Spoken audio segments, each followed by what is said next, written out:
What a finish! What a man! The drum roll finishes, and the target is hit. And that was it. And it comes on finals night, and it's another Players, Dirty Harrison! Van Velzen!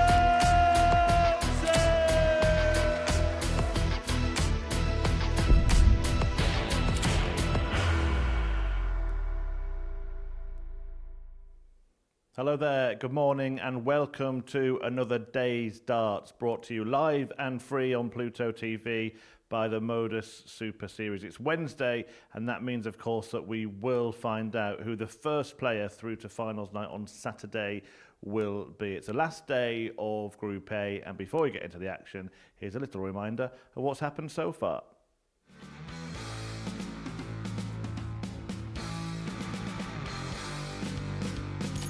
An impressive day for Anthony Allen saw him win all bar one of his games with all four victories in back-to-back matches. This was a vast improvement from his opening day where he could only register one win.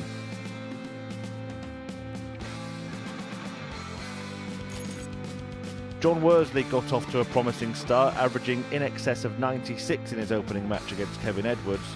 He won his first two games of the day, but couldn't continue his winning form, ending the day with 3 consecutive defeats. Kevin Edwards nearly found perfection in the live lounge, narrowly missing double 12 for a 9-dart finish. Despite this moment of excitement, Edwards went on to lose 4 of his 5 matches, which now puts him 8 points off the top spot. But the player of the day was Neil Duff. Duffman had a perfect Tuesday, hitting the only Tumpless average of the week so far, and now finds himself in a strong position for finals night qualification.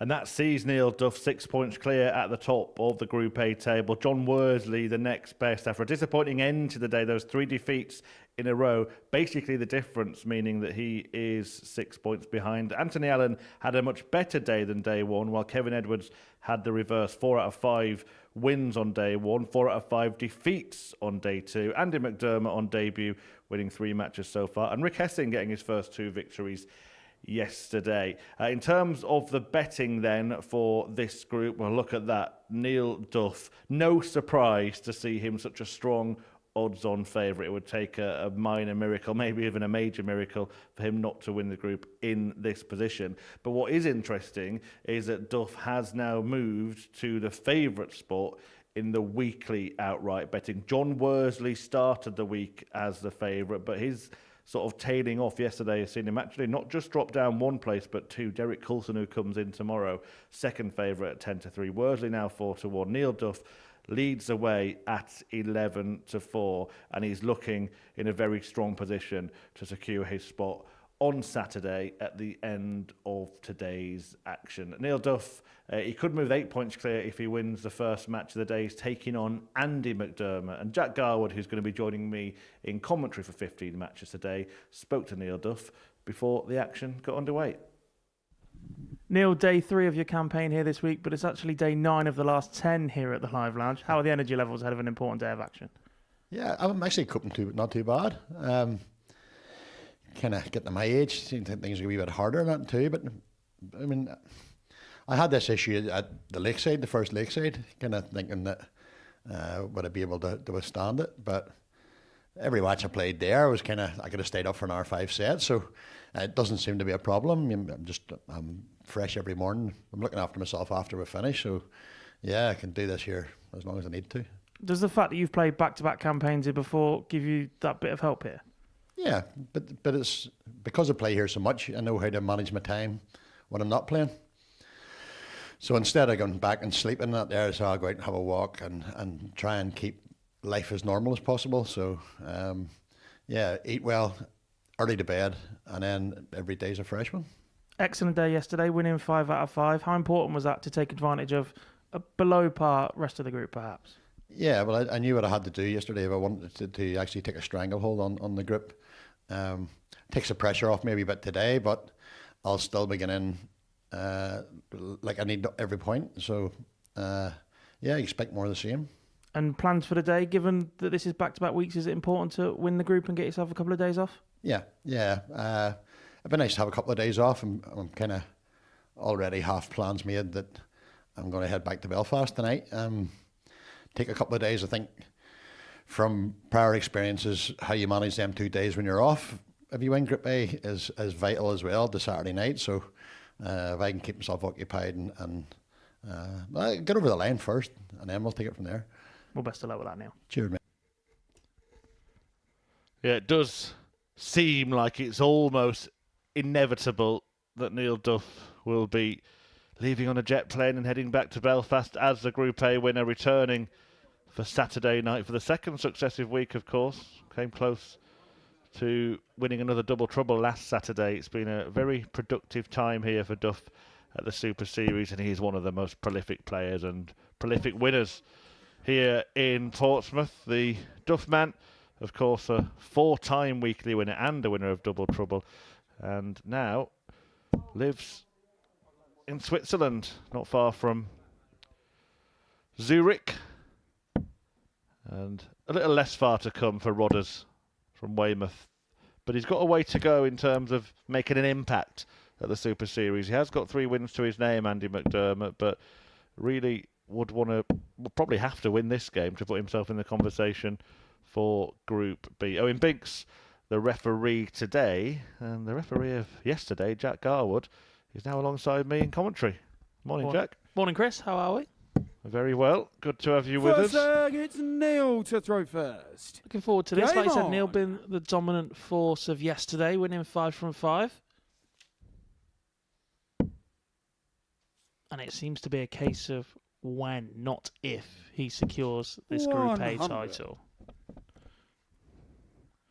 Well, I know you're quite literally a jack of all trades here at the Super Series, Mr. Garwood, but quite rare that we get someone who's 86. refereed the group come and join us in the commentary box. So just give us your perspective of the sort of vibe on the stage for these players. Is Neil Duff, did he leave the stage with a huge 85. air of confidence? He seemed to certainly suggest that in the interview that he gave, already making plans for the next couple of days.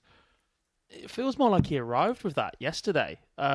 3 players shared 4 57. wins each on Monday, but he was the one that really took control of that stage yesterday, rocked up in a confident manner, was smiley, which, not to say he's never 70. smiley, but it's not really in the Neil Duff mantra to be as positive post-match as he was to start yesterday in particular. Was really confident and happy with his finishing. That perhaps didn't last the day, but his scoring power was good enough to 81. get him out of trouble later on. Andy McDermott has ditched the Robin shirt. 100. Will he improve his fortunes today?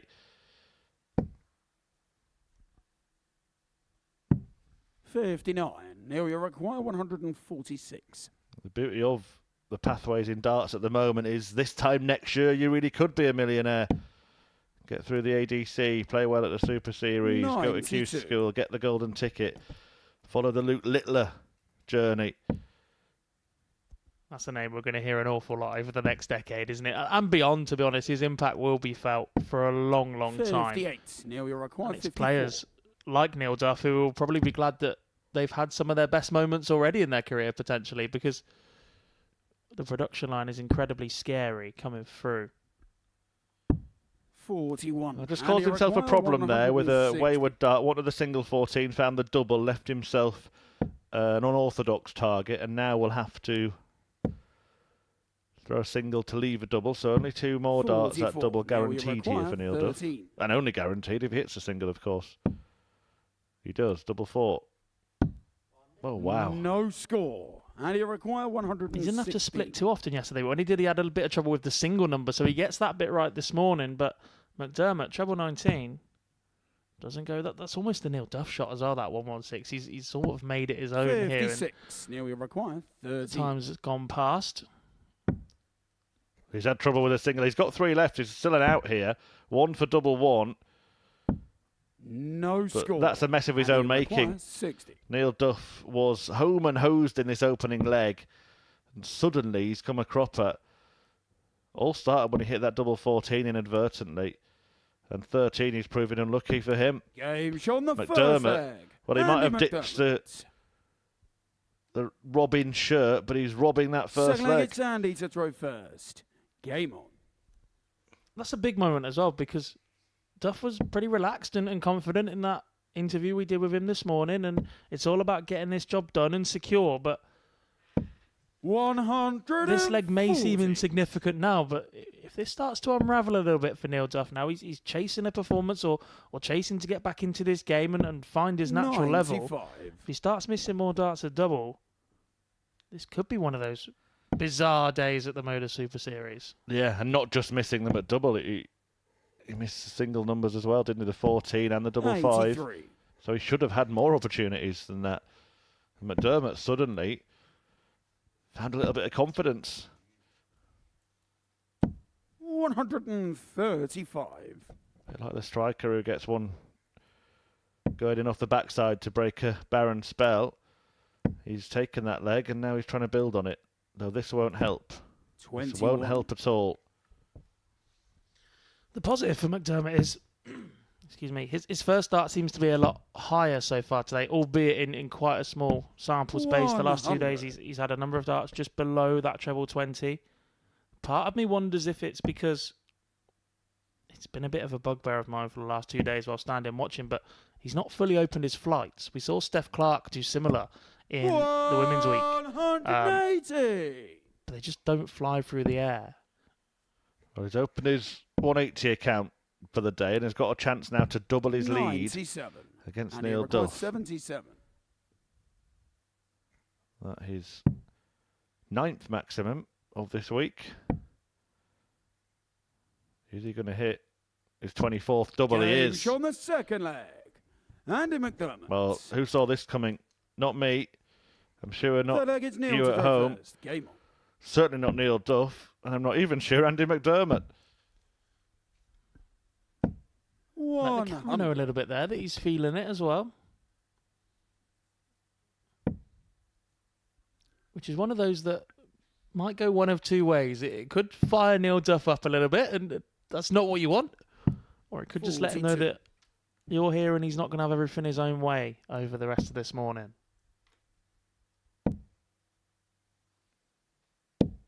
$83.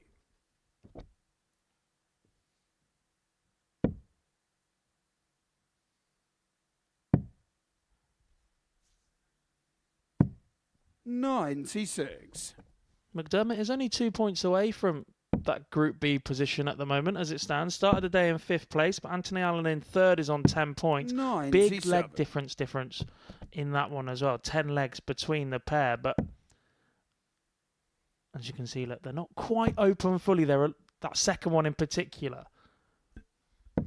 140. Yep. Need to give him a squeeze.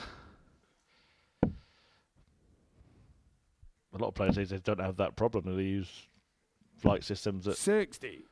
that can't be squashed. Yeah, Neil Duff's problem's been the opposite end of the dart this week, hasn't it? He's had a number of points stay in the board, and last week he's using a new system where you can screw in a spigot to the end of your dart, and then your dart 56. points can be Neil, you're detached. required He's had a 161. couple of issues with that, but he's glued them in again. He's gone back to the old traditional. I can't take out the 161. He took out a brilliant 65. 164 And he checkout required yesterday. 167. Andy McDermott looking at even bigger than that. It ain't going to happen for him. Highest outshot of the week for McDermott. Still 90, the only player 35. not Neil, to have you've taken out a shot in 196. 3 figures. Will that change here? 56. And he required 132. From one of the biggest to one of the best looking, the champagne shot for McDermott. Such a beautiful guide for that bullseye. Slap bang in the middle. So much room around it. Not able to use it though. Yeah, I think when you get the bull on the 132, you're always 66. tempted to stay Neil, there, you've but it's required probably 40. always the right shot not to stay there because there's a bigger target for a Game treble shot on the elsewhere. third leg. Duff finally Neil finds a Duff. double and halves the deficit in this opening game. Remember the first of 15 All against Andy to fixtures throw that will bring you first. Game. between now and about 2:30 this afternoon. And at the end of it, Well, Neil Duff probably will be crowned the winner of the group, but we play the matches for a reason. We just don't know at this stage. 96. And those who are now getting used to watching the Pluto TV channel will know that the 81. content doesn't stop. Darts coverage wall to wall, 24/7. Plenty of engaging, interesting, fun stuff for you to 140. cast your eye over between now and the end of the day. And tomorrow, of course, it's the first of our double session days, Thursday and Friday. See action get underway at 1 p.m. UK 100. time and then again at 10 p.m.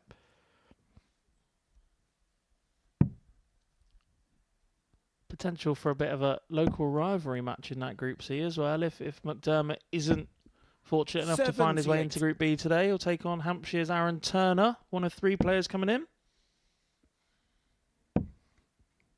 And Lloyd Walker. Yeah, and interestingly, later in the 40. week, a certain Laura Turner is going to be sitting in this commentary box. I don't envy her position. 57.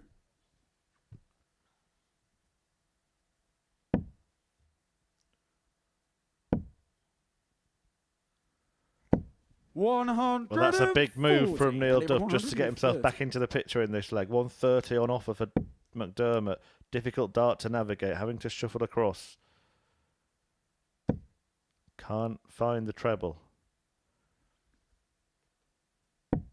52. Neil, we require 140. Bit of a slip with that last one as well. It means as much as Duff will want to take this out, a ton puts him in a really handy position here. 100. And he requires 70. There may only be one dart here for McDermott. Oh, he's done well there. He gets 2. At double 12. Game And shot that on the was all about fourth that there. first dart, wasn't Andy it? Brilliant McDermott. check out. Just keeping Neil Duff at arm's length. Fifth egg, it's Neil to throw first. And that will fill McDermott Game. with a lot of confidence because if you watch his games in the last 2 days, one of the segments he's had particular trouble on has been that treble 18 switch. He's had a lot of darts in the 4, lots of 140. 43 scores where he's gone 20, 19 and chasing around. But to find that treble 18 so perfectly, if you like, 60. has him on the way to potentially causing a bit of an upset in game number 1. Yeah, John Worsley may well be licking his lips in the practice room. Takes on Rick Hessing in his first 60. match. That's game 3 today. Before that, Anthony Allen and Kevin Edwards, who both sit right in the middle of the table, 10 points apiece, only one leg separating them.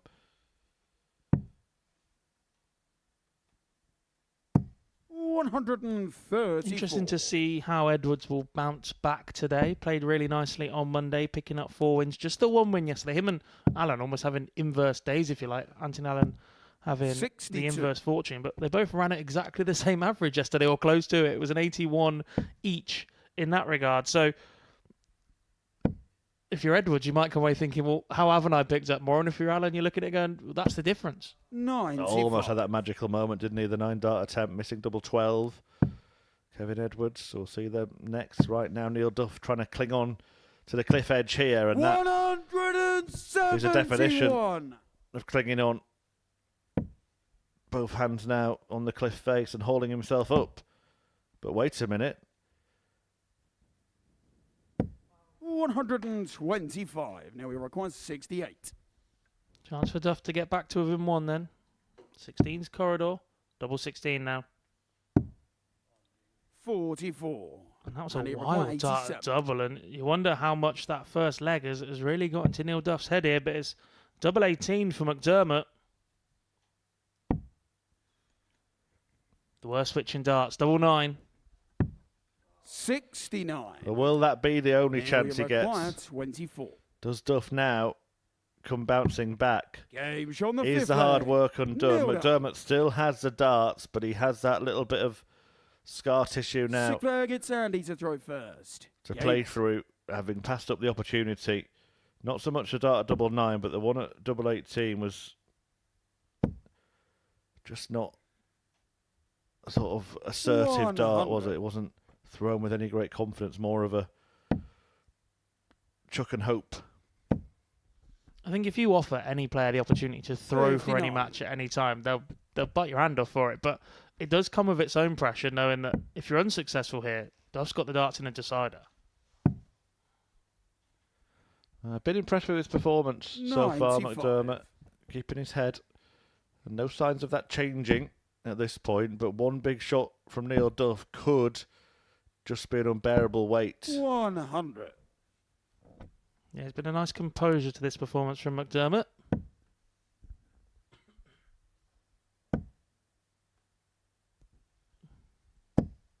$55. Is that the opening that Neil Duff needs, though? Because that first start is perfect for Duff. If he doesn't walk away with at least a second treble there, he'd have been livid with 140. himself. Well, this visit is now really big, McDermott. He's going to lose the advantage of throw here. 49. Neil Duff has put himself in pole position, really for the first time in the match. Or at least for the first time since 80. he was streets ahead in leg one, which he went on to lose. That's not the best shot, though. There's a chance to repair it here. He will have to face the 1-2-2, but he can leave himself handy. And Andy does do that. Yeah, we have a 122. As a pro, you expect to get a dart at least the bullseye from here. He's gone the other way, though. Won't get there now. Well, interesting that, because if he hit the bull, he's not really feeling too much benefit, is he? 66. Still needs a treble or And maybe he'll require double-double, but 80. it's 80 for Andy to put Neil Duff away. After a perfect campaign yesterday, is Duff going to be defeated in Wednesday's opener? Double top. Oh, and that 40. was close. That was well Now we thrown. require 56. It's an 8-game win streak so far for Neil Duff. 5 yesterday and 3 on Monday. This tops could be crucial to extending that to 9, and it doesn't go. 16. And McDermott gets another chance. 40. Yeah, and it was a missed single again that's cost him. Touched on it yesterday, plaguing him a little bit. And now it's the best opportunity McDermott's had. 3 clear darts at doubles 30. on the wire, and now you expect the game to go to Now the we wire. require 40. Duff just takes a moment to set himself. Game shot. Crucial double 10. Sees us Nailed go all it. the way. And this 8-game win streak might be Seventh about to and become final 9. leg is Neil Neil Duff to with the throw advantage of first. throw Game in the on. 7th and final leg. Yeah, that's a player that's used to winning his games this week, isn't it, compared to one that's not. And look at the difference. 180. Throwing for the match, maximum. It's a kick in the teeth of McDermott, that opening visit. 58. And he carries on and on. Oh, 5 perfect darts is 140. where it ends for Neil Duff. But what a closing out of this contest. He had been tiptoeing across the tungsten tightrope all throughout this game. 96. But now it looks like he is going to be the one bowing after the final act. And what a final act. 57. Not the biggest score, but plenty of time in hand here. Only a maximum for McDermott leaves a finish. So it's at least 6 more for Duff from 1-2-4. He is a 59. player that we know likes to go for it, Yeah, though. So if he gets an opportunity to hit the 124. bullseye here, expect him to have a shot at it. Well, this time decided to go for the treble 84. eight. He's teed up tops for a 13-dart winning leg.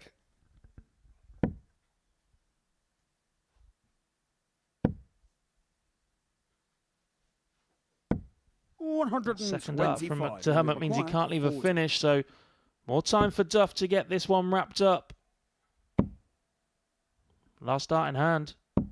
No score. Well, surely this game's not going to finish how it started, is it? With Duff having a doubling disaster and McDermott pinching a leg. That's what helped him getting the promising position he did at a 3-1 advantage. 83. Now we require 40. was an 80 finish from McDermott. It didn't go in the previous leg, but it's tops for Neil Duff to take the opening match of the day by 4 legs to 3. The opening legs seemed to throw Neil Duff off a little bit in that regard. Missed plenty of darts of double and some big numbers, but he recovers to keep his win streak alive. 83.11 the average, 1 maximum apiece, and just 26% on the outer ring for Neil Duff. But he does move on to 20 points in the table. Up next, the chasing pack, probably aiming for a Group B spot now. Anthony Allen takes on Kevin Edwards.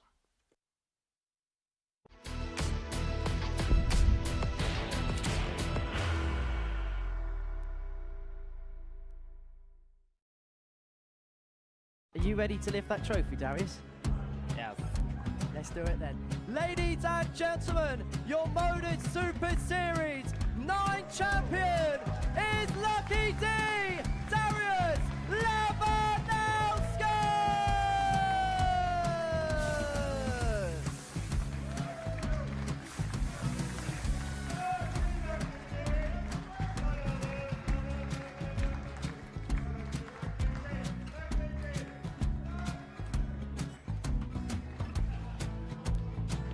Well, what a wonderful night of darts we have seen, and we are ready. Our champion is ready, and it's trophy time. So receive the trophy. £25,000. The new Modus Super Series champion, the Terminator, Marvin Van Velzen.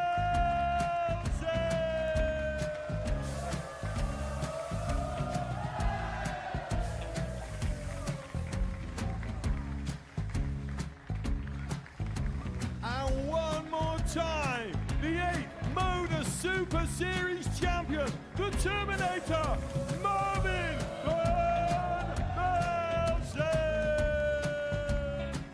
And the new Modus Super Series champion is Andreas Dirty Harrison.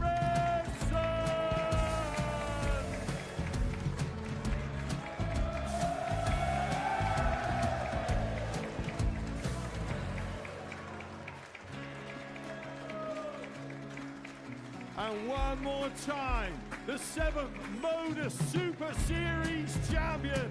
Give it up for Andreas Dirty Harrison! The moment we've all been waiting for. Would you please show your appreciation for your Series 6 Modus Super Series champion, Scott Taylor!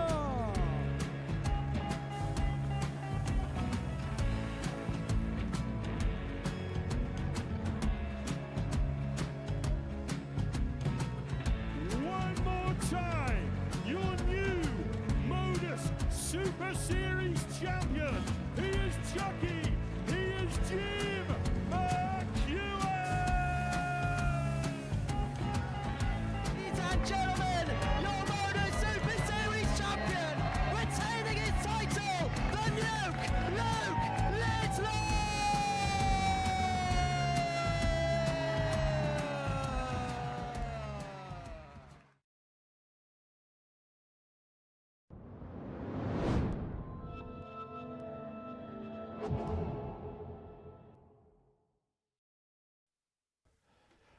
Welcome back to the Modus Super Series live and free on Pluto TV. First match of the day. Well, it went the distance. A 4-3 win for Neil Duff, who as a result is now 8 points clear at the top of the table by beating Andy McDermott.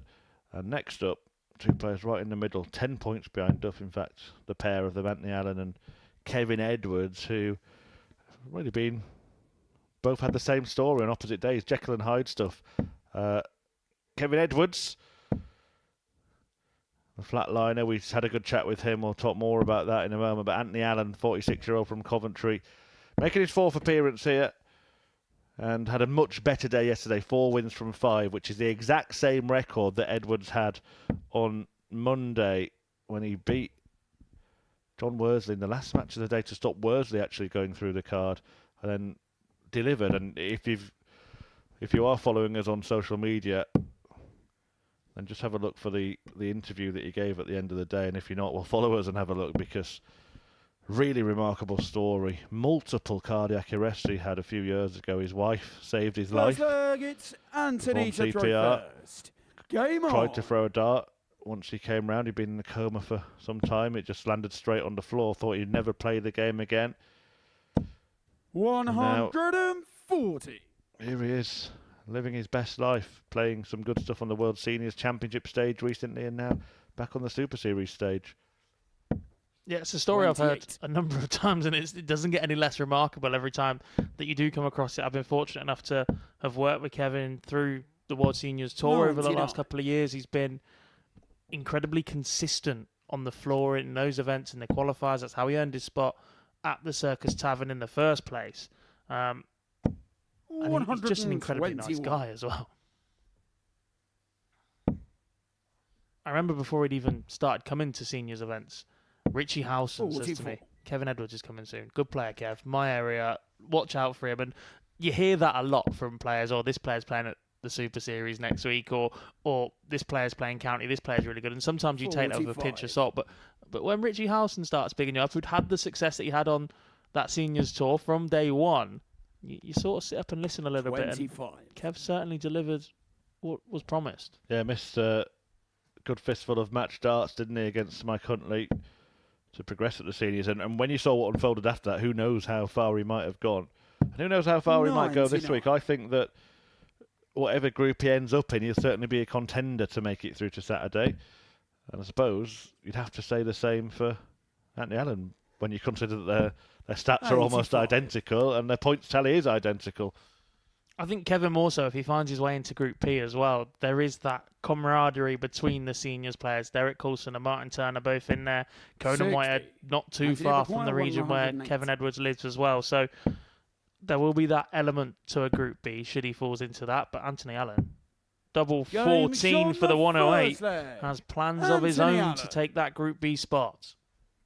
Yeah, really good start from Allen. Second leg, it's Kevin Pulling to throw out first. A Game ton-topping checkout in his first leg of the day. That'll be a nice settler for him. Yeah, that Group B getting underway tomorrow night from 10 p.m. Tomorrow from 1 p.m. Aaron Turner making his first appearance here in Portsmouth. Lloyd Walker from Portsmouth and Charlie 60. Manby, who really did attract a few eyes when his name appeared on the order of play for this week after that stunning performance that he produced 43. on the development tour while Kevin Edwards was on the stage at the World Seniors. Yeah, 130 average from Charlie Manby. You think all eyes are on Luke 83. Littley yesterday for a 1-2-2. Charlie Manby has a performance of 8 points better than that.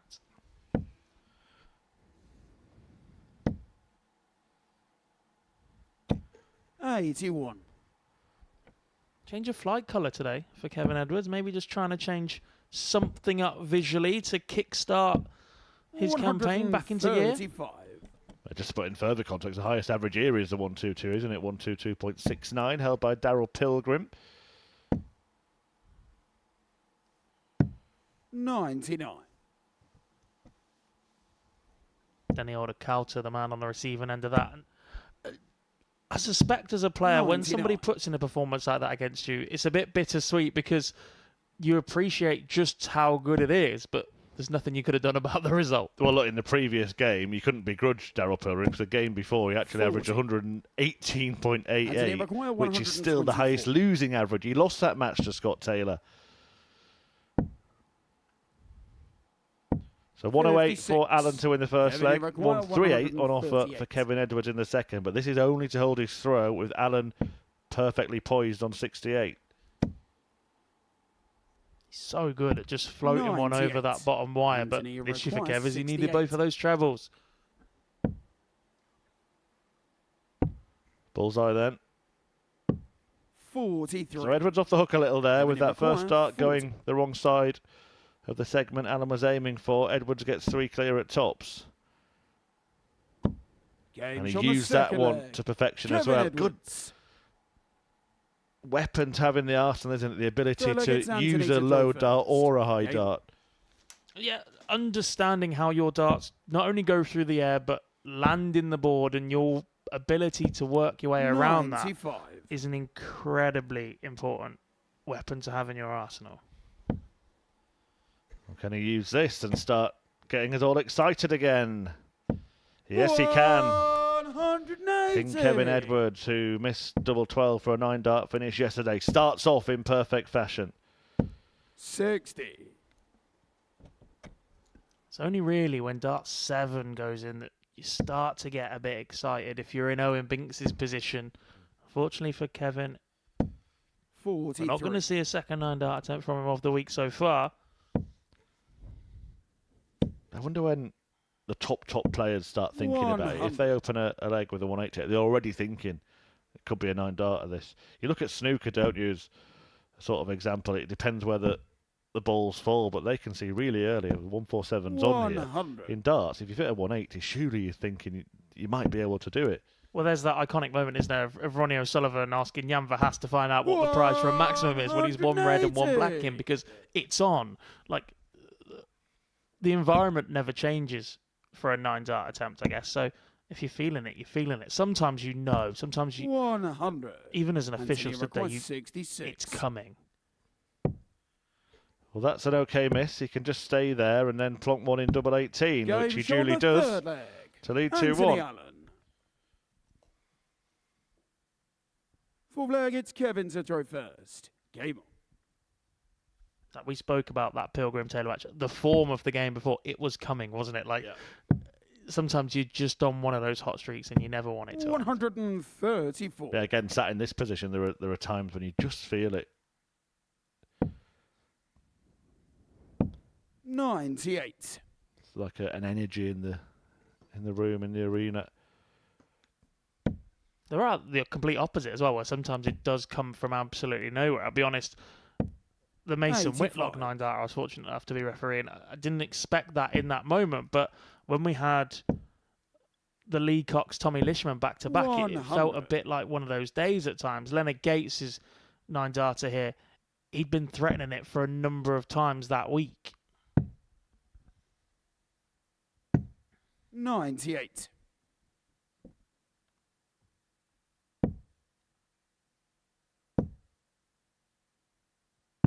$59. Gates also missed a 9-darter in the Saturday night finals that week, which would have been the first in front of an audience here at the Modus Live Lounge. 83.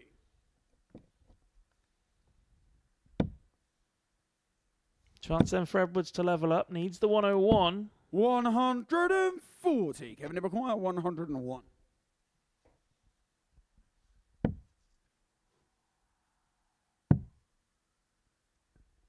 Just the 1 ton plus to Kev's 69. name this week. That was a Anthony Ibaquire, 120 on 104. Monday.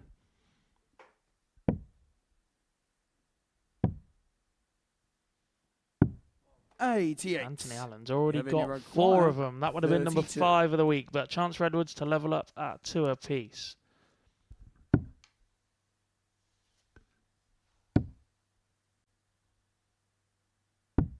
Game shot on the fourth leg. Important last start for Kevin Kevin Edwards. Edwards. Said on Monday he's a player who likes to score pretty freely, Fifth but leg, it's misses lots Anthony of to darts throw at double. first.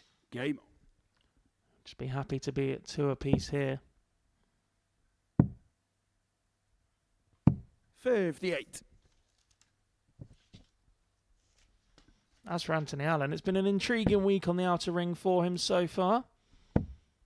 Earned himself 61 darts at double on Monday, hitting just 14, but then 44 darts at double yesterday, so 17 less, but hit 2 more. 100.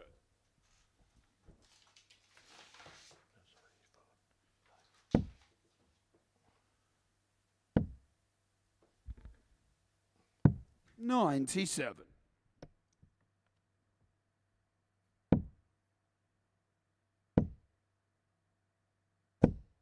100.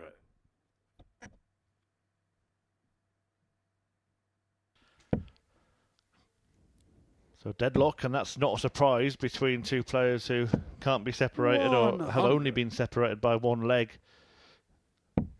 up to this stage. This is their 11th game of the week. 40. Well, that's not touching anything. The point Kevin not Everett, touching the 164. dartboard. I think he had a little glance at the referee to see if he'd give him that one. Owen Binks shook his head and said, "Don't be silly." Doesn't quite work like that, Murph. 98.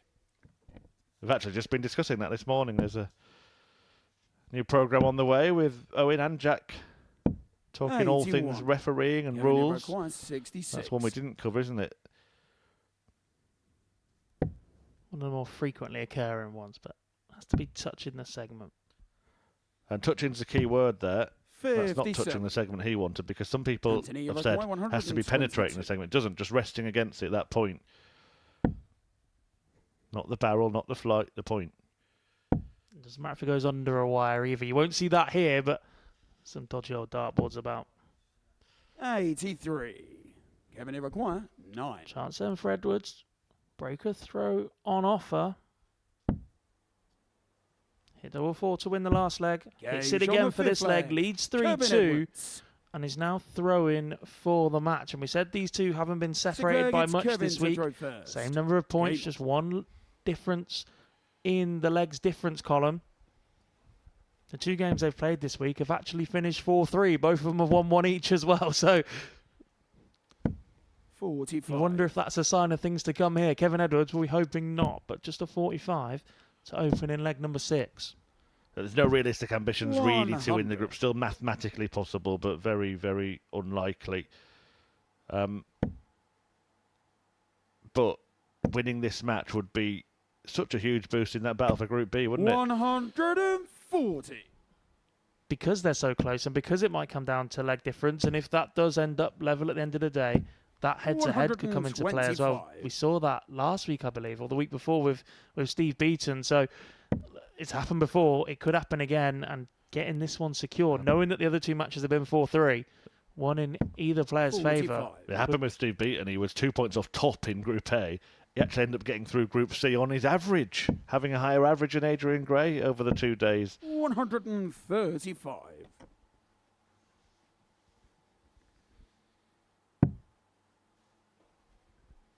Good ball management from Edwards. Should use the bullseye now.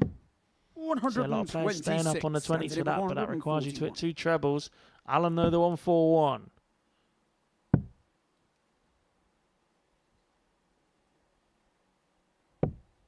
$94. Would have been somewhat Kevin Everett, ironic for Edwards to see a 145. finish that you take out at the end of a 9-darter taken against him.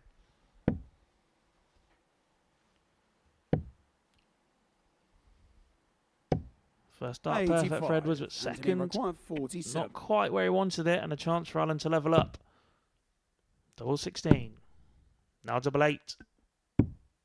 31. Kevin Everett, 60. So then, for what could prove to be a pivotal win, clear sight of tops. Maybe has to look at the right-hand side now. 20. Goes alongside. Anthony Allen Everett, gets a reprieve. 16.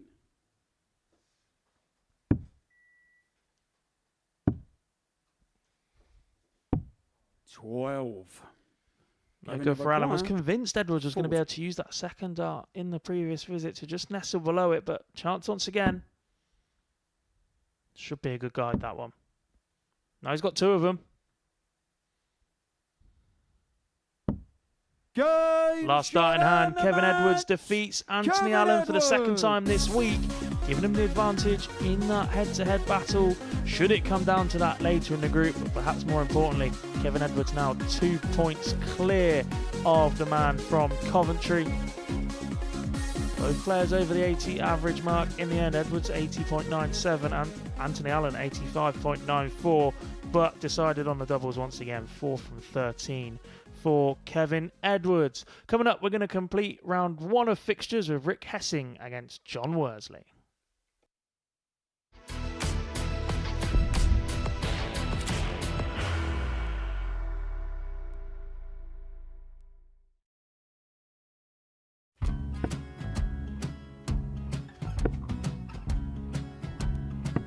$54. Charlie McGuire, 164.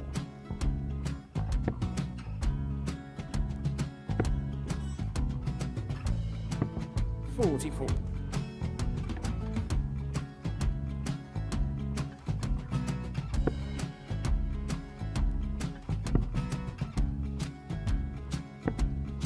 32. Charlie require 120. Well, 120. He's got a fair, at least 2 handfuls at this. Just needs to stay 60. there. That's a good shot. Halves his score. Leaves himself on a 2-darter.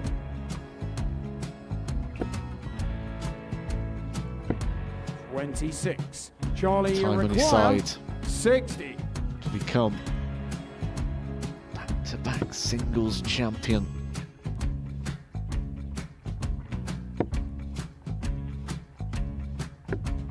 $40.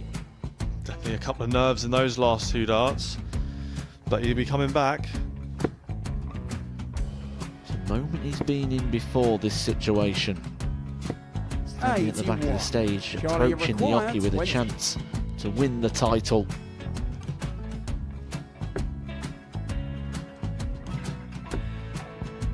He did this to win the first title, if you remember. 11. I think he's gone. Georgia I think require he's gone to 118. bust it, maybe. The first title he won, he wanted 20. He went 6-7-7 to win it. He had a chance to replicate it again. Yeah, I get the feeling that was for a bust, and 39. on that Charlie situation there, George require Scaife wasn't even 9. able to take it out going to the 18s on that switch. Yeah, I think he just panicked a bit, but he's done well to get that big one. Sometimes 1. can be the hardest part. Georgia require This is it. 79. It's got to be 19s. It's got to be 19s for this shot. Big 20 and a double. He's got the first one. He's going to get a match dart here.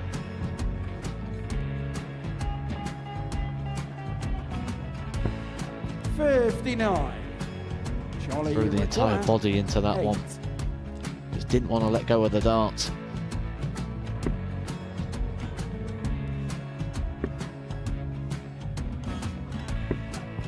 No score. He's given George a chance. Georgia require 20. I think George has been quite good on double 10 today. So many opportunities for Charlie Murphy. Go! Couldn't get the job Yes! done. Got in the match! And the Red Dragon George Modus Scaife. Super Series Influencers Champion, George Scaife!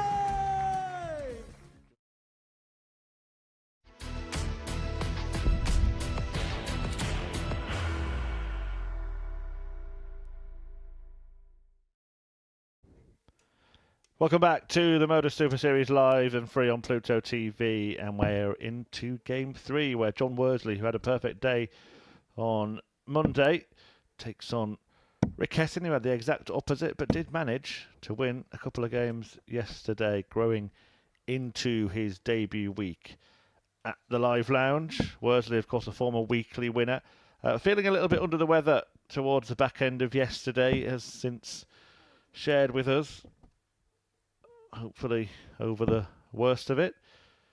And Hessing, well, one of those victories that he enjoyed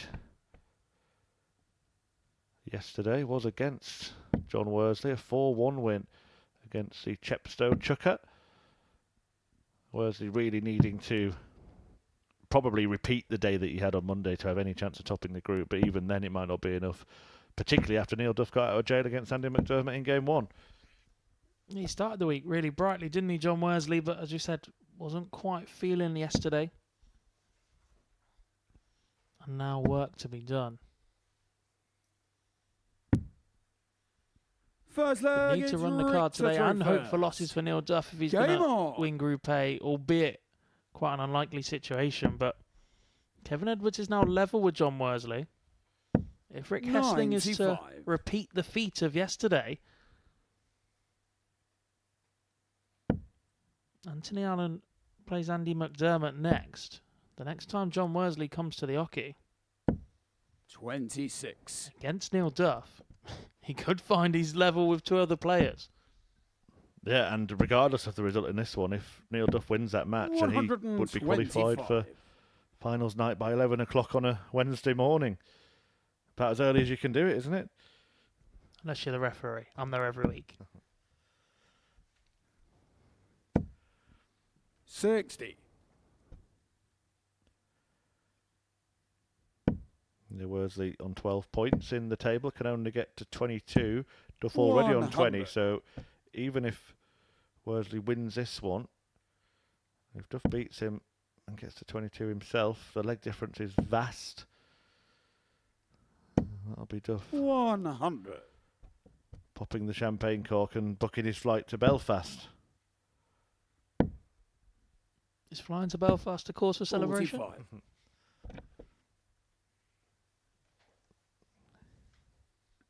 Been there once. Lovely place. Yeah, the place is lovely. It's depends which airline, I guess. Horrid 83. landing. Horrid landing. Rick Everett 136. Well, horrid start for Worsley. Dozen darts, not on a finish, and that allows Hessing to just set this up. 60. Would have hoped to have done it slightly better, but he'll be happy with the situation so far.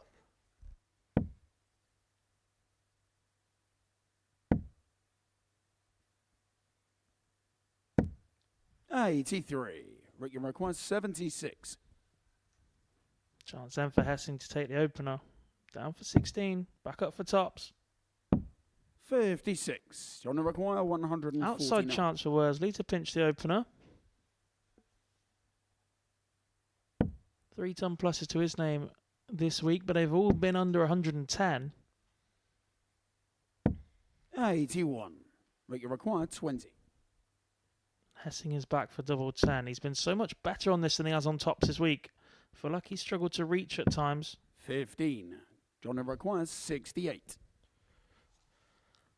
So the Womble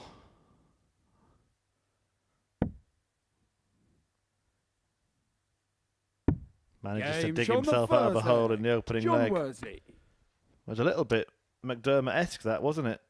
Second leg, it's John had to raced throw away first. with it, but then fluffed his Game on. lines. Neil Duff in that first leg of the day missed 5 darts at double. Hessing there missing 4, and John Worsley filling his boots. What have you made of Rick Hessing's debut so far? You sit up here an awful lot and have 90. seen more debuts than most. Yeah, well, we see the stats when they come through the qualifiers, obviously an ADC Europe qualifier, Rick Hessing. And 96. I think we see with certain players it can go one or two ways. Very rarely do they match the level that they've produced away from the cameras. Most often, they probably drop by about 5 points or so. Sometimes 134.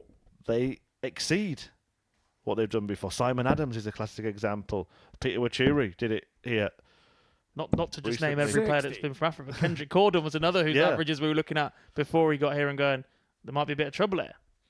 So I think I worried on Monday that we might see a week where Rick Hessing wouldn't win a game. And the fact that he picked up a 60. couple yesterday, including a win against John Worsley, albeit one that was out of sorts, is encouraging, because I think it shows a sign that he's starting to settle, which means, and I think that's the case for a lot of these players that 140. qualify and play in Group A for the first time. Group C could be a totally different story. We've seen players win 1 or 2 games in Group A and then qualify from Group C.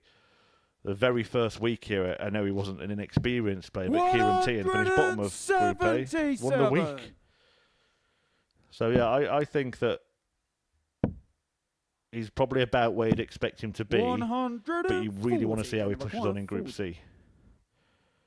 Worsley looking for revenge for yesterday, Games on the second leg. and he's getting John it, Worsley. 2-0. Looking at that Group C, is there a bit of opportunity there, given that Third leg, we've it's seen Rick to Lloyd throw here a number of first. times, but Game on. again, one that I've seen firsthand locally, play to perhaps a higher level than he's managed to produce on that stage yet. Aaron Turner's not been here for a 100. long time. We know what his prowess is like on the WF circuit, but how does he put that in up here? Charlie Manby, really impressive on the development tour, but how does he play in front of the cameras and the lights? There's certainly a dart player within Hessing, isn't there? 40. Mechanically, he looks really sound. You can tell by some of the routes and checkouts he attempted on Monday. He's a thinker, 158. He's going for 18s. I'm not sure I see the logic in it, but he can certainly count and play. 59. Is it a group of opportunity in Group C more than Group B? 100%, and the way it's going, it looks like Worsley and Duff, who are the big hitters in this group, definitely won't be in Group C. Well, we know that Duff won't be, but Worsley probably won't be. 134. And I think you're looking at Edwards or Allen really fancying their chances, whichever one of them drops in, but they'll fancy him even more in Group B because it's 3 out of 5 going 85. through. Probably most people will lean towards Charlie Manby, but I do think it's going to be competitive. I really do. For some reason, we've seen Alan lose. He's currently in a position. If it stays as it is now, and it's Alan, McDermott, and Hessing, I think it's difficult to pick 2 players. Whereas Group B, I feel like if you don't hit the ground running from Dart 1, yes, it might be one of the where it's that competitive. Players are taking games off each other that the points tally required to get through stays quite low. But if you don't hit the ground running from the start, despite there being 3 from 5 going through, you genuinely might never recover in that group, because we've seen the prowess of Derek Coulson here and at the World Seniors World Championship. Martin Turner's been to multiple Saturday nights here. Conan Whitehead has won a series here. We know what threat he possesses. John Worsley, off his game yesterday, looks to be back to closer to his Group A day 1 performance. Right here, right now. And whoever drops in with that as well, you've got to start quickly in that. Yeah, it's going to be an interesting week. The only certainty seems to be that Neil Duff's going to be at finals night. 60. Reykjavik 138. Andy McDermott, Anthony Allen coming up after this. 58. John Everquite 84. So this for 3-0.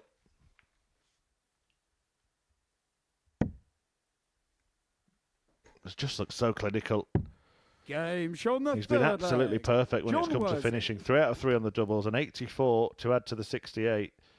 Fourth And leg, Worsley John is in to Wonderland throw at the first. moment. Game on.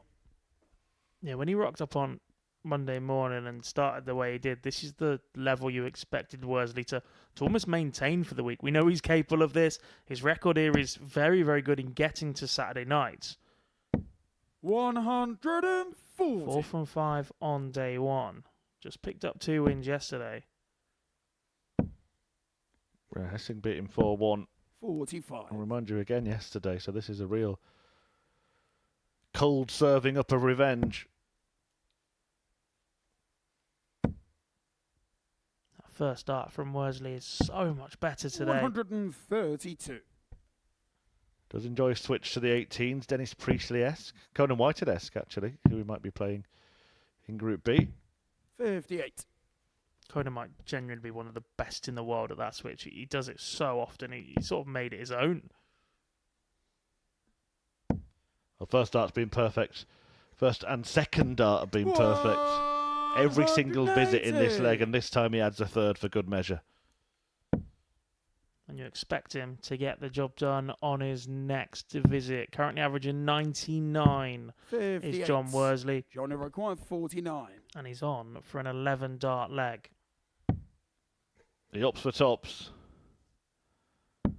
And the one ball Worsley gets a whitewash without missing a dart at double in the entire game. A 4-0 success against the powerless Rick Hessing, who actually, like John Worsley, had 4 darts at double himself in that game. They all came in the opening leg. Worsley nicked that one and then hit every double he went for the rest of the match, ending with an average of 98.56. But look at that, perfection on the outer ring, 4 from 4, including a high checkout of 84.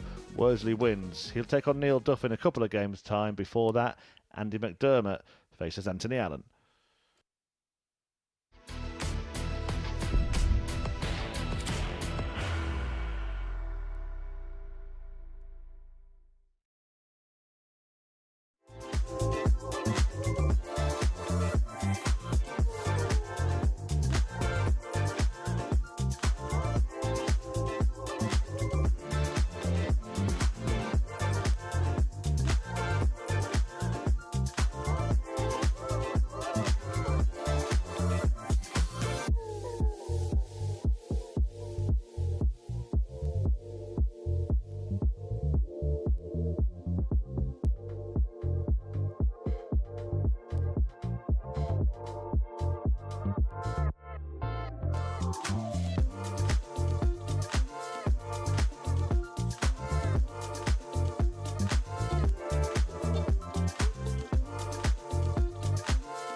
Welcome back to the iconic Modus Live Lounge here for day 3 of this Group A Series 10, Week 7 Modus Super Series campaign. Before the break, we saw John Worley return to his best, averaging 98.56 in a 4-0 demolition of Rick Hessing.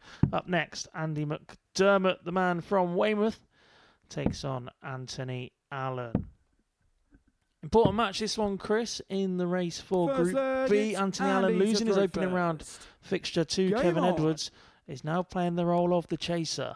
Absolutely, and if McDermott is able to win it, it just gives him a squeak, doesn't it? He goes on to 8 points, 4 behind Edwards. You remember, lost 4 190. games yesterday. If he were to have a similar day today, then he's catchable. But if he loses it, then it's basically Group C condemnation for him, 100. and Anthony Allen and Kevin Edwards will battle it out with John Worley for 2 of the 3 spots in Group B. Yeah, a lot of if, buts and maybes, but you look back to that opening game of the day as well. McDermott having match starts 57. against Neil Duff. Yeah, could have been just 1 win behind Allen, and that would have also meant that John Worley 26. would not be in the precarious position he is in the next game. A defeat against Duff would mean Worley cannot win the group, and therefore would confirm Neil Duff as a Group A champion. 77. Even with a win in that next one, Worley will be relying on help from others in this group if Neil Duff is to be stopped.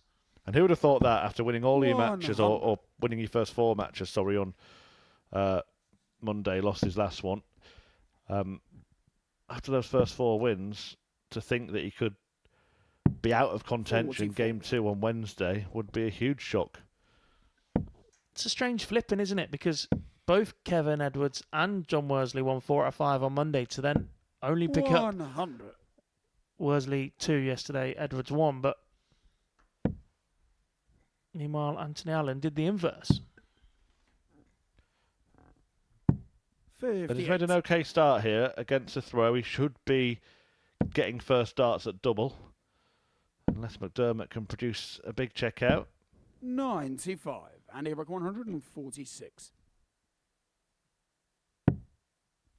He's not going to, so Allen should get at least a dart at tops at the end of this 80 combo. 46. Anthony require 80.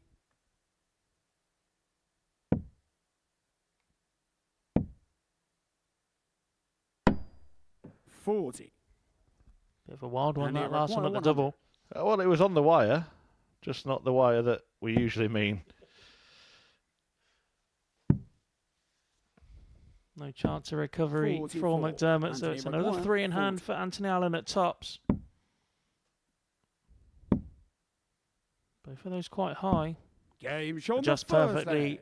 for Anthony the Allen. opening leg.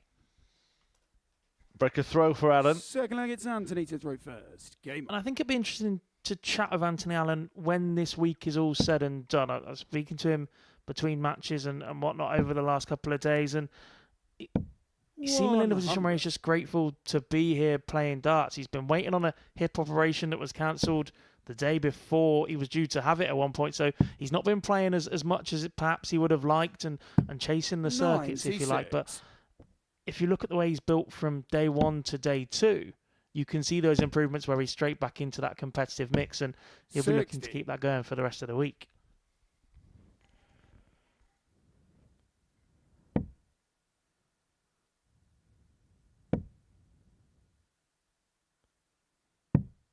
$49.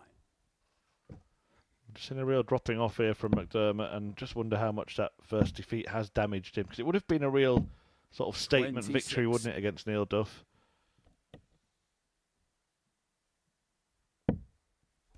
One that just fills you with that little bit of confidence to go on a bit of a run. 85. Looked at the hand there as if that slipped on release. Some players do employ 55. things to counter that. Often you'll see a player take a towel on the stage, some actually wear it on the person. Others go for a bit of grip wax or chalk. There is no more 57. iconic accessory in the sport of darts than Martin Adams' clip-on darts case, though, on his belt. An all-time favourite of mine. 100.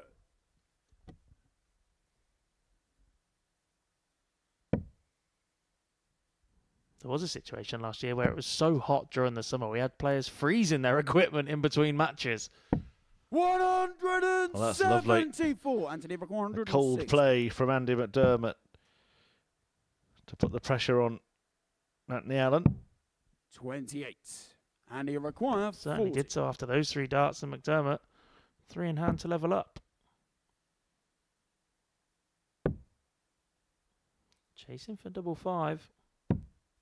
No score. I think he's got the outcome that he wanted there in a Anthony strange way. He didn't really want to go for that. 142. The pause was there. He sort of had a slight glance at the Allen score. Would much rather coming back for 40 than he would be 10 or 5. 52. And he requires I 40. certainly think he looked as well, didn't he? The 132. Will he, won't he?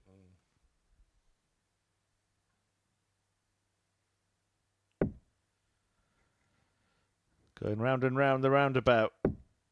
20. Can't take the exit. And Allen, Anthony, you require 80. looking at 80, very similar feel to the previous leg. 25 and bull, it'll have to be, pal. Oh, he Great can marker. use that, yeah. 55. Couldn't use it. And he required 20. We were so excited. We were talking in tandem. Ends up on double 5 anyway. And he cannot find it.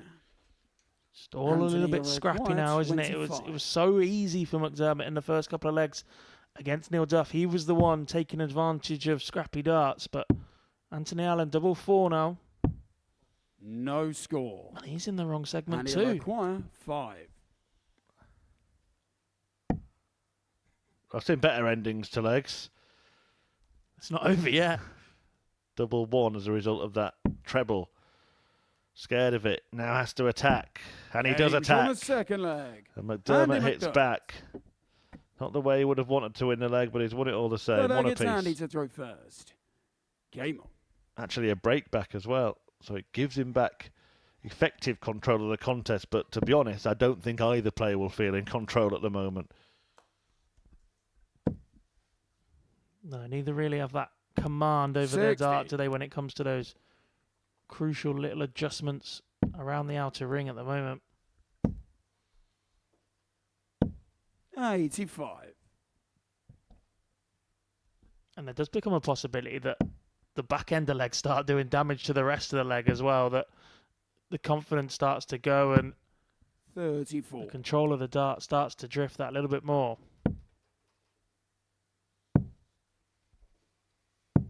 58.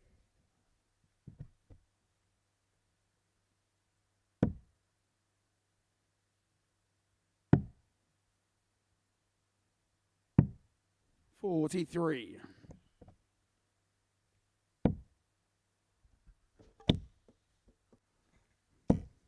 $100. A bit more solid from Anthony Allen. 96. McDermott will be pleased to have found his way again there because there have been a lot of scrappy throws consecutively, bridging the last couple of legs. 78.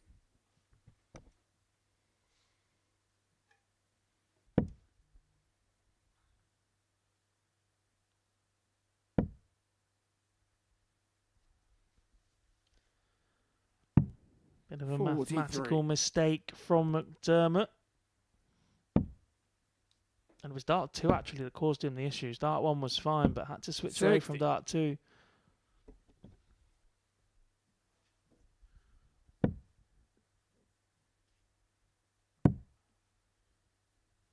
We've seen that a little bit from this group as well. There was a couple of instances across Monday and 58. Tuesday where we've seen a player Anthony switch, require turn around to look at 120. the scoreboard and see they've left 169. The 167 is what's left, 30. and he can do that. And he require 100. If there was ever a game I didn't expect it to go, this would be it.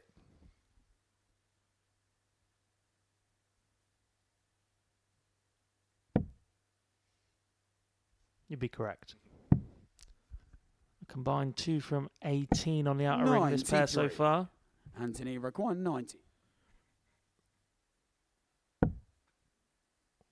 Well, this is a different route, but it may work.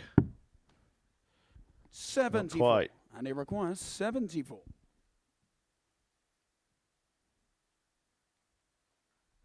Two options for this, 18s or 14s. Ops for 18s, 16 now. For tops once again. 54. And he just seems to be Anthony struggling to requires reach 16. the red bit at the top of the board. Allen had trouble in this corner in the previous leg. No score. And he is absolutely And it amazed he's requires not been able 20. to use those first two markers. No score. Meanwhile, McDermott's Anthony requires 16. visiting the wrong double. Game show on the third And Allen leg. eventually Anthony Allen. takes leg number 3. Fourth leg, it's Anthony to throw first. Game on.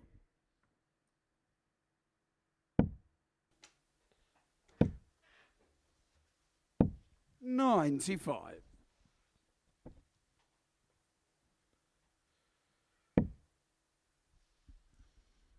Interesting techniques both of these players have got. I heard comparisons early in the week 60. of McDermott to Chris Dobie. Certainly not in the hand, but if you watch the elbow position of Anthony Allen, there's a 140. little bit of Glenn Durrant to it. The elbow moves first, forward and down, and then the rest of the arm follows.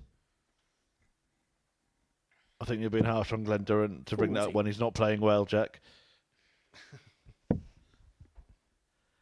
I do see what you mean, yeah. And I bet Glenn wishes that he could throw with 96. that kind of freedom that Anthony has. It's that iconic movement, isn't it, of Glenn's, where he sets a dart 93. Anthony requires and moves that elbow 107. down a bit, but chance for Allen to reel in the big fish. 82. Slightly more likely than the 167 you didn't think was going, but still not very likely in this match so far. Yeah, it's a trick of commentary, actually, Jack. I'll let you in on a little secret. A lot of commentators try and make themselves look good by trying to predict big finishes. But if you predict they're not going to go, you'll be right a lot more often. Double top. Double 10. Game That will shot feel a on the lot better. fourth leg. 15 darter. Anthony Allen. An injection of quality from Fifth leg, Anthony it's Andy Allen to throw first. Game on. into a game that, to be honest, really needed it. And it's an important game for him. A win here puts him back on level points with Kevin Edwards in what seems 83. to be a straight fight for a Group B spot. Won't rule out both of them catching John Worsley yet either. He plays Neil Duff yet in the next game. And if 100. Worsley loses that, he remains just 2 points ahead of the pair of them should Allen win this. Both, of course, have to play him. Edwards' next game is against Hessing. 85. That'll be in a couple of matches' time. His opponent after that would be Neil Duff. 125. Do you think the players look at the fixtures list and go, that's where I'm picking off 2 points, that's where I'm getting to this segment, this is a 50-50, or no, I've got to play well in 59. this one, but actually that one is my opportunity to extend this lead? But potentially, yeah. I think maybe Kevin Edwards and Anthony Allen. Look, you go onto 60. the hockey trying to win every game you're in, don't you? And every leg you're in and win every moment. But if they look at the table, I think they're probably both thinking we need to beat the two players below us, and whatever happens against the two players above us may be a bit of a bonus. Then it just comes down to that 96. match against each other. If we both do that. And it's advantage Edwards in that regard. Advantage Allen here in leg 5, though. The 140 leaving 76. Should get at least a match dart in the next visit.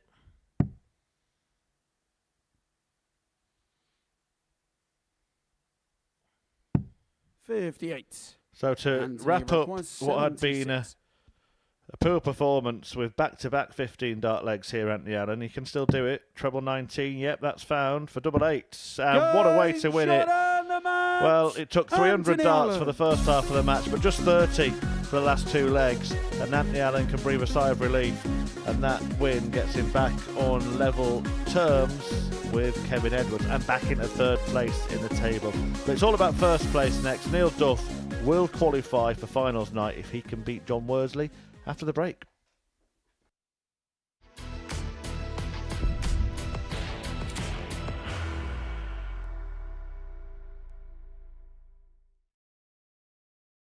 Are you ready to lift that trophy, Darius? Yes. Let's do it then.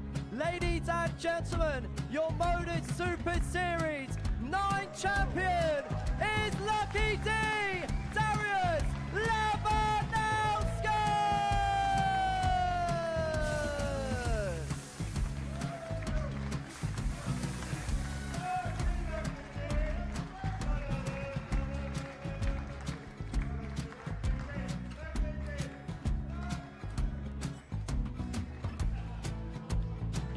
Well, what a wonderful night of darts we have seen, and we are ready. Our champion is ready, and it's trophy time. So receive the trophy. £25,000. The new Modus Super Series champion, the Terminator, Marvin Van Velzen.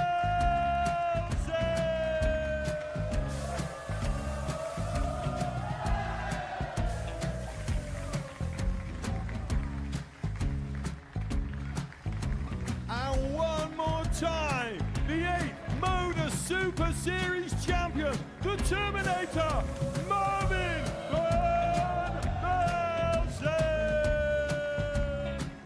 And the new Modus Super Series champion is Andreas Dirty Harrison.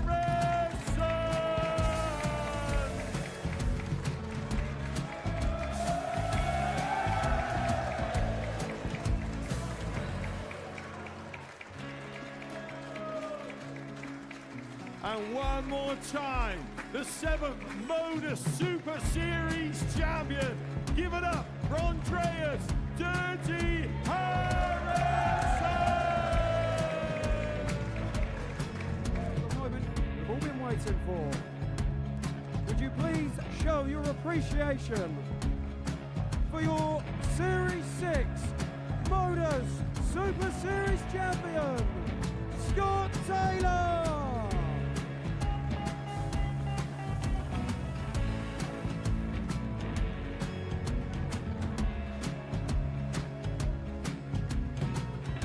One more time, your new Modus Super Series champion. He is Chucky. He is Jim McEwen. Ladies and gentlemen, your Modus Super Series champion, retaining his title, the Nuke, Luke Littler!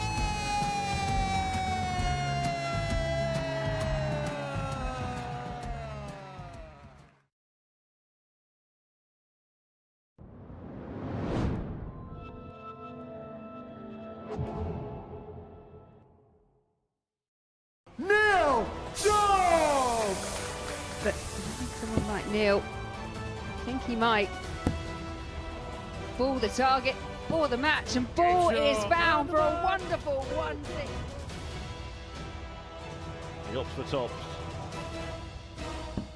And the one ball Worsley gets a whitewash.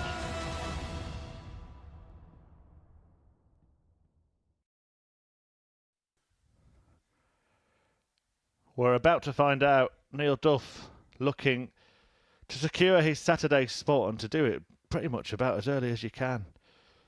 Only 10 to 11 Wednesday morning, and Neil Duff could confirm his place in finals night once again. John Worsley, the opponent, trying to stop him. He can stop him for now, but in order to actually overhaul the 6-point gap to the top of the table, he's going to need everybody else to stop Neil Duff as well. So it does seem, and it has seemed, like a matter of when rather than if. But does Duff get the job done here? Well, we'll find out in a race to 4 legs.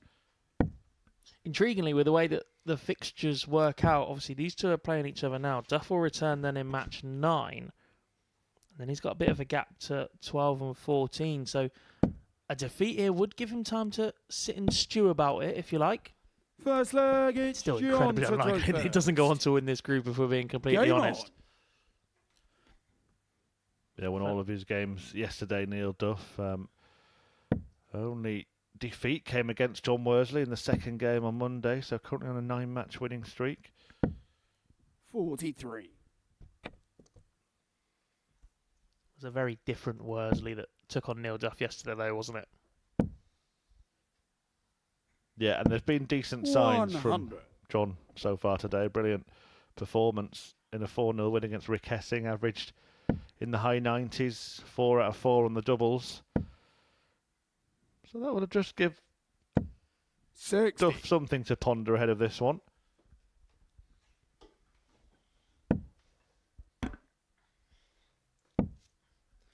I think the worry for the rest of the group and those 95. chasing, i.e. John Worsley, is that even if you do get the result here and it is possible for things to unravel, but Duff is so experienced, not just in this building, but in the sport in general, that he isn't the type that you think are going to start panicking and flustering their lines to get over the line.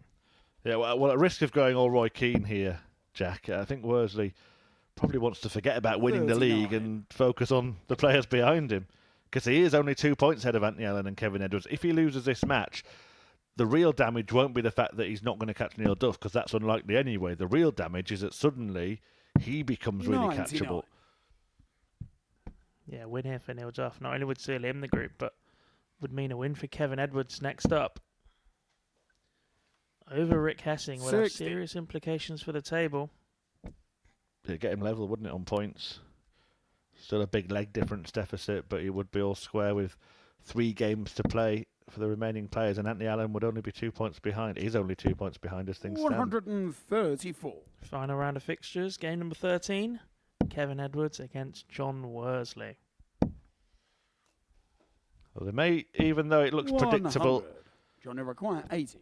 in terms of who wins the group, there may still be a few twists and turns yet. And that's what makes Group A really attractive, is there are so many sub-stories. Up to for 19s instead of 13s. Gets a double 58. 11. Now we require 107. But Duff with a chance for the early break. Perfect first start. Solid second. 67. Just too high with a required third. 22. Did he? A little bit of a gesture from Neil Duff. Did he know how important this opening leg could prove to be?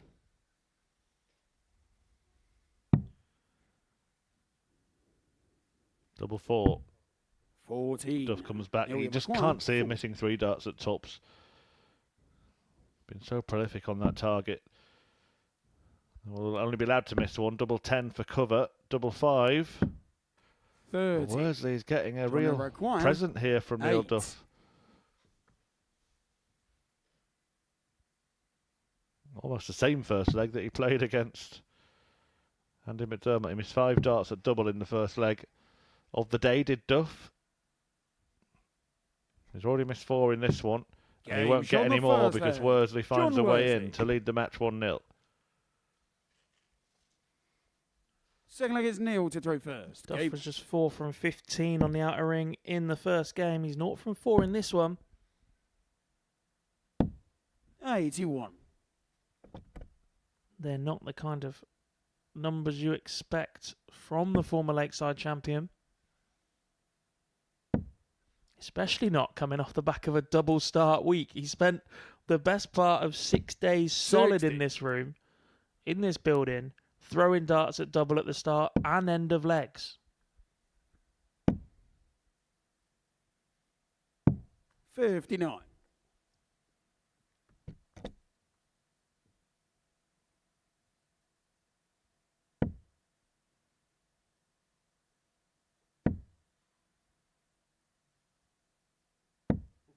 $45.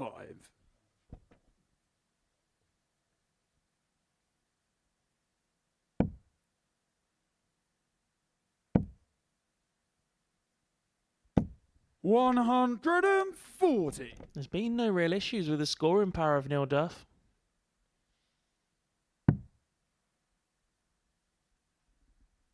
In the first game and this one. But it is those darts at 93. double that have him on the back foot against John Worsley so far in this one.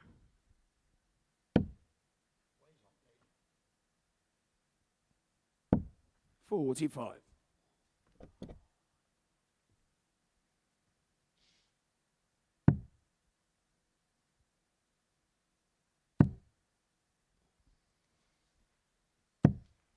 Worsley gets the 41. counting right, but not quite the execution.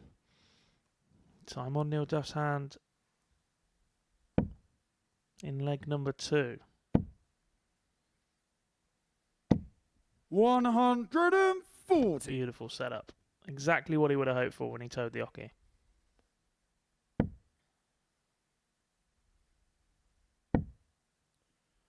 Yeah, coming back for double 18. 96. Trying to put right this Now we run of missed doubles 36. for in the opening leg. He's got time on his side here. Game's on the second. Just leg. goes for his shots, Neil doesn't he, Duff. Neil Duff? Another player might have thought about splitting there with Worsley not on a checkout, Well, I guess but John to Duff throw attacked first. and it paid off, Game. 1-1.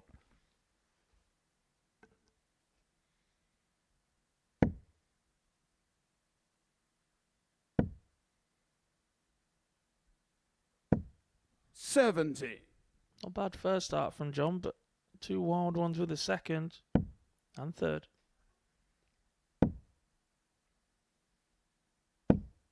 $100. When Neil Duff's in the groove, there isn't a lot of lateral movement, is there, with the darts? It's very straight. Even bad visits are 60s and 59s where he's switching away. 60. It's just a lack of a treble. There's no real, right, drag it into the one side and drag it into 5 the other side. It is very straight and down the line from Neil, isn't it? 45. Good timing, Neil. Yeah. Even he said unbelievable. I think he's got headphones in. He's having a look up at you now, Jack. Commentary box is positioned on the balcony here in the live lounge. 52. Instead of the cupboard under the stairs that we used to keep you in. Well, Worsley just apologising for something there. Neil Duff stepped back. There was a little bit of ag between the pair of them on Monday, if I recall. Did Worsley put his glass down too 140. heavily? I think so. It was in the throw-in moment. I think Neil heard it. It was one that got away from him a little bit. Perhaps it's one of those that you tend not to hear if the result goes your other way or you focus, but 21. it is such an intricate venue. You don't really get this anywhere else in darts, even at Pro Tour level or local league level or Super League or county or anything like that.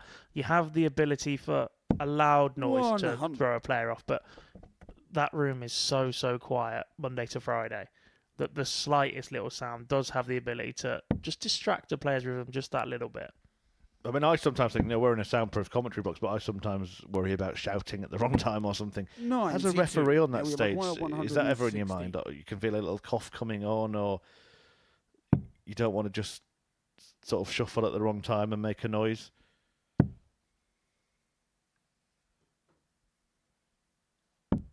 Game Well, shot. the only noise the third referee's leg. making here is Neil game Duff. shot on the third leg. It's at 116 again.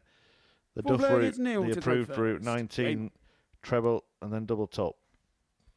Not just the Duff route, but it is quite staggering how often he leaves that finish as well. Without having that number 2 hand right now, I'm not even 95. sure if it's possible to get. This is sort of a hint to somebody backstage, but I'd put a large amount of money on Neil Duff having more 116 checkouts in this building than anybody else. 180. Worsley rallying.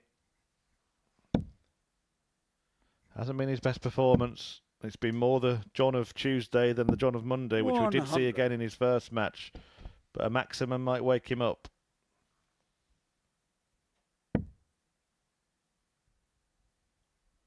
Won't be backing it up with another. 100. Important last start treble, though. Just keeps him ahead of Neil Duff here against the darts. 60. Bit of old school about Neil Duff there, 306. Should really be starting on the 19s.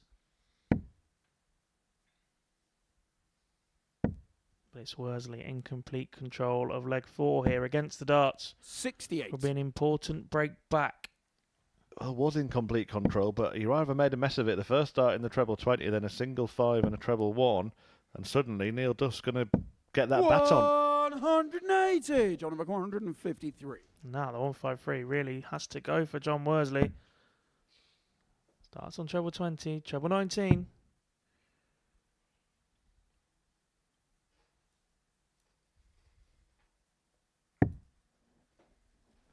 So to edge closer to 66. qualification, Neil Duff, 66, treble 10, found. Big step back, double 18 is the target. Double 9, he's hit it already in this game, but 48. not this time. John number required 41. Chance for Worsley to level up. Big break back. Was Worsley who threw first in leg 1.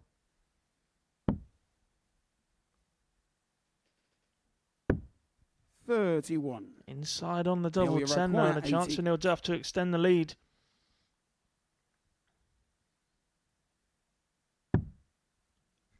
Looks usable, that. Well, at least he hasn't gone inside and not left a double, 12. but he can't find that double. John number required 10. Once again, a chance for Worsley to level us up. Game shot First the fourth start in hand, leg. John Worsley. We're back Worsley. to 2 apiece. And more importantly, John Worsley no longer Fifth leg, needs a it's John break. to throw first. Game. He started this match without needing one. Duff put him in a position where Worsley had to find a break to get back on level scores. 66. A really frustrated Neil Duff after that. Gave himself a bit of a whack on the leg. 58. In reaction to, well, probably not Worsley hitting, but the fact that he'd missed to allow him to do that.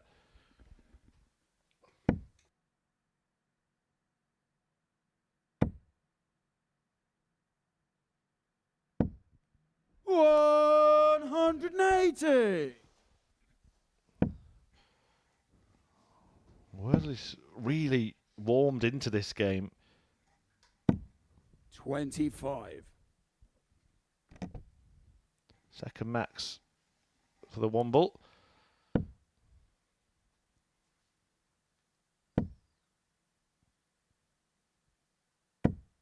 $45.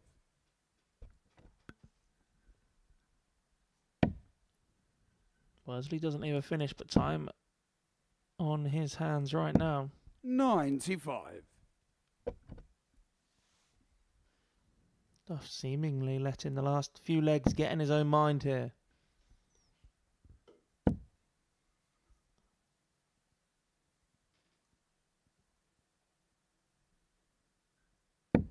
$60.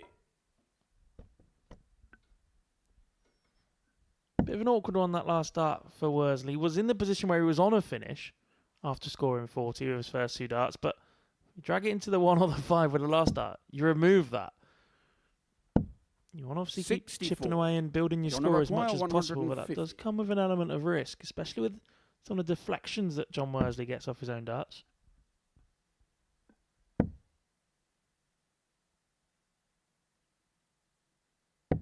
$110. Nice leave.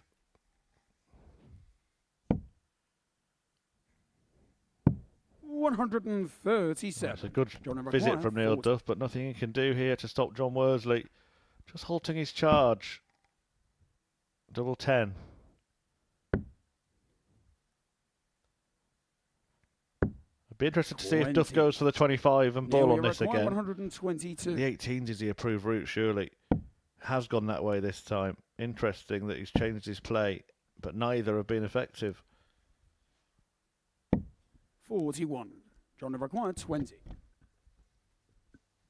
No good for Duff, but a chance for Worsley once again. Game shot on the 5th leg. John Worsley. Makes no mistake this time around. Worsley 6th leads leg, it's Neil 3-2. to throw first. Game on. Once again, Neil Duff needs to win leg 6 and leg 7 if he's going to take the points in this one. He did it in his first match. 100. Trailed Andy McDermott in that one.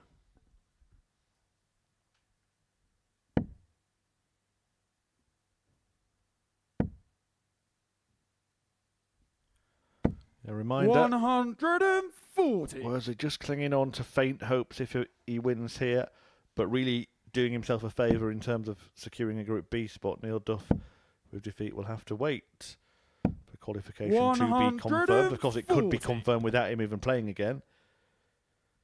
Worsley in action against McDermott before Duff takes on Edwards in the next round of fixtures. 140.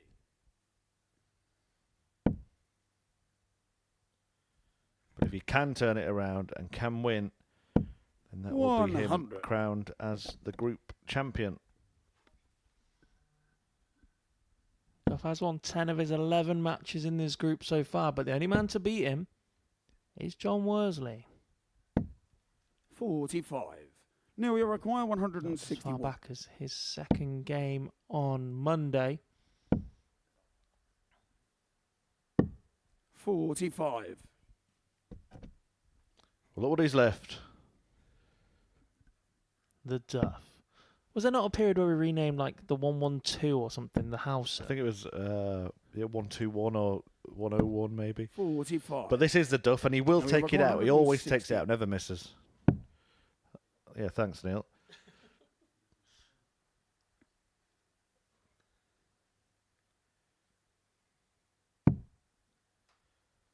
Well, now he's even more annoyed that he missed a single because he's found the treble that would have given him a go at tops. 76. John Eric 131. Worsley 131 will go for the treble 17 if he hits it. Would have gone tops, no doubt in my mind whatsoever. That's the Worsley MO. 51. And we require 40. Leaves that 80 anyway. Important for Game Neil show me Duff sick once player. again. Neil Duff.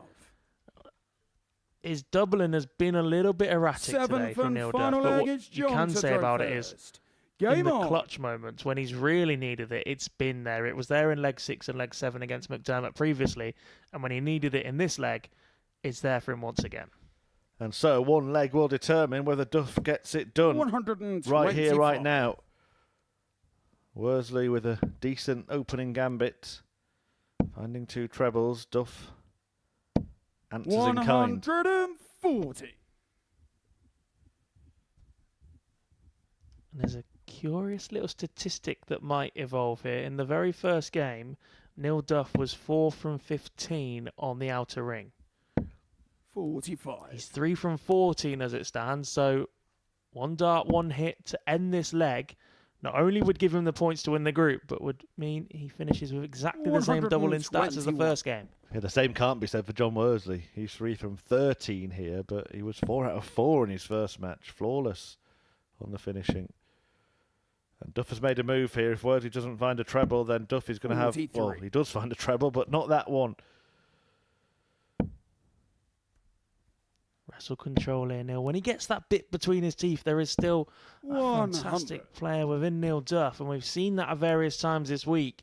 Perhaps not as often as he would have liked so far this morning. He's made it a bit difficult for himself. I know he's won a world championship, but you just feel he's a great short format player, don't you?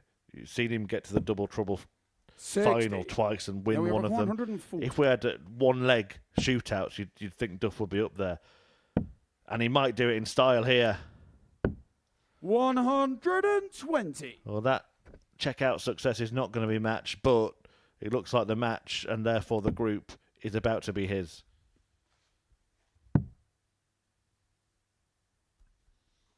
Plenty of time as well. 42. Now we require Got 6 20. darts from this double 10, but won't want to mess around with it. Opts not to split. Chases double 5. 10. Was it a little tentative? Being attracted to the high dart there rather than really attacking, thinking I don't want to leave myself 5. Certainly a moment of hesitation before that third dart, wasn't there? Will be coming back once again. Will he attack it 60. straight away? That seems to be the Yeah, Duff we MO, require no 10. matter what he leaves on the dartboard. Same dart. And that's the dart he didn't want. And now there could be a twist in the tail here. Is Duff going to be delayed? Is Duff going to be denied? Treble 19 would have given Worsley a pot shot at the bullseye. 98. Back then for double 2 to wrap up this Group A for Neil Duff. Will be wary of the way his darts stand up. Doesn't matter when you hit it first dart in hand though. Neil Duff eventually sees off John Worsley and with it secures Group A. Just before 11:15 on Wednesday morning, Neil Duff has booked his spot in Saturday night's finals. He does it with a second 4-3 win of the day over John Worsley in this instance. Coming up next, the race for Group B continues as Kevin Edwards takes on Rick Hessing.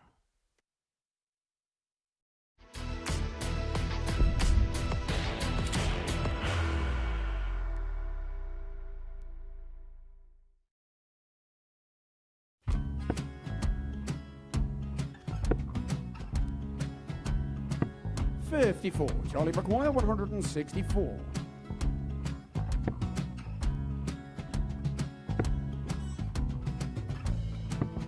$44.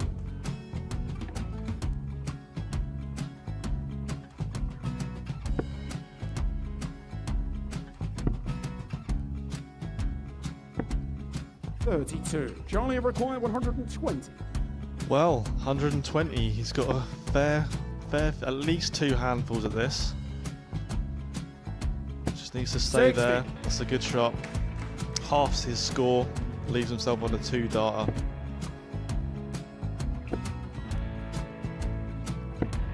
$26. Charlie Time on his required side 60. to become back-to-back singles champion.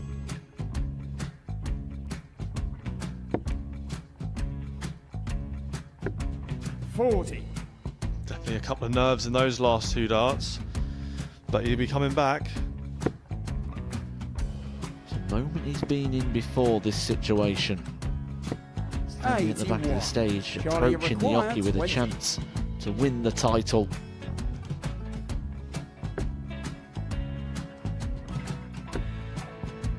He did this to win the first title, if you remember. 11. I think he's gone. Georgia I think he's gone to 180. bust it, maybe. The first title he wanted 20. He went 6-7-7 to win it. He had a chance to replicate it again. Yeah, I get the feeling that was for a bust, and 39. on that situation there, George Scaife wasn't even 9. able to take it out going to the 18s on that switch. Yeah, I think he just panicked a bit, but he's done well to get that big one. Sometimes can be the hardest part. Georgia requires This is it. 79. It's got to be 19s. It's got to be 19s for this shot. Big 20 and a double. He's got the first one. He's going to get a match dart here.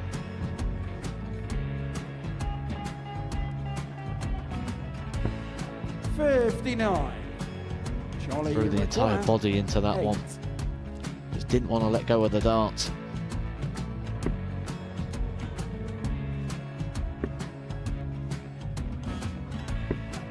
No score. He's giving George a chance. Georgia require 20. I think George has been quite good on double 10 today. So many opportunities for Charlie Murphy. Go Couldn't get the job it. done. Got out the match, and the Red Dragon George Modus Scaife. Super Series Influencers Champion, George Scaife.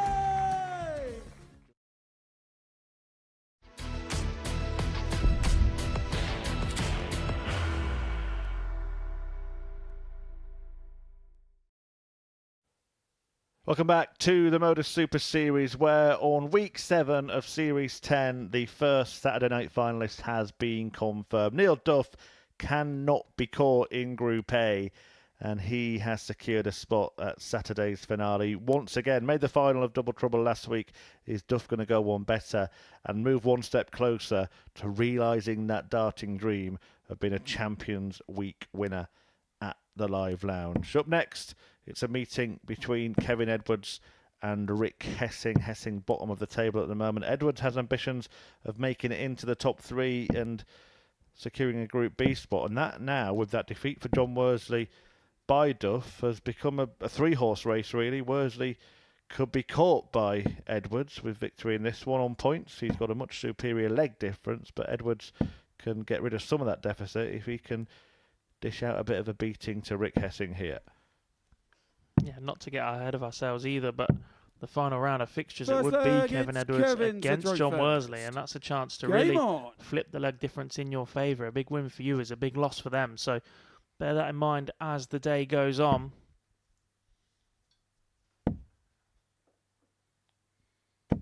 $125. Edwards only managing the 1 win yesterday, despite winning 4 on his day 1, but it was 59. against his opponent right now, Rick Hessing. That came in the final match of the day that these two played.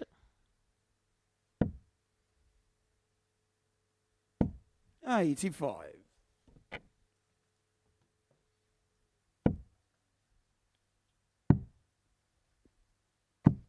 $58.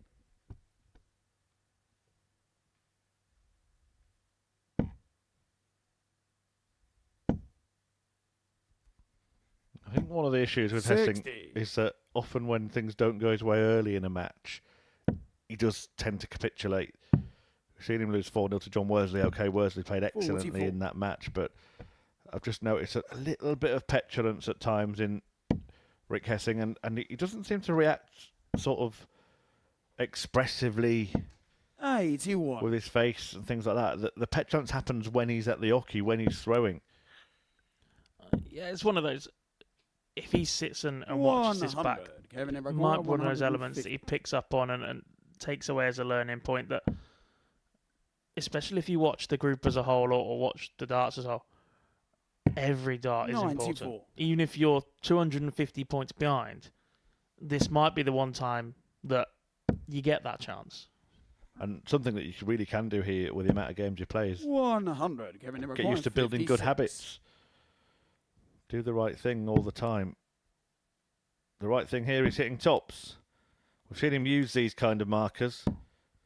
36. Just the wrong side of the tram lines there.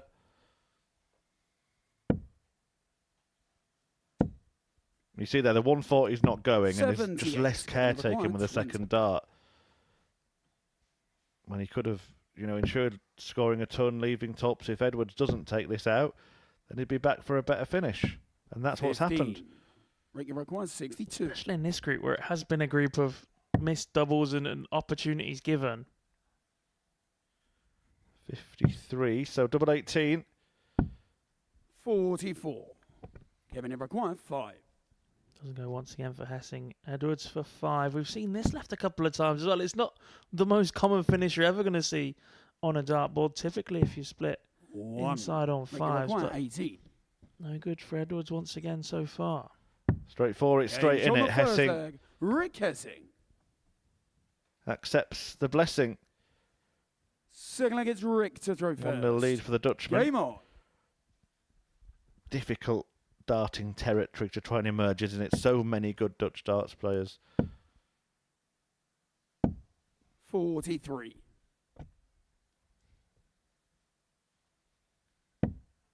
A Group C campaign might just suit Rick a little bit as well, especially when you look at 84. the makeup of that group.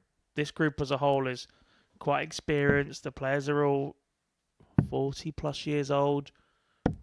There's a little bit of a 57. younger, more youthful feel to Group C in Charlie Manby and Lloyd Walker that just might relate to Rick that little bit more. But also as well, 44.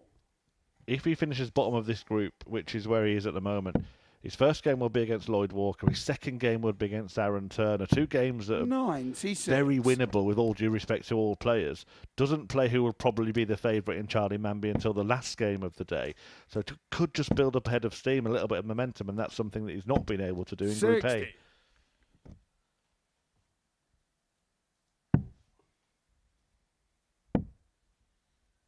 Does just have 2 wins to his 59. name so far, but one of those was against Andy McDermott as well, a player who it looks like is headed into Group C with him. So there are definitely positives that can be picked off if you're looking for them. 100.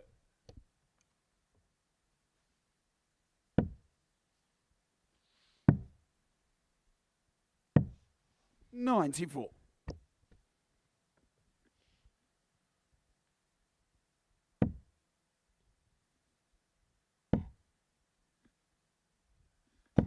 $125. It's a little off the pace so far. Big 125 gets him down to a finish. Hessing did have the opportunity for the 152 for a 2-0 lead, but crucial visit for Kevin Edwards this. We've spoken about the door being open after that defeat to John Worley. 40. Ricky require 89. Flatliner put himself in a really good position after that win over Anthony Allen in round 1. 73. Kevin require Just survived darts to be in a poor position here in match number 2. Well, now he wants double 16. He's never a million miles away, is he, on the doubles? Game show on the second this leg. time he's right on the money. Kevin Edwards. Always seems to be one side of the Then wire or Kevin to t'other. throw first. Game on. Is there an element that makes that more difficult for a player when you're in and around it? You cause your blocker, the adjustment needed is so much more microscopic than a player who's missing by an inch or so. That Yeah, absolutely. I think it's one of the nuances of this sport, isn't it? That a good dart can pose much more of a problem than a bad 60. dart, particularly when it comes to the outer ring. you look at it in the scoring phase as well. You're rewarded for missing by more. What you'll see with a lot of beginners is them averaging 100. 45 to 50 going, isn't this brilliant? And as they start getting better and as they start getting a little bit more control, their average will come down. And that's because they're not hitting 55. the big 18 or the big 12 in their scoring phase anymore. They're just hitting 5 and 1s. Their misses have become more narrow, but the nuance of the dartboard is you get punished for that. 60. And at the higher level, I think we've just seen an example there. When you miss the treble 20 narrowly, you're coming out with 60 because you're blocking it. Whereas if you miss it by miles, just nice 41. straight darts like you taught when you start playing in your local pub team, you'll get a lot of tons, won't you?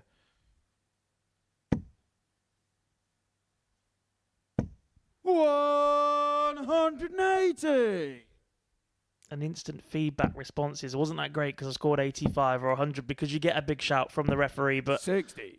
Kevin if that Everett, third dart 61. on an 85 as well, you're better off scoring a 60 because your grouping's better. It's something you can work with as a professional player. Well, Game professional from the leg, third that. leg. Professional standard Kevin leg, no Edwards. doubt, from Kevin Edwards. 14 darter.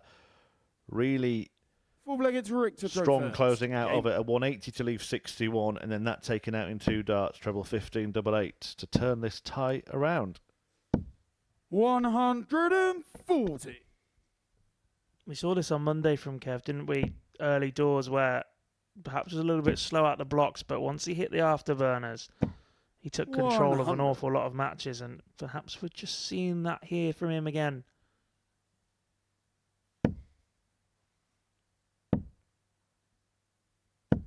$100.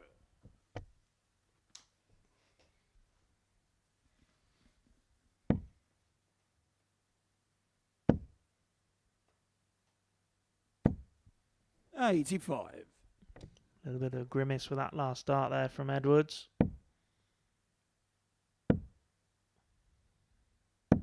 $60.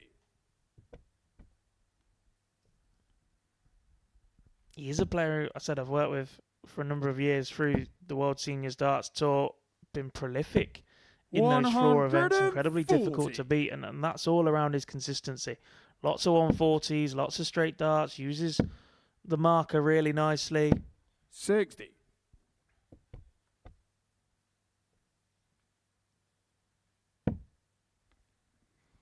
Yeah, when Jack says he's worked with him, just to clear it up there, Jack's been a 76. stalwart of the seniors darts in 141. various roles, including as a tournament official.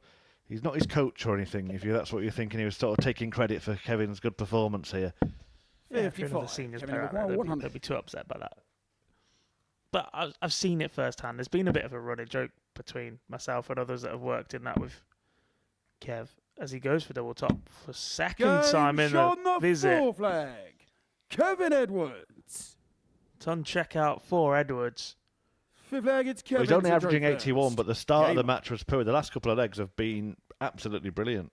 29 darts to get through the pair of them.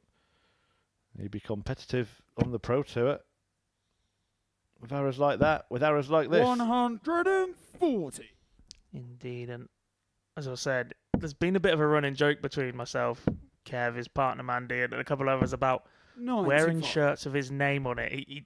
He's not one that really likes to do that. He likes a very nondescript blank shirt, and every time he wins a game, you're going, Kev, you're going to have to get a shirt with your name on it now. You're going to be playing here. And he's really proud of the one that he's wearing right now. It was one that was designed for the Circus Tavern, but he's not one that really likes the limelight or anything like that. So it's been quite amusing for the last few years. Well, just on shirts with your names on it, rare thing, Rick Hessing hasn't first named himself on his shirt, just Hessing on the back of his. It's very football-esque, isn't it? 44.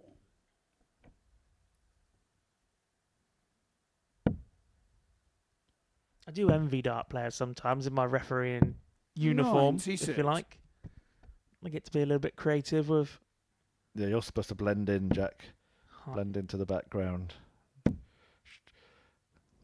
referee should be heard and not 99. seen. I try my best. Well, Edwards certainly trying his best here. This has been a brilliant burst. A purple patch of the very top order. 59. Kevin Edwards coins 78. 78 required here to close out the game in style. Brilliant. Absolutely superb. Game What's shot a way and the match. to win that game? He Kevin reels off Edwards. 3 legs, 14, 15, 14. After a slow start to the encounter, and in doing so, he puts himself level on points with second place John Worsley. Kevin Edwards has got his eyes on a Group B spot, and wins like that, well, they'll help him get there. It's an 85.26 average, which is more than respectable, but more than 100 for the last 3 legs. 100 checkout in there as well for Kevin Edwards. A 4-1 win. Coming next, Worsley looking to respond when he takes on Andy McDermott.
Welcome back to the action here at the Modus Super Series, where we've seen 6 games already. Here's what's happened in them. Neil Duff winning both of his fixtures, in fact both 4-3, just getting over the line in each of those encounters means that he has already won Group A. He's done it with 3 games to spare, 22 points for him. Can't be caught by John Worley, who has just been caught by Kevin Edwards after that 4-1 win over Rick Hessing before the break.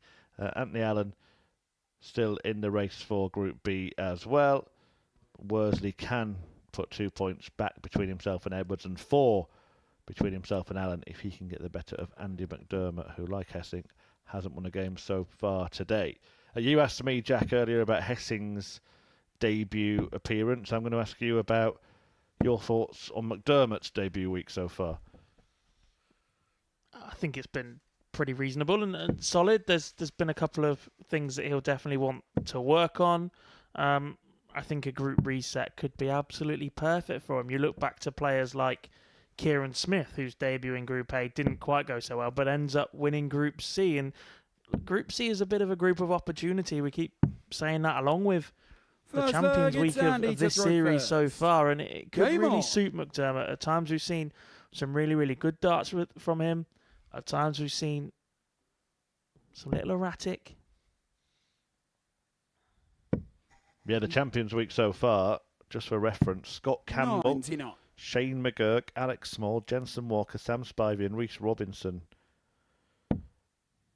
From memory, Reece the only player that's really come close to being 100 in the shout to win a series title.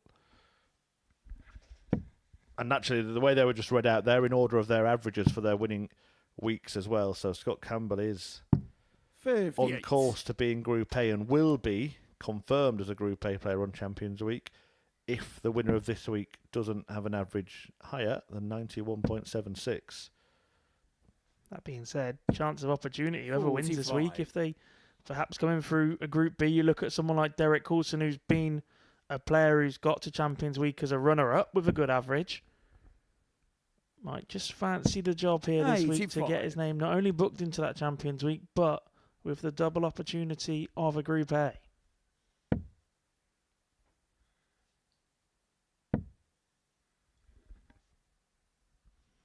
There are some big names still to come later in the series, though. Players that are regulars here at the Super Series that have had success. Some new names too, I believe, Chris. Yeah, we won't spill the new ones yet, but I will.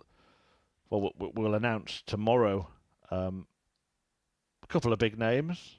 One well-known, one a former champion, another one a returning name to the Super Series. So we'll announce that tomorrow. But yeah, the likes of Steve West hasn't played in this series yet.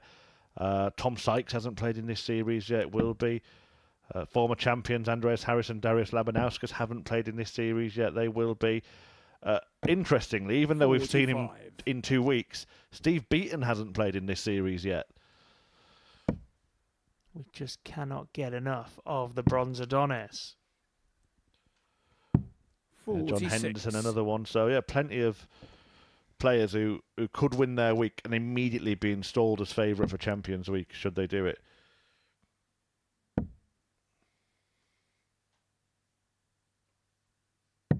$131 and over 123.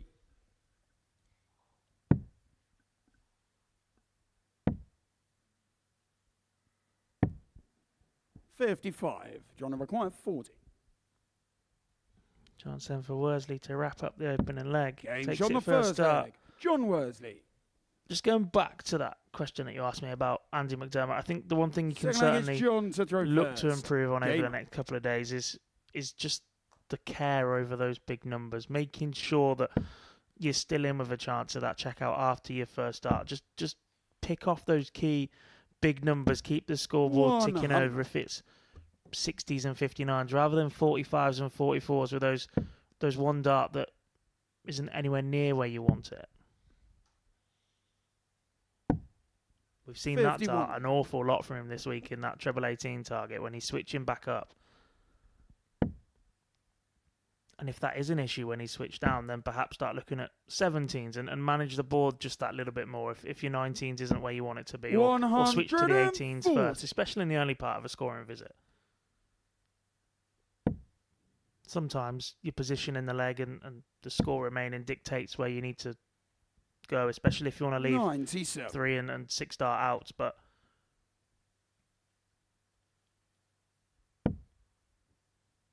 much like Hessing, there's certainly a game within McDermott. Yeah, well, the 85. shot you've just seen is a bit of an example, isn't it? I know he's switched because he probably felt he couldn't get the treble 20, but 3 points more and he could be on a finish. 100. And that goes back to management from the very first visit. And it's something that, again, the Luke Littler effect, there are players that have been doing it way before Luke came about, but it certainly wasn't as high profile. You speak to... 85. I think I was quite surprised or caught off guard a little bit when Stowe Bunce is setting up visits from 6 darts in, because without being disrespectful, typically some of the players that we see coming over from America and the North American circuit 58. aren't the strongest counters. A lot of them have 191. come from a soft tip background. It's done for them, and he's teeing that up from the early stages. Yeah, no need to mention Leonard Gates, 59. who actually miscounted his points tally on Saturday night, was heading for the exit door despite being through to the semi-finals. I'm still staggered that he hit the right double for a 9 dart. We have actually seen 47. on the Pro Tour, haven't we, Jamie Hughes 32. take himself off a 9-darter with dart 6 despite 6 perfect darts. Game on the second leg. Worsley John Worsley. waltzing through this one, and we are definitely seeing that version of him that we saw Third leg, it's on Andy to Monday throw today, first. averaging Game. once again in the 90s, hitting half of his double attempts in this match, and you just get the sense he's going to brush Andy McDermott aside very quickly. 100. Yeah, I remember that Jamie Hughes incident you were just mentioning. I remember in snooker as well, Ding Junhui forgot he was on a 9 dart, a 147 at one point, played up for the blue while he was in the middle of the pack. 45. Well, you've been a handy player in the time. Have you come close to a perfect leg? What's the closest you have come? 7. 43. I remember the first time I went back to back. I'd have been playing too long. I'd been at a Pro Tour all day, or a Dev Tour, I think it was, or a Challenge Tour, one of them. And we'd left there in Coventry and gone to a 100. tournament in Milton Keynes that was run as a win this and I'll pay for your entry into Q School. So there's a lot of decent players there in the room aside to it, but it was actually the club owned by Billy Holmes, his dad. Yeah. So I've got Billy back in his 180. prime almost. There's Kyle Anderson there having a chuck, and there is Kirk Shepherd on the board next to me as well. And I've gone back to back for the very first time with those 3 next to me, and 26. 26. Believe it or not, never been anywhere near as good as you, but I've got a slightly similar story which I may share in the next leg.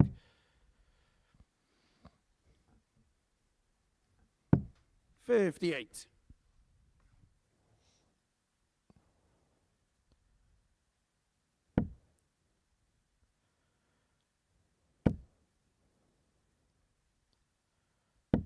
60. And he required 120. Dermot then wanting the Shanghai. Perfect first up. Needs to step because of the way his darts stand up. Beautifully to the left. Back to the right now for the double. 100. Moved about perfectly on Gnocchi, but not quite able to execute with the final dart in hand. Time on his hands, though. John Worsley having a bit of an off leg. We've not said that too often today. 134. And he required 20. Game on the third leg. McDermott takes advantage of said off leg. 2-1 to Worsley in this Fourth one. leg, it's John to throw first. Game on. Let's hear your 9 dart story then. What have you got in the locker? Well, less of a 9-dart, more of a 7-darter. I've actually, triggered my memory many years ago. 100. Played in an event actually near here, going along with a couple of professional players at the time, Simon Whitlock and Aaron Monk. They were both playing either side. And it was double start, 301. 121. First visit, 81. Second visit, 180. Then it tops for a 7-darter. After that, could not stop shaking and lost the match 3-1. I think more players will resonate with that feeling at the end of not being able to stop shaking. I came close in pairs, not competitively once. Derek Coulson, who's actually playing tomorrow, when we've played pairs events at flyer 29. events kind of things at the seniors tour of late. I opened 180, he opened up 180. I missed the double for the 141. That hurt. It'd be great to see a 137. pairs 9-darter, wouldn't it? Would you have the International Pairs Week coming up very soon on our calendar? Yeah, we're just confirming a few countries and pairs for that. We hope to reveal 134. them relatively soon, give you a glimpse into what to expect, and yeah, maybe that'll be a historic event. Glenn Durrant, of course, has been part of a mixed pairs 9-darter. 45. I'm assuming Claire had 2 visits in that leg. Morning, Glenn. I know you're watching. 97. Would be some feat to see one here, though, in pairs. We are due a 9-darter here. We haven't had one for what feels like a very long time. I don't know if that's just me being greedy, having had 3 in my first 30 days of refereeing here. It sort of all arrived at once, but it does seem to be that the well's dried up a little bit of late. Well, doesn't seem to be drying up for McDermott. He missed tops for this in the previous leg. 100. Comes inside once You only again require and 80. looks to the darting gods as if to say, why do you do this to me? Last time out, though, John Worsley was in no position to capitalise. This time, 60. And he required 20. he was, but he cannot muster up tops. McDermott, double 10. First Game dart shot in the full hand. flag. Andy And we McDermott. are level. John Fifth flag, Worsley it's Andy opened his to account throw today with a first. 4-0 win over Game. Rick Hessing. Since then, beaten by Neil Duff 4-3, which denied Worsley the opportunity to stay in the hunt to win this Group A. And now his place in Group B may be under threat. 100. Kevin Edwards is already level on points.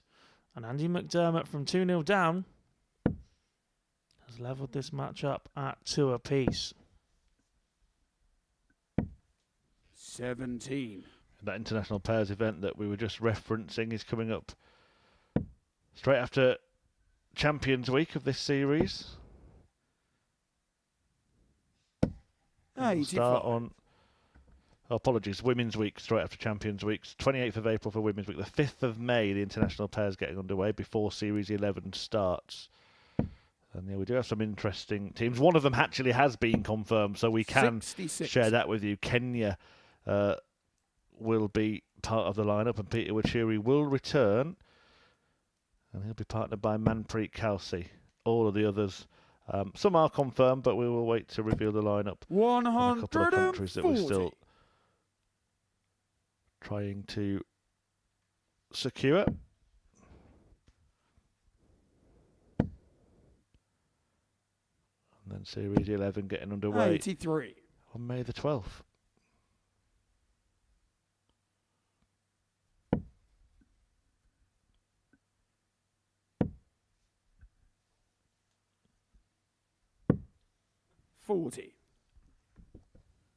What do you think the Specials Weeks have added to the Modus Super Series as a whole? Because obviously when we started, it was very much series. Now there's that little bit of chance to have perhaps a bit of fun while still being competitive and show off a couple of different formats and different players, if you like. Yeah, I think just a little 58. bit of variety as well. Variety in format, variety in lineup. They've also given an ability to just put on an outstanding lineup. Look at the last week, the Double Trouble lineup. You wouldn't get that in a normal week. 140. And it requires 78. think they'll... Might, but I think the players might be a bit miffed if they see other weeks around it that they've got to compete with that amount of quality. I think there'll be a meeting soon about maybe Game shown the fifth. putting the format Andy the same McDermott. as this, where a double trouble Andy McDermott would have just won the match by leading 3-2. I think the quality was that high John last to week throw that first. maybe we Game. do go back to best of 7. Are there any... I know we've got events coming up, like the international pairs, more 137. women's weeks. We've got the Rising Stars, 16 to 21-year-olds. Is there any special week that... I know people talk about Royal Rumble and things like that, just too difficult for partners and 38. to create betting markets and everything like that, to really organise that and keep it the kind of secret you'd want to keep it, just logistically too difficult. But are there any realistic sort of specials weeks that you think could add 92. value?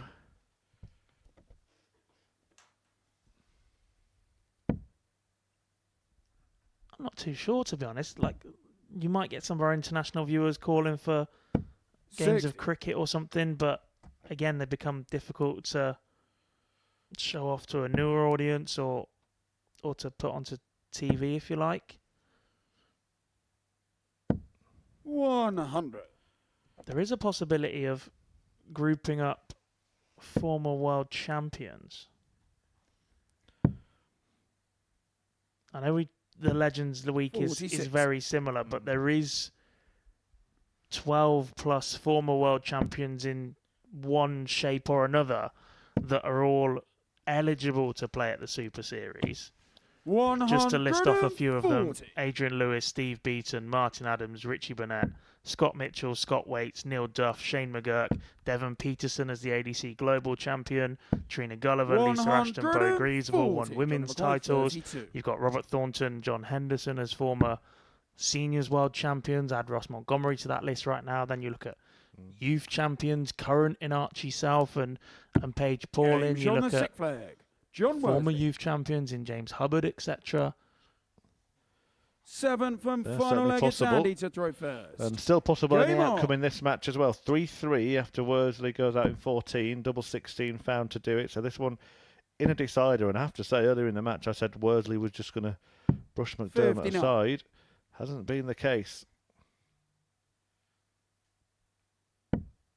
But does it have that feeling of the Neil Duff game for Andy McDermott, where he's kind of done all the 100. hard work to get himself into this position, but then it's the experienced player that produces the goods in the last leg?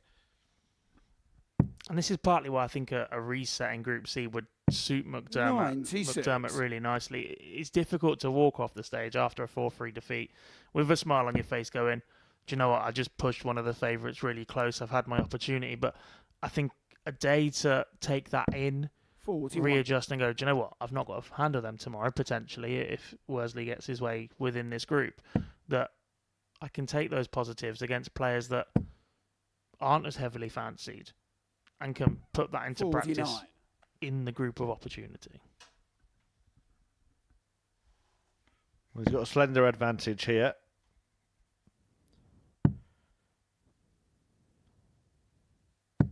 96. Worsley with that one treble, just getting his nose in front, but still very much in the balance.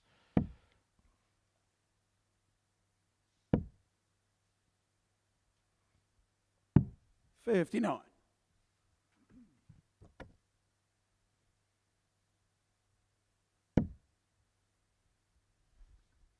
Spoken about shirts a bit, what do you take to Worsley's nondescript playing shirt? 58. Oh, last time he was here, I was very delighted to see that he got the big womble and he got the Modus Super Series on the back of his shirt.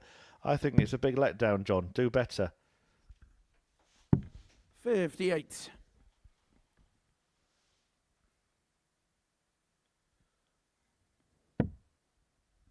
Not to kick a man when he's potentially trailing in a deciding leg or anything like that, but 82. I wonder if he's saving the womble shirt for Saturday.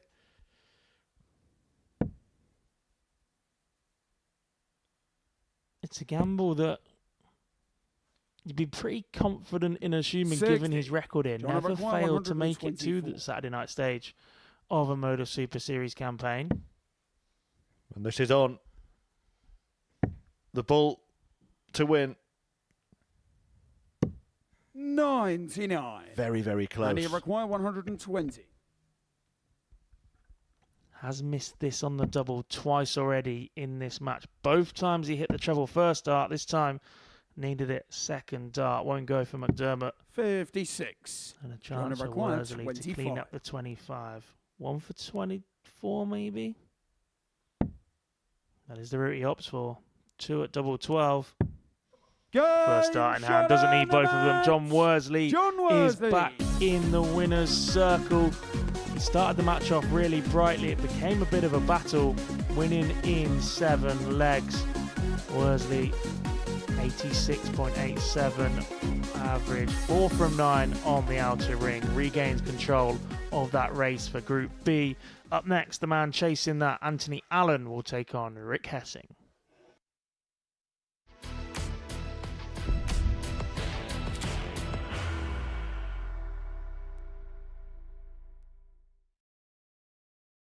Are you ready to lift that trophy, Darius? Yes. Let's do it then. Ladies and gentlemen, your Modus Super Series 9 champion is Lucky D, Darius Labanowski!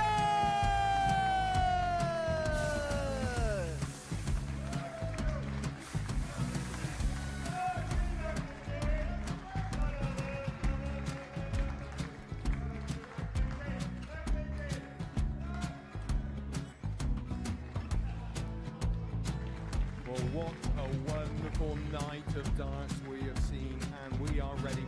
Our champion is ready, and it's trophy time. So receive the trophy. £25,000. The new Modus Super Series champion, the Terminator, Marvin Van Velzen.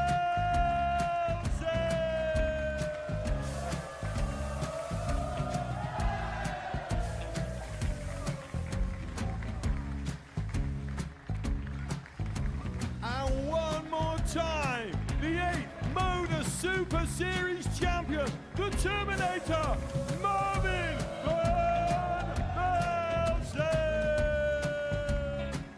And the new Modus Super Series champion is Andreas Dirty Harrison.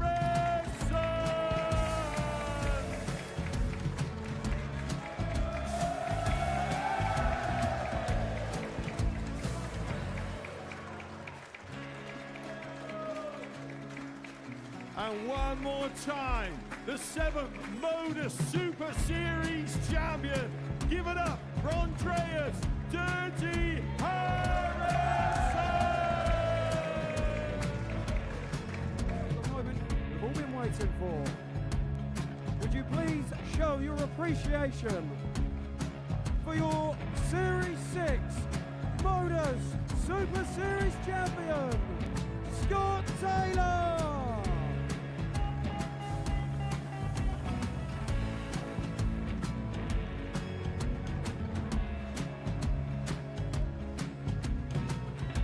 One more time, your new Modus Super Series champion. He is Chucky. He is Jim McEwen. Ladies and gentlemen, your Modus Super Series champion, retaining his title, the Nuke, Luke Littler!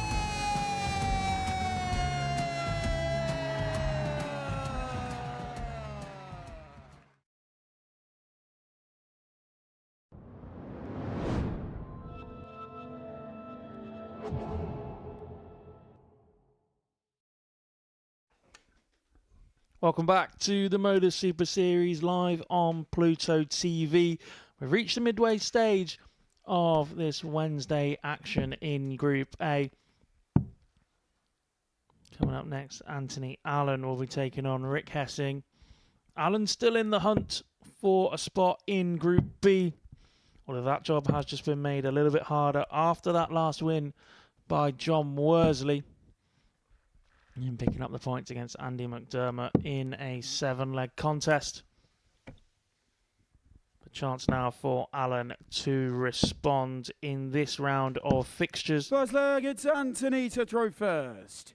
Especially Game more on. pivotal knowing that next up in this round, Edwards, who is 2 points ahead of him, takes on the group leader and winner Neil Duff. 96. So if you're going with the assumption that Duff is going to continue the way that he's played for most of the week, this becomes a big opportunity for 84. Alan to get level once again. Start the day level with Kevin Edwards on points. Just a leg separated them in the leg difference column. But a win for Kevin Edwards 4-2 in our second match of the day has given the Essex man the advantage.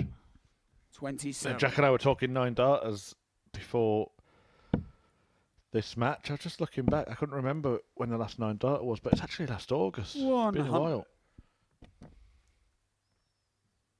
Oh, no, sorry. There was one in... no, there was... I tell a lie. There was one in September as well, wasn't there? 60. David Wazowski. Mason Whitlock getting one against David Wazowski. That was the last one. Before that, Marvin van Velzen. And then 2 in the 60. same day before that in July.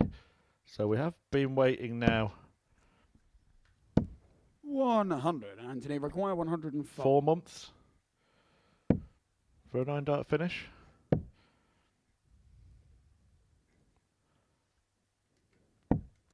$53. I've just been reminded, Adam Mould actually had one, so ignore everything I just said. That was in 44. November, so we've been waiting 3 months. I know I didn't referee the last one, that was all. To be fair, I was nearly right, because Game shot on the first leg. it was actually the Anthony 13th Allen. of November, so it is 1 day or 4 months. I was wrong, but I was right. Anthony Allen Second gets leg it is right Rick to throw first. in the opening Game leg.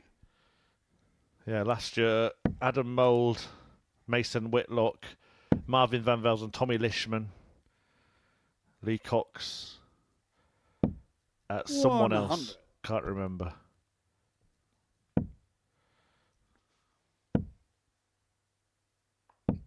$55. Go on then, I'll say it, Jared Cole. All getting 9 darters, but none yet in 2025 at the Super Series. We did come close yesterday, of course. Or Kevin Edwards 100. came close, to be more precise. Up to 15 in total in this building now. 100. A few more from the Southampton days, but we tend not to drag them out the doldrums too often. 82.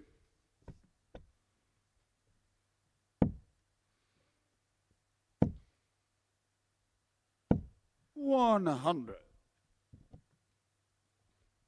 I think the one that will always stand out in my mind is that Steve West second 9 darter, where 95. bit of playful banter between himself and Henry, and myself and Jeffrey de Graaf on stage as well. But 140. Rick, 124. a lot of players will promise you a 9 darter at one point or the other, going, I'm going to hit one, I'm going to hit one, but to actually back it up and deliver it was something else from Steve West. 42. Well, Littler Anthony keeps saying he's going to hit one in the 106. Premier League, doesn't he? He did hit one yesterday in Leicester on the Proto. So did Gary Anderson. 74. Rick, you Not require quite the same, 82. that was Hessing would be happy to go out in double that amount here.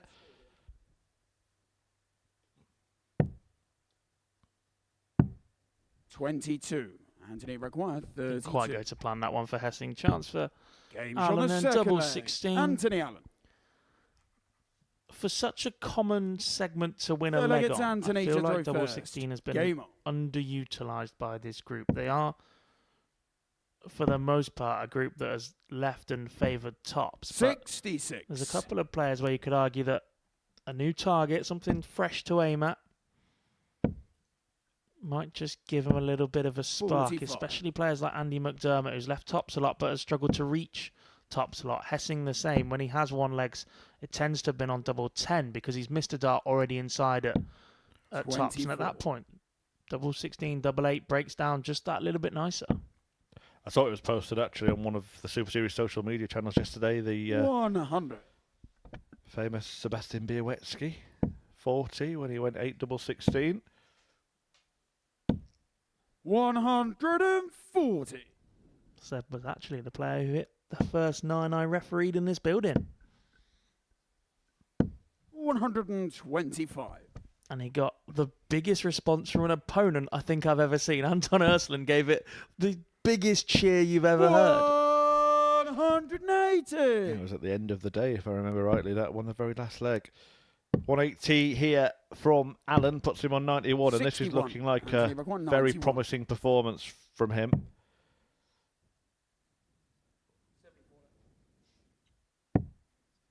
Was looking for treble 14 with that dart. We've had 57. a wait for a 9 dart, so what about a maximum checkout? It's on, another one in there. Would have left the bull, and he would have hit the bull. 130. Anthony Buck, 24. Might be inconsequential though if Alan hits this double 12. Now double 6. 12. Goes from west Rick to Buck, east 40. again.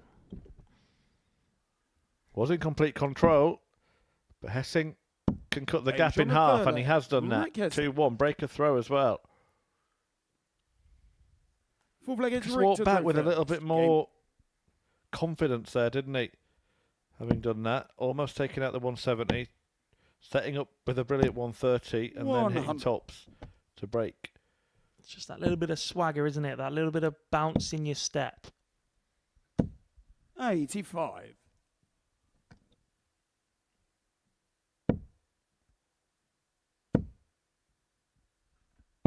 The players that are the toughest to beat are the ones that have got that bounce in their step no matter what's going on, because they could be having a disaster on the dartboard, but if you look at them, you wouldn't know. 140.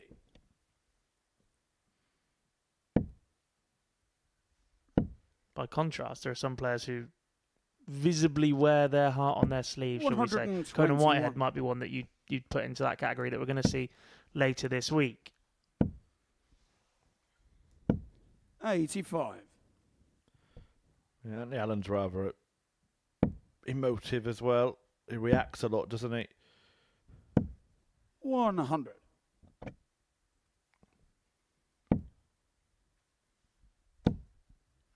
Two players that we see quite often here, 85. opposite ends of the But you're spectrum. Robert 120. Thornton is one that reacts more than possibly most, and Martin Adams is the complete opposite. Top cent. 100. Anthony Buck, Couldn't 106. quite get there, so 106 for Alan just to restore order here. Treble 18. Can't get there, so this could be all square in a moat. 36. Ricky required 20.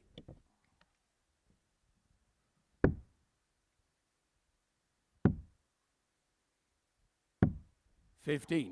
Doesn't Anthony go requires for 70. Hessing. How important will that prove to be in this one? Alan wants 70. Opts for double 16. I said it was being underused. Well, that's interesting. I don't know if that was mental or whether he didn't feel the dart gripped in the hand correctly, but he really took his time there. He was 54. ready to throw it Ricky and then required stopped. 5. Walked back. Ultimately missed in the end. Careful of the single here. That's the first part of the job done. And that's the last Game part of the shoulder job done. full 2-2. Rick Hessing. Yeah, we saw McDermott attempt the 120 Flick, Anthony plenty of to draw times first. in the Game. previous match. Hessing got a dart at it as well. Much like McDermott, though, didn't ping it in 3, but was fortunate enough 59. to return to clean it up. On a reminder, plenty of darting delights coming your way 100. on the Modus Super Series Darts channel, free on Pluto TV. Just stay tuned after today's show. 97. There was a tungsten talk with a former World Championship finalist. Andy Hamilton sat down for a chat. Following that, a look over the career 96. so far of Godwin Price. And then we're going to show you the road to Champions Week from some players in this series. Featured today, the winner of Week 2, Jensen Walker. So some fantastic programming coming your way. No need to switch away. You can watch darts, or at least watch us talk darts all day 138. long. What more could you possibly want? 100. Rick Everett, 167. Rick Hessing wants to take out this 167 because it would give him control of this match. 54. Anthony Everett, 105. And again, that last start was just that A little bit rushed, wasn't it? Not going to go for him now. A little less care over it. 65. Rick 130. 113 then to totally turn this tie on its head. Not going to happen. Alan back for tops. 41. Anthony required 40.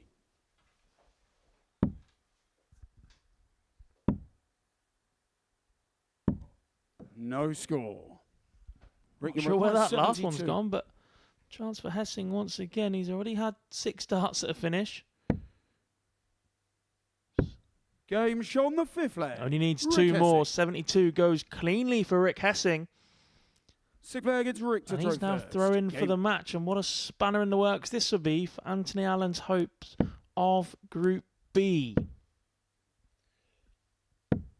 60.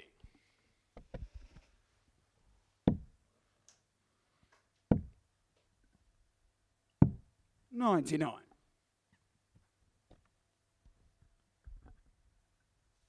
We've seen him have a couple attempts in this match so far at Ton Plus checkouts. The 120, the 113, the 167. 140. Does only have 1 Ton Plus to his name so far this week, Rick Hessing. That was in his very first 59. leg one of the week. 113 against Kevin Edwards. Hit that in a 4-1 defeat. 57.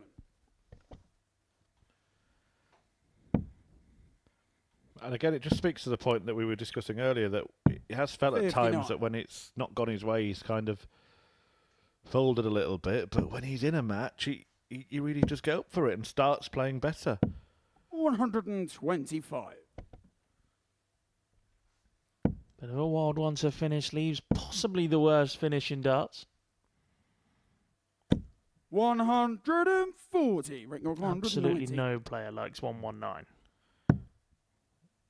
And especially when they hit the treble. It's what they're going for, but sometimes they hit the 19, they feel more comfortable. 79. Anthony It was a nice job to tee up tops. Allen with the 144. That's the target that Edwards missed for that 9 dart attempt yesterday. 60. Rick required 40. So to really, really harm Anthony Allen's chances of making Group B and to help Kevin Edwards and John Worsley, you would pretty much seal Worsley's place 30. in Group B if Hessing were to win this match. 84. That miss at tops has just become all too common for Hessing. Got to give himself more opportunities. Allen giving himself 2 at double 12. Game shown the 6th flag. Uses both, Anthony but he's Allen. back level at 3 apiece. 7th and final leg, it's Anthony to throw first. Game Well, on. looks like good friends have been made. Nice bit of camaraderie between the pair of them before doing battle in this last leg decider. 59.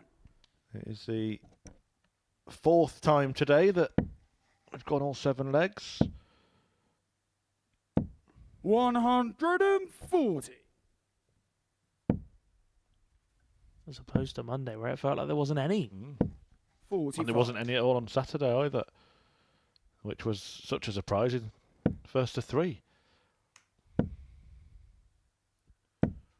40.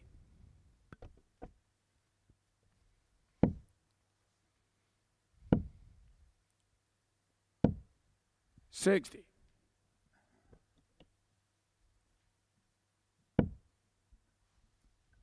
Bit of a nervy decider, one that could be decided by a couple of trebles. 137.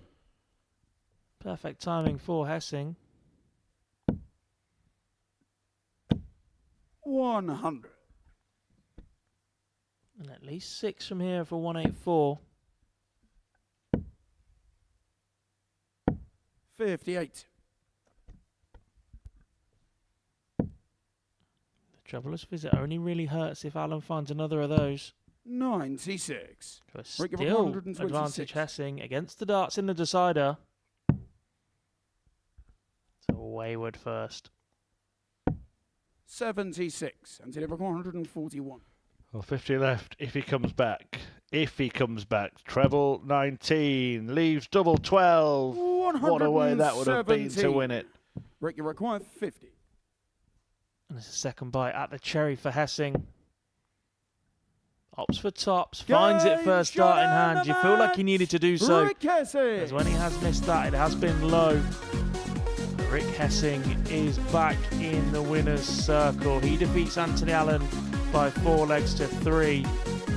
Allen smiling away at the water table as they have a bit of a chat, but that could be incredibly pivotal for Allen's hopes of finding a spot in Group B. Next up, Neil Duff will take on Kevin Edwards.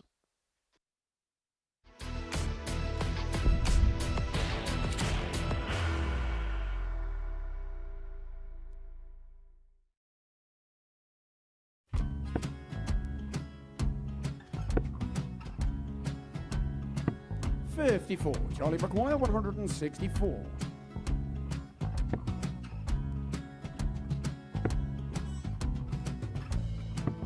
$44.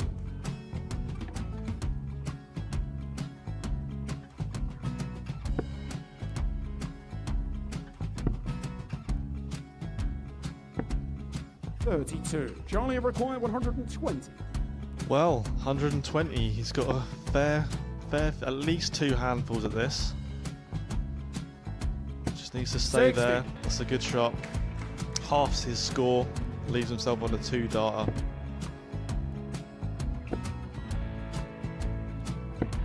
$26. Charlie Time on his McGuire, side 60. to become back-to-back singles champion.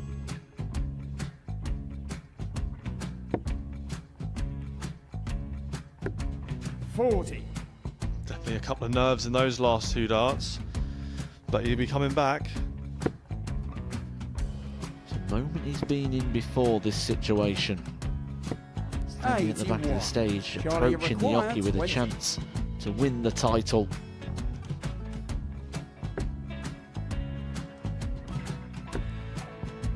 He did this to win the first title, if you remember. 11. I think he's gone. Georgia I think McGuire, he's gone to 118. bust it, maybe. The first title he won, he wanted 20. He went 6-7-7 to win it. He had a chance to replicate it again. Yeah, I get the feeling that was for a bust, and 39. on that situation there, George McGuire, Scaife wasn't even 9. able to take it out going to the 18s on that switch. Yeah, I think he just panicked a bit, but he's done well to get that big one. Sometimes can be the hardest part. Georgia McGuire, This is it. 79. It's got to be 19s. It's got to be 19s for this shot. Big 20 and a double. He's got the first one. He's going to get a match dart here.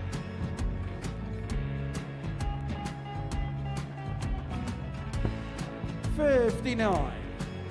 Charlie Threw the entire McGuire, body into that 8. one. Just didn't want to let go of the dart.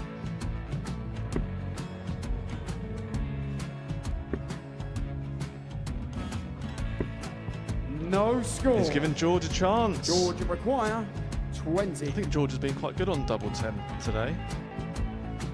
So many opportunities for Charlie Murphy. Go Couldn't get the job it. done. Got in the match, and the Red Dragon George Modus Scaife. Super Series Influencers Champion, George Scaife.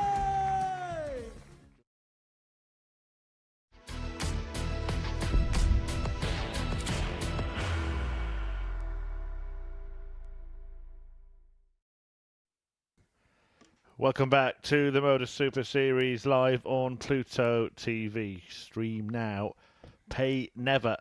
But Neil Duff might well get paid come Saturday night. The Northern Irishman already through 2 finals night, 3 games still for him to play. And he's taking on Kevin Edwards, who is harbouring hopes of being in Group B.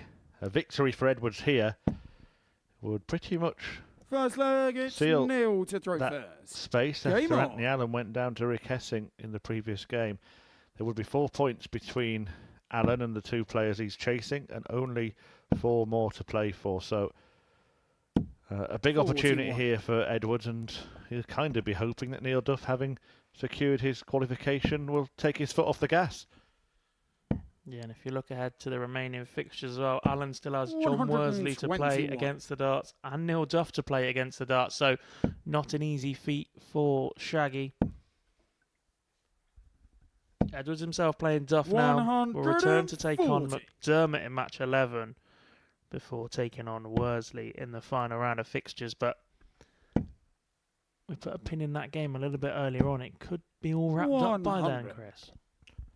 Yeah, it's looking that way. So at the moment, Neil Duff, well, it's destination finals night for him. Worley and Edwards, the players in position to join Conan Whitehead, Martin Turner and Derek Coulson 125. in Group B, meaning Anthony Allen, Andy McDermott and Rick Hessing would be joining Lloyd Walker, Aaron Turner and Charlie Manby in what seems to be a very open and unpredictable Group C. 60. Both those groups getting underway tomorrow. Double sessions of darts, as always, Thursday and Friday, 1 p.m. UK time for Group C, 10 p.m. for Group B. 133. And the finals night, as always, takes place on Saturday, 7:30 p.m. It all gets underway.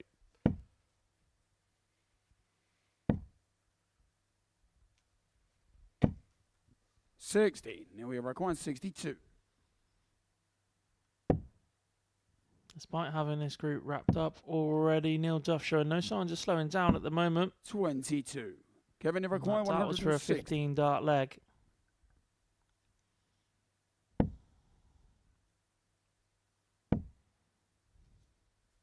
Edwards won't take the 160 and errant first dart. Took that opportunity away from him. Game It's shot the the first first dart leg. in hand finish for Duff. Neil Duff. I dread Second leg, to it's Kevin think to how throw many first. darts he has Game. thrown at double 20 over the last 2 weeks. Double start last week. Used it as his starting double more often than not. Tends to go back there on the finishes as well. 140.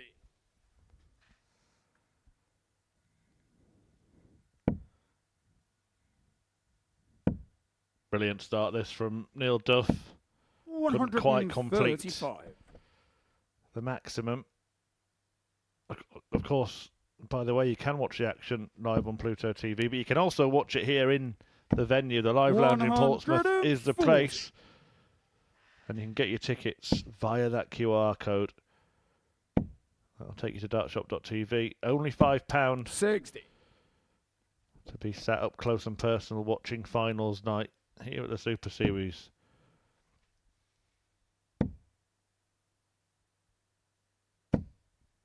$140. Lovely visit from Edwards. Consistent in this leg. 61. Kevin, you require 81.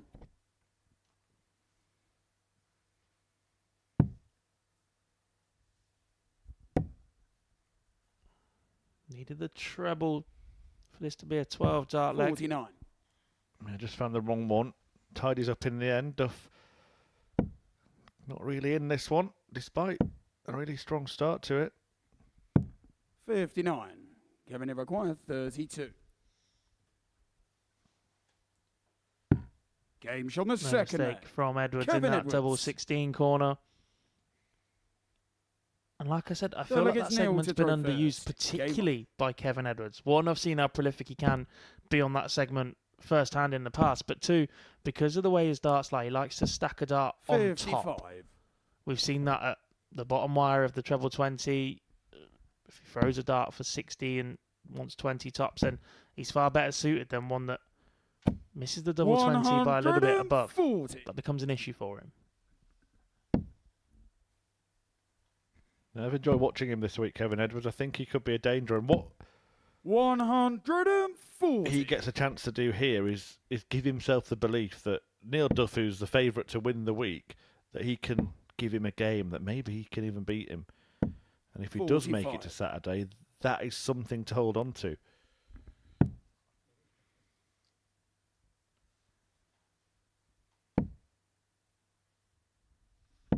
$61. Especially knowing that Neil leaves this building this evening and doesn't return again until Saturday. It's not quite the curse of winning Group A that it used to 83. be. But we have seen a number of players struggle from that position in the past. Yeah, and we've seen players, and Neil Duff's one of them, learn from that and learn how 60. to manage those 2 days. Darts is a sport where it's important just to keep your arm in. If you don't pick up your darts for a couple of days, there are freaks that are exceptions to the rule. 100. But it can feel like you've not picked them up for a couple of years.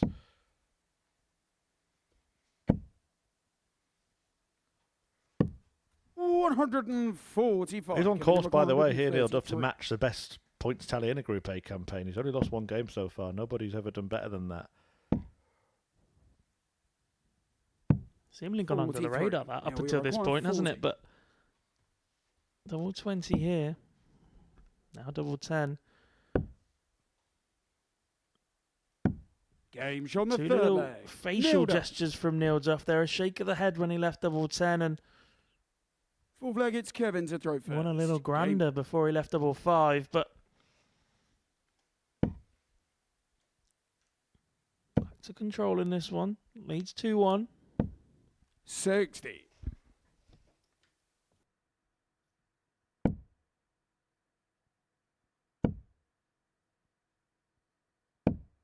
$100.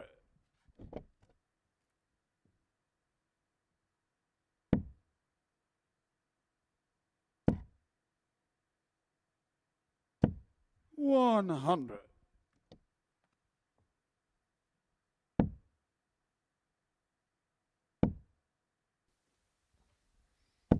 $60.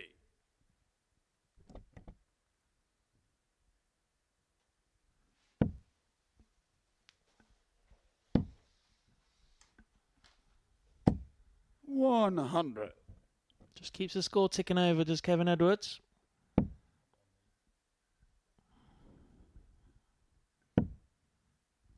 As I mentioned previously, he was a player that was put on my 95. radar by Richie Howson, a player who's had plenty of success of late at seniors level. And I'm sure Kevin will be looking to emulate his good friend. 140. Another player that has seemingly done so of late is Derek Coulson. 2 trips to Champions Week here. Semi-finalist 52. at the Circus Kevin Tavern Edwards, just a few months ago. 101. Reminder, he'll be joining Group B action this week alongside Martin Turner. Great season on the WDF last year. Consistent performer in the World Seniors as well. 69. And former champion Conan Whitehead. Edwards is back to his favourite double 16 though. The legs just seem to be breaking 54. down that Kevin little bit Edwards, nicer for him 132. right now to leave that segment more than tops. Yeah, certainly not rolling over for Neil Duff here, Kevin Edwards. Good performance this. And he Game does shot level the fourth match leg. at 2-2. Kevin Edwards.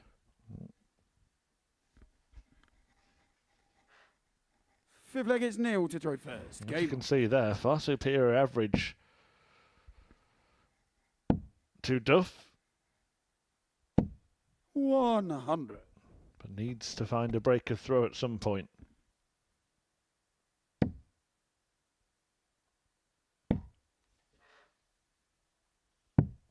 $54.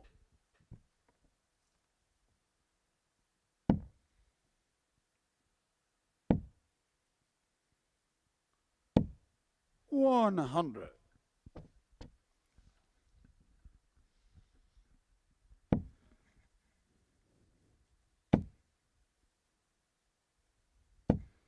Just delving 100. through the record books, the best ever Group A campaign is David Evans, Series 5, Week 12, 14 wins out of 15, and a leg difference of plus 36. 135. It is possible that Neil Duff could end up with the best ever Group A campaign come the end of the day. 81.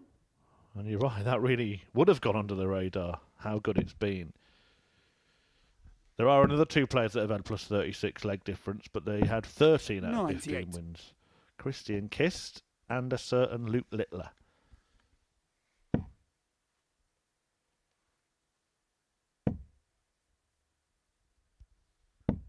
My calculations are correct though. You'd have to win 68. every single leg from here to break that record.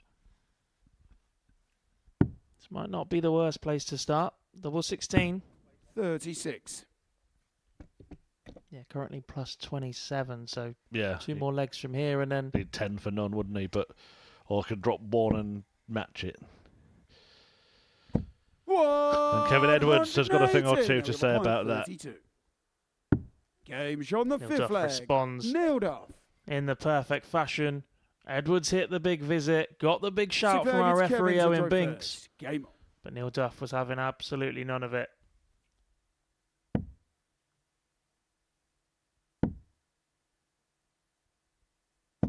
140.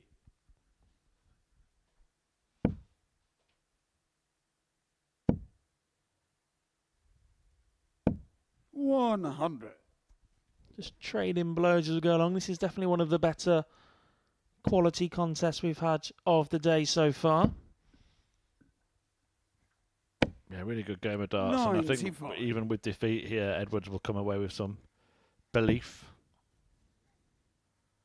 Only one defeat for Duff. That was at the hands of a informed John Worsley on Monday. But he's closing this one out now. I'd also be interested to see the ratio of 180s from Neil Duff that have happened to be in what was the last leg of the match. 97. Just seems to know how to sprint towards the finish line, doesn't he? 60. Edwards there, single 17 to leave 169. I'd love to tell you that's the first time we've seen that this week. Not just from him. Anthony Allen was guilty of it earlier in the week as well. Now we require 161. Neil Duff does leave a big 160-something checkout. He's not going to take it out. 85. Options then Kevin for requires Edwards. He's 70. favoured to double 16, so maybe he'll go treble 18 here. 20 or 12. Opts for double 16 once again. It's been pretty Game handy in shot that the corner. sick flag. Kevin Edwards. All three of his legs in this match, one down there. And we're off Seven to a from deciding final leg is once Neil to throw again. first. Game on. Fifth time today in 9 matches, 3 in a row now that have gone all 7 legs. Neil Duff's third in a row as well. 95. Yeah, that's probably partly why it's gone under the radar, because he's sort of just pipped players at the post today. And we speak about that record that he now couldn't 60. only match it. But at the start of the day, I actually think if he wins all his games, he should blow that record out of the water. He's only picked up a 96. +2 on the leg difference. Going into today, he won't have been aware of the record, I'm sure, but if he was, he'd been thinking, God, that's there for the taking. Especially once you get the job done 60. so early as well in his regard. Like, the group is wrapped up. There's nobody chasing him. There's nobody in and around him that you've got to be wary of. You can focus on doing things like smashing records. 100.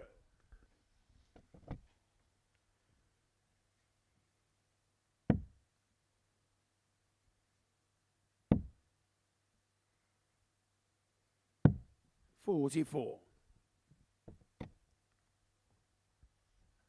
Looks like he might get the opportunity to draw level with that record we were just 100. discussing. Comfortably ahead in this deciding leg. Final 2 matches against Rick Hessing and Anthony Allen. 59. Now we require 110. 110 to wrap it up. Treble 18 will be the next port of call.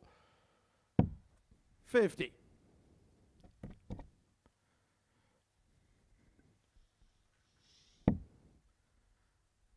Yeah, I'm not sure about the last start from Duff there on 72 46. to leave himself Now we 60. require 60. He could block tops. Well, he's got about 2/3 of the bed. Maybe even more than that when you see the angle. So all's well that ends well. And it is another 4-3 win for the Group A winner, Neil Duff, who remains on course to match the record points tally in this group. 4-3, Duff wins again. Coming next, Worsley takes on Allen.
Welcome back to the Modus Super Series, where John Worsley and Anthony Allen are about to do battle. Neil Duff already confirmed as the winner of this group, and if Worsley beats Allen in this game, he will confirm his spot in Group B. Kevin Edwards look likely to join him as well, despite that defeat to Duff. Certainly if Allen loses here, Andy McDermott and Rick Hessing both on the same number of points, 3 wins apiece for the two debutants.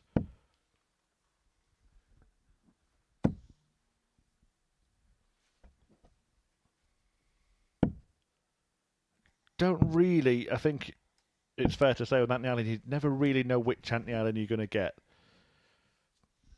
I think part of that may be that we mentioned earlier, he's not thrown a lot this year. He's not competed a lot, was waiting on a hip operation. I believe it was cancelled the day before he was due to have it, so... First leg, it's John to throw first. It's just in a mindset where he's just happy to be here and to have had an invitation and to be back playing and competing. And the improvement from day 1 to day 2 was there to be seen, despite the fact that both of these players were a little under the weather yesterday. 100. And we keep saying that Group C is that group of opportunity this week. Perhaps that may just suit him that little bit more anyway. We talk about this race for Group B that this match is really important for, but does Anthony Allen, knowing that he's not potentially as match sharp as he wants to be, want to be in a group with John Worsley or Kevin Edwards, Derek Coulson, Martin Turner and Conan Whitehead, who are all going to be fighting and ready to go?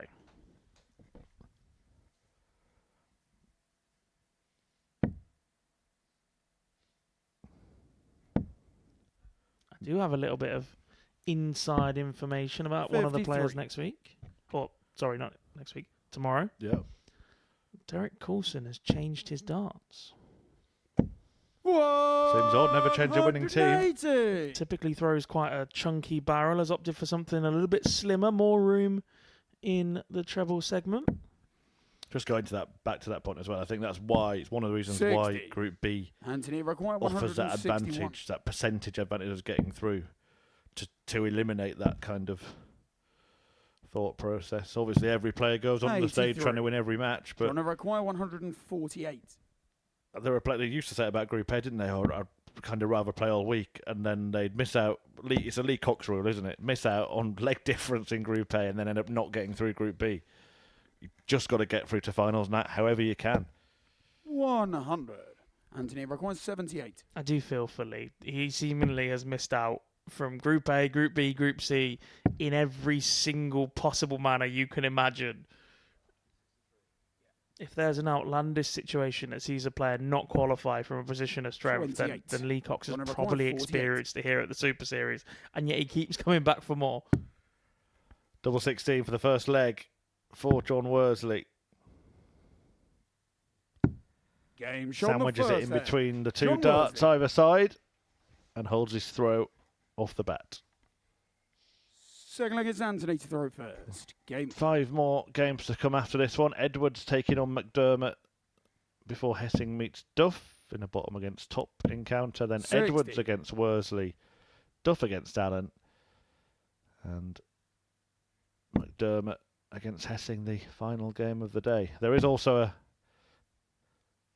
monetary advantage for each position you finish in any table during the week. Yeah, and as negative as I thought it might well be, that battle at the bottom in the final game of the day could be quite important for those players, not only because of the monetary aspect, but if you finish bottom in Group A, you play first and last both days of Group C, and the fixtures just break down that little bit nicer. The breaks are more regimented. There's less big gaps, if you like. 140. If you finish in 5th in this group rather than 6th. Yeah, and just the mental thing as well. You know, you've beaten that rival. You haven't come into the next group as the player who was bottom of the last 100. one. 100. Anthony Brock 161. Although Neil Duff was bottom of Group A, wasn't he, last week, and managed to make it through to the final.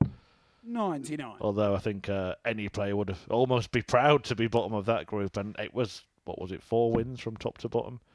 Duff on 10 points, the group winner on 18. Yeah, just stacked from top to bottom with quality, wasn't it? Experience. 139. Anthony requires 62. So to level up, 56 remaining.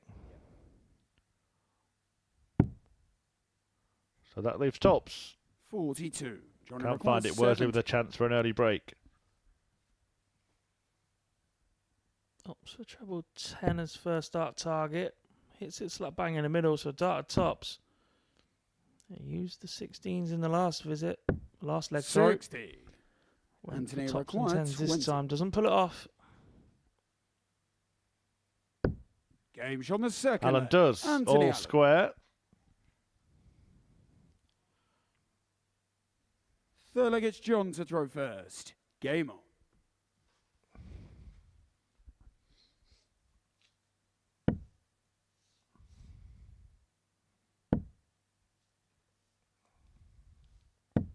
$140.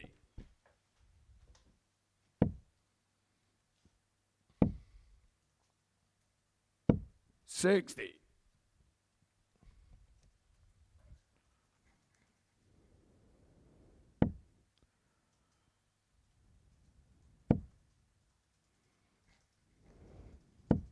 $100. By my calculations, actually, John Worsley only needs 3 legs to secure his spot in Group B. 100. So even with defeat here, Anthony Allen's not out of it. Everybody relying on Kevin Edwards getting beaten by both John Worsley and, in the next game, Andy McDermott. 140.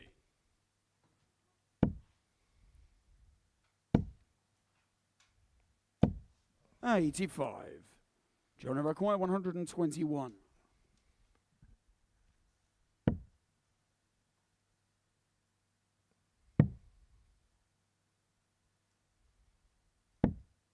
$38.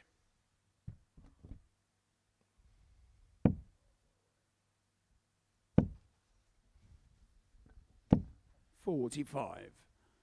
Johnny require 83. Opportunity for Worsley then to put leg number 2 on the board for himself. Game shot on Goes the nice third and cleanly, leg. that one. John Worsley. 83 in 2 for the one ball. Fourth leg, it's Anthony to throw first. That's another decent Game display so far from Worsley as well. He could have been 3-0 up. He's averaging 95 after 3 legs. Was that half a camera stare 99. from Worsley then? Yeah, that seems to have drifted off, doesn't it? No one's stared for a while now. Conan White had started it. Maybe he'll bring it back tomorrow. I'd rather him stare that way than at me. I mean, you've got your opportunity to do it, Jack. You're on that stage in camera shot 61. as much as anybody. It's a bit breaking the fourth wall, that, isn't it? Paul Hinks does it. Gives it a little grin on the 127. I love it. Well, now would be the time to 140. stare down the barrel after a 180, but he can only manage 2 out of the 3 darts in the treble 20. Maybe Anthony can show him how it's done. That's how it's done. 180.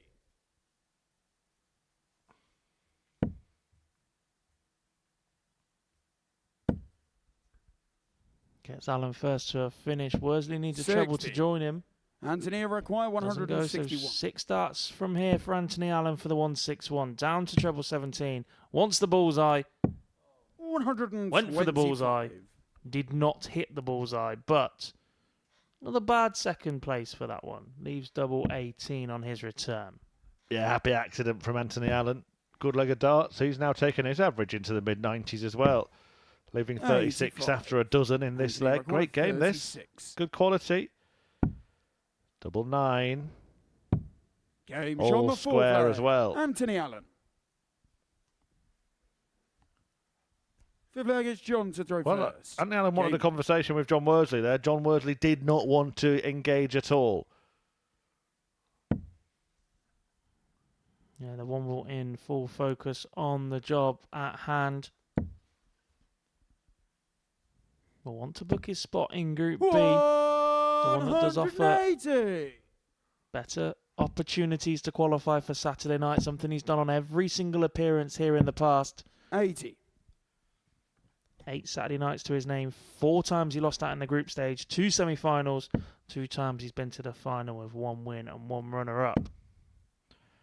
Yeah, it's a pretty strong record from the former 140. PDC Tour card holder. Winner of a Challenge Tour as well. 100.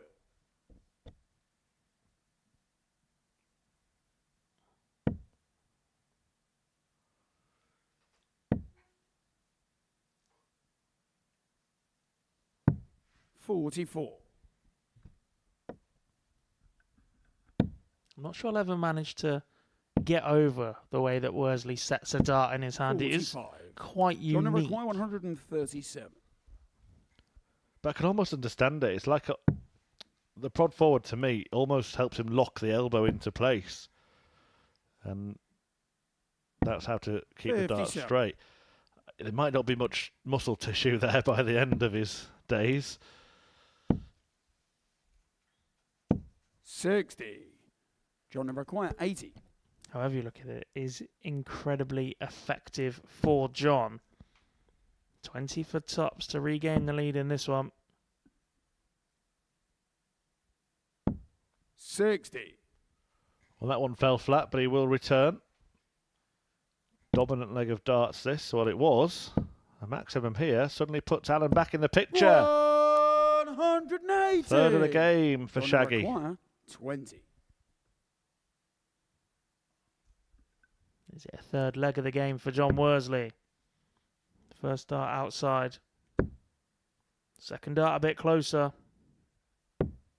15. Third dart wild. Anthony required 36. Nowhere at all, and now the break opportunity has been carved out. Game shot on the 5th leg. And it's Anthony game Allen. on, and it could be race on for that Group B spot. Now he apologises to Worsley. He really wants to engage him in some sort of chat, doesn't he? I'm not sure John's up for it. Yeah, a bit of a shake of the head from John, looking straight on.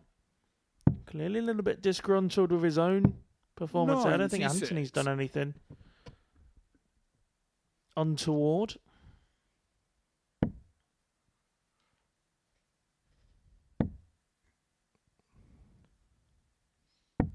$134. We saw some interesting antics on stage at the recent World Seniors Championship, didn't we? 41.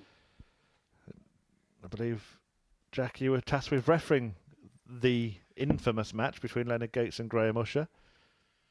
I'll be honest, at the time, I had absolutely no idea what was going on. I walked off at the break and was like, is everything all right between them? I was like, what do you mean? They're just playing a game of darts. Well, we were speaking about the Super Series stare. Graham Usher decided to stare down Leonard Gates right in his face 95. at the Circus Tavern.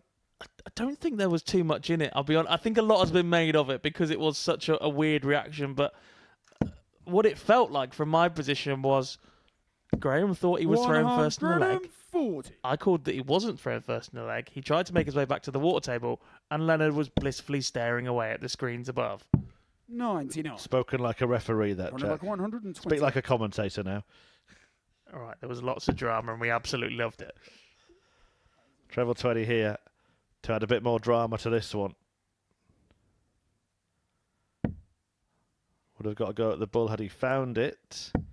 56. Instead, Alan could get a go at the bull if he finds 2 treble 20s. 170.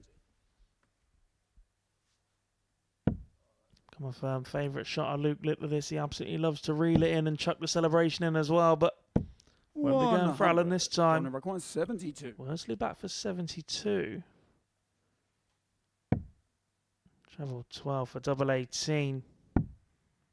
Now double 9. 54. Gilt edge chance for John Anthony Worsley. 70. Comes and goes, and there's a chance for Alan to wrap this match up. Choices with a route. Opts for double 16. Finds it. Game shot and Last the start match. in hand. Anthony Anthony Allen with a Allen. 4-2 win over John Worsley. Keeps his chances of reaching Group B alive. Shaggy Shaggy goes level on points for Kevin Edwards, just 2 behind John Worsley. Both players over the 90 average mark in that one, but 4 from 7 on the outer ring from Shaggy, the big deciding factor. Up next, Kevin Edwards looks to go level with John Worsley in the table as he takes on Andy McDermott.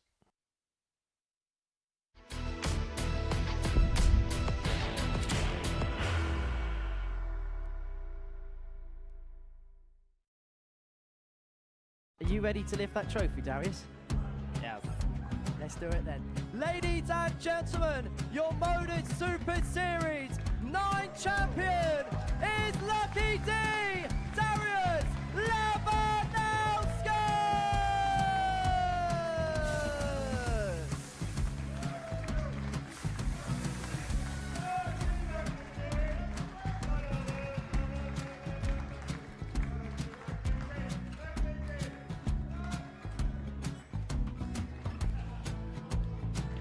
Well, what a wonderful night of darts we have seen, and we are ready. Our champion is ready, and it's trophy time.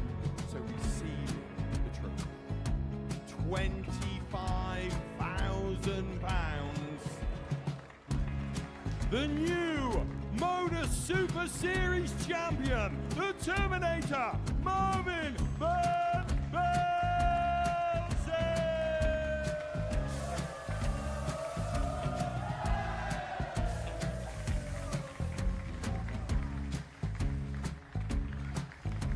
And one more time, the 8th Modus Super Series champion, the Terminator, Marvin Van Velzen. And the new Modus Super Series champion is Andreas Dirty Harrison.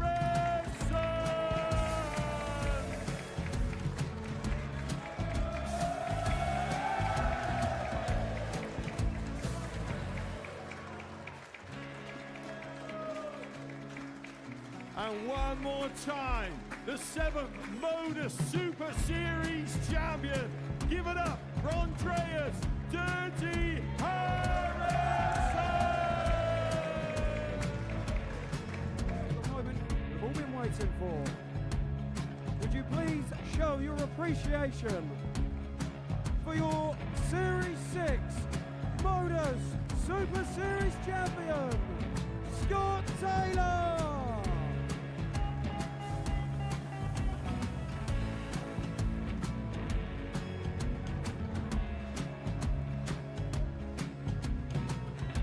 One more time, your new Modus Super Series champion.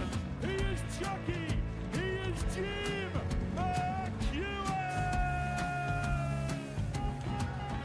Ladies and gentlemen, your Modus Super Series champion, retaining his title, the Nuke, Luke Littler!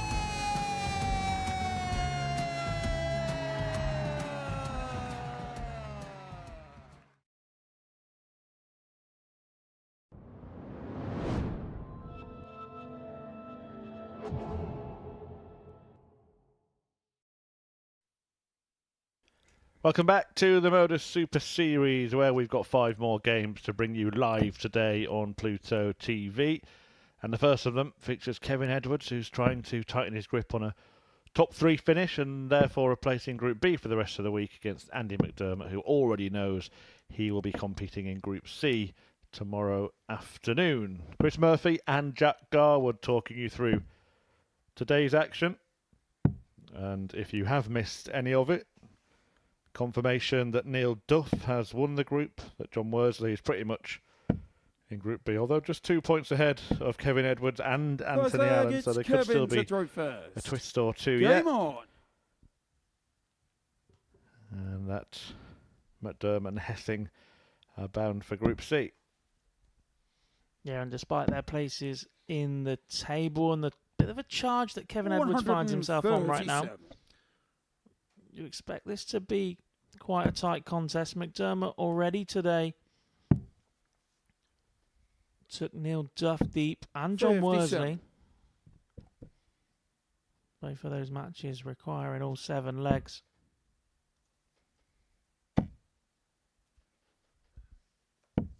60.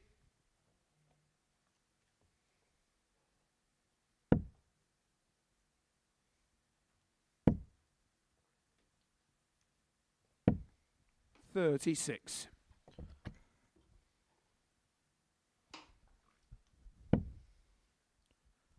Edward starts this match 2 points behind John Worsley in second, 7 legs 68. behind.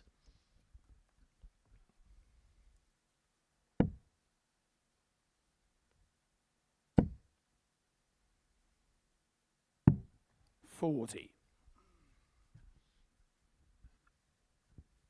But that win for Anthony Allen in that previous match over John Worsley really has tightened those 100. 3 up.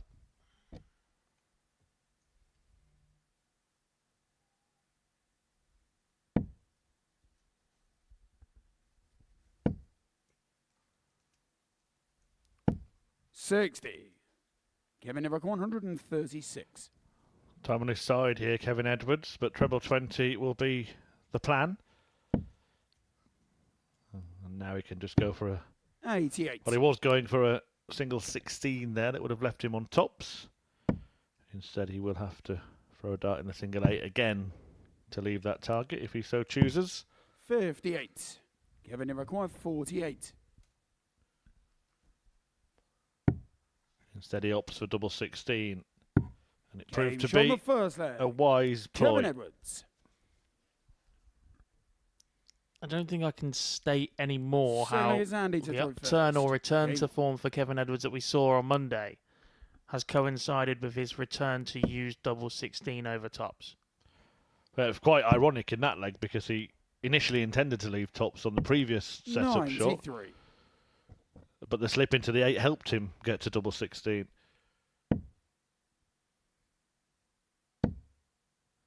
Lovely darts here. 140. One of the users of the ever increasingly rare pear-shaped 100. flights. But they're in much more pristine state than the flights of Andy McDermott. Did you see those? Looked like some mice had been at them. Yeah, I sort of half told him off earlier for not unfolding them properly throughout the week, but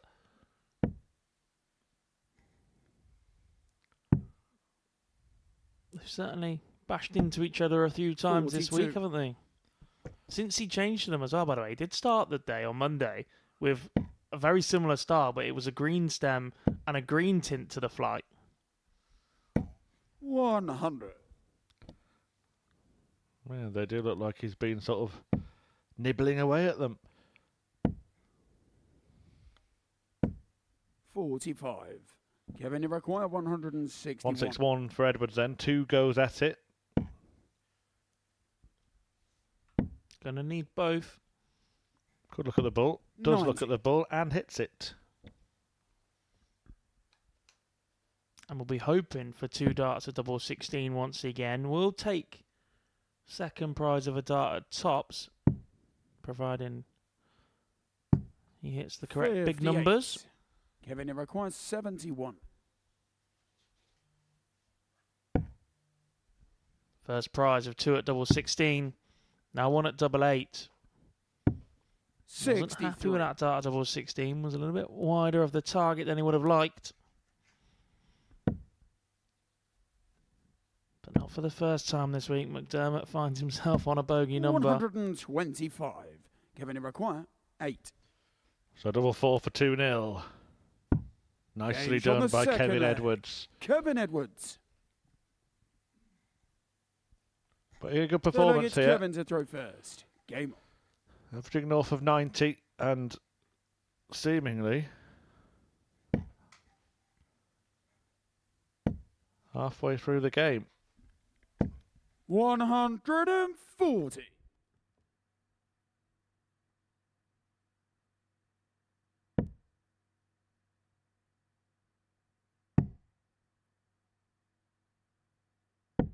$57.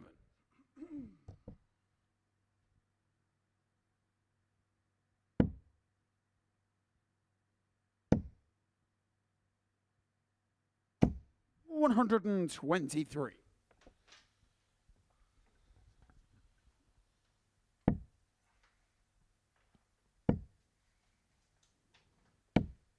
$41. Edwards in full control of leg 3 then. Both visits so far, including 2 trebles.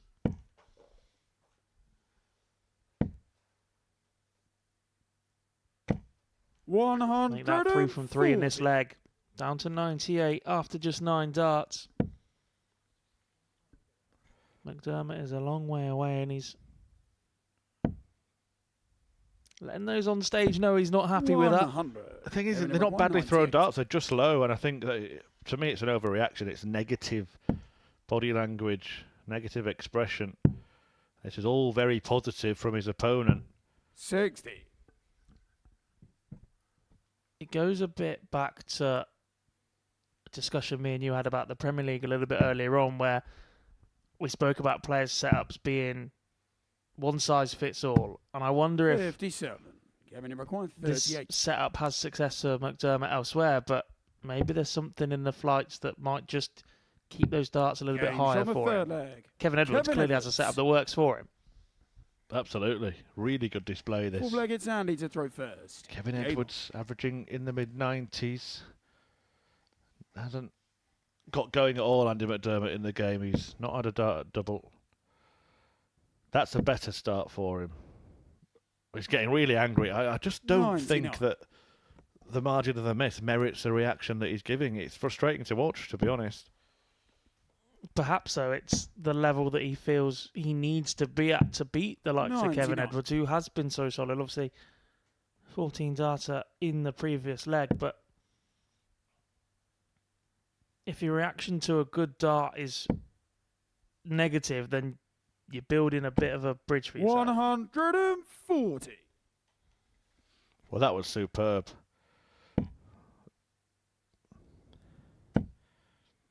And instead of getting angry at himself, he just adjusted and got a couple in. He's maybe just standing in a slightly different position, more off-centre than he normally does. Yeah, slightly further to the right than I feel like he was earlier in the week. 82. I'm not sure how that's helping him, though. Maybe a change in mentality, yes, but actually when he has had to step throughout the rest of the week through block darts and trying to float one over the top, I feel like the next dart has been even lower. So technically that little bit further away from the treble 20 right now, but it's paying off for him. Well, we also don't know if it's even conscious. Sometimes players can do stuff and they have no idea they've done it.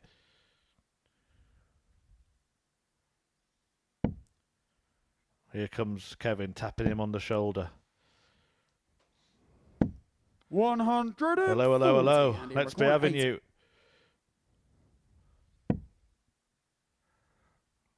Well, it's 65, so 15 for bull. Or treble would be even better. Didn't even consider it. Bullseye. 32. Kevin Ibrahim, 38. I think there was a look that suggested he eyed the bullseye very quickly, but realised it wasn't the right play. Edwards opts to split for double 16 once again. And that target has been superb for him in this match. Kevin Edwards with a 4-0 win over Andy McDermott puts himself in a real strong position now to secure a spot in Group B. 98.56 average from Flatliner. 50% on the doubles, 4 from 8. A superb display from the Essex man. Coming up next, we round off our 4th round of fixtures as Rick Hessing takes on Neil Duff.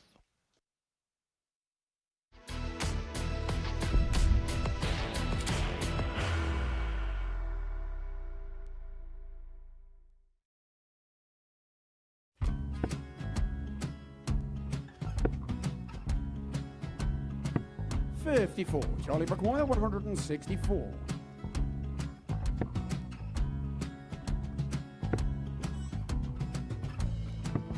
$44.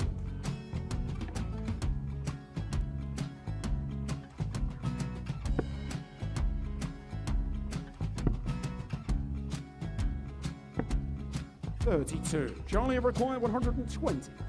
Well, 120. He's got a fair, at least 2 handfuls at this. Just needs to stay 60. there. That's a good shot. Halves his score. Leaves himself on a 2-darter.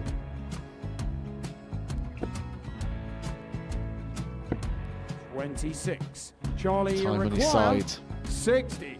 to become back-to-back singles champion.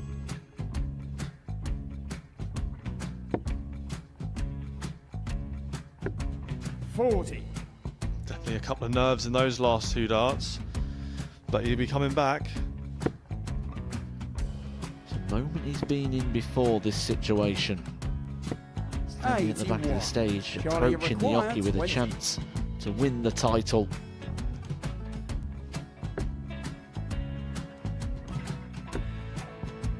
He did this to win the first title, if you remember. 11. I think he's gone. Georgia I think require he's gone to 118. bust it, maybe. The first title he won, he wanted 20. He went 6-7-7 to win it. He had a chance to replicate it again. Yeah, I get the feeling that was for a bust, and 39. on that situation there, George require Gay wasn't even 9. able to take it out going to the 18s on that switch. Yeah, I think he just panicked a bit, but he's done well to get that big one. Sometimes can be the hardest part. Georgia requires This is it. 79. It's got to be 19s. It's got to be 19s for this shot. Big 20 and a double. He's got the first one. He's going to get a match dart here.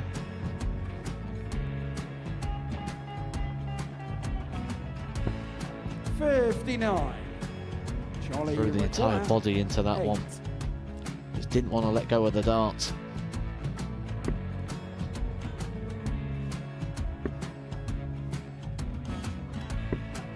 No score. He's given George a chance. Georgia require 20. I think George has been quite good on double 10 today. So many opportunities for Charlie Murphy. Go Couldn't get the job Got done. out the match, and the Red Dragon George Modus Skate. Super Series Influencers Champion, George Skate.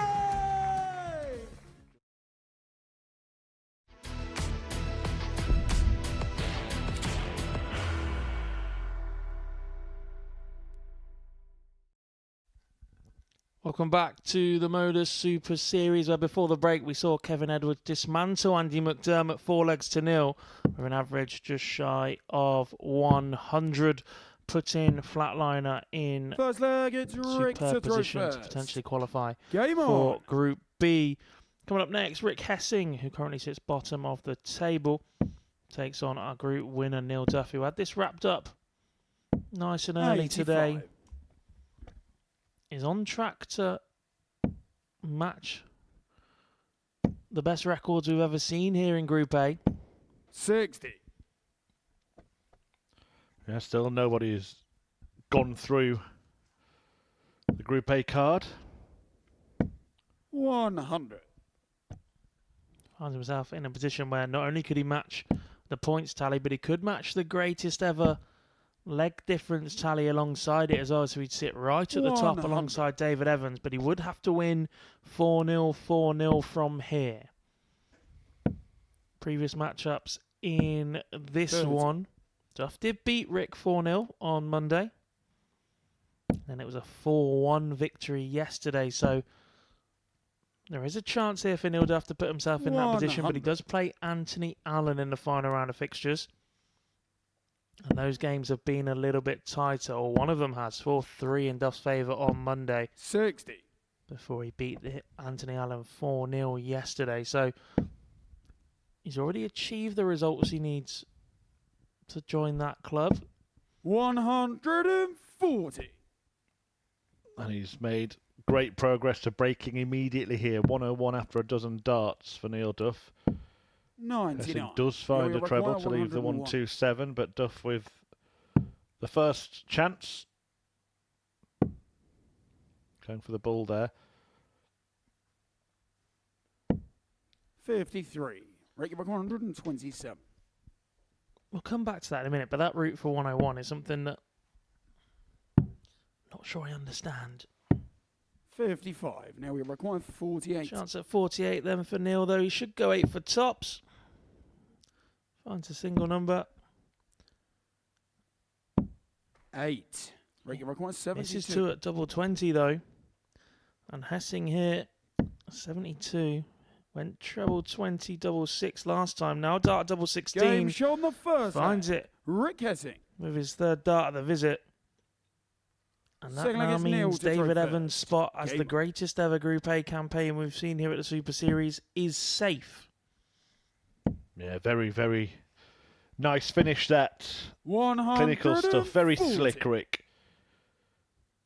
To get the first leg against Duff, who, well, has experienced the polar opposite of last week, 123. hasn't he? Finished bottom of Group A on the double trouble. Has won Group A this time. It's the third time that he's won a Group A campaign in 11 attempts. 45.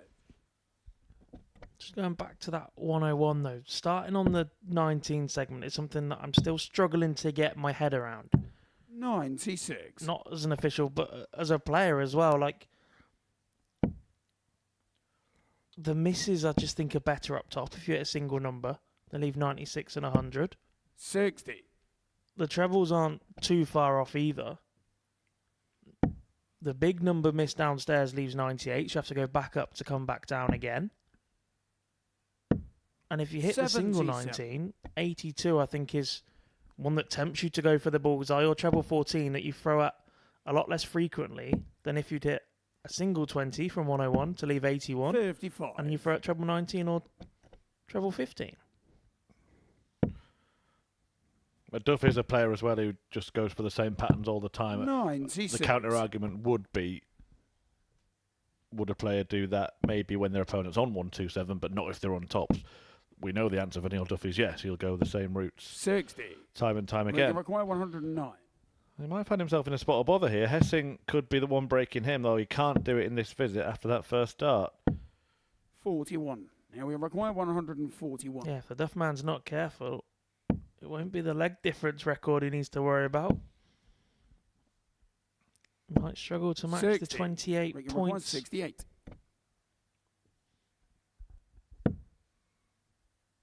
achieved by Evans and Co in the past. 37. Now we require 81. Slip from Hessing only hurt him a dart at the bullseye. And Duff finds himself 2 at double 12, now 1 at double 6. Game show on the second leg. Neil Duff. Pin to double 6 on the switch across. The leg gets Rick to throw first. And I think we've reached a level now with Neil Duff where every single time he misses a dart at double, he's frustrated with himself. His finishing yesterday, especially in the early games, was something he was 100. particularly happy with. And he just seems to have reached a level where he expects to hit every single dart at double he's throwing. And 36. he's missing a lot inside now. Well, he's having a trip to Belfast. He almost had a little trip on the stage there. Neil Duff, 100. heading to his original home, now lives in Switzerland, but he's going to spend a couple of days over in Northern Ireland before returning for finals night on Saturday.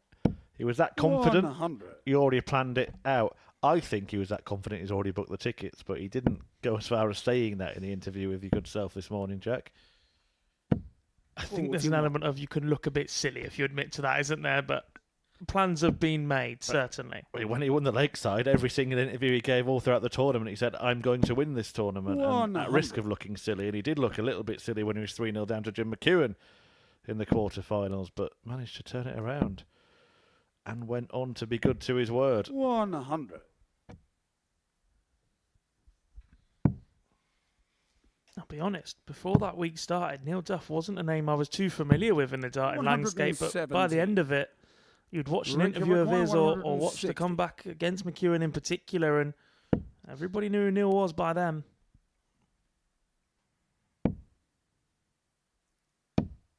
45. Now we require 148. Does have the biggest checkout of the week to his name, that 164, but the 148 won't join the collection. 60. Rick, you require 115. Hessing just the 113 from his first leg of the week, and won't be adding to it here. 43. Now we require 88.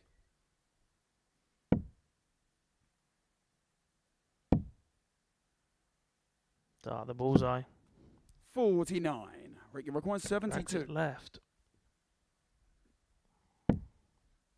Same MO as last leg. Was leg 1, sorry. 40. Now we require 39. Duff then to break. Chooses double 18. Hits double Game's on the 18. third leg. Neil Duff. Takes control. Fourth leg is Neil to throw Moving first. into the rest of the Game. week, looking at Rick Hessing, like I said, he has only got that 1 ton plus checkout to his name from the very first leg that he won of the week. Is that something he needs to find a couple more of? 100. Just those pop shots that can change the tide of a match. And I think they will make the difference in Group C matches as well, those kind of finishes, because 100. I think a lot of the game's going to be so even that it's going to be either moments of magic or messy moments. Who wins the messy moments that'll determine who wins the matches. 140. I think I'd be disappointed if I was Hessing if I didn't get 10 points. 60. I think that's the sort of minimum aim for him in that group. Winning half his matches. Of course, the target will be to get into second 60. place.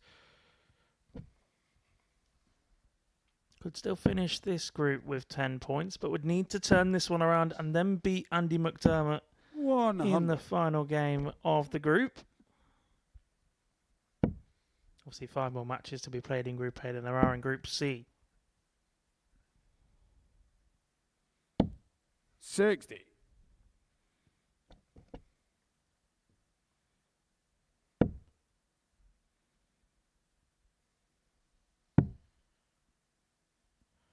Well, has to go back upstairs now.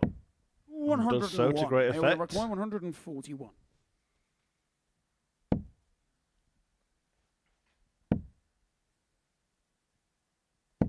$95. You require 140. Not a bad lead from Neil Duff in the end. 2 dark combination, but a chance for Hessing. Won't go now.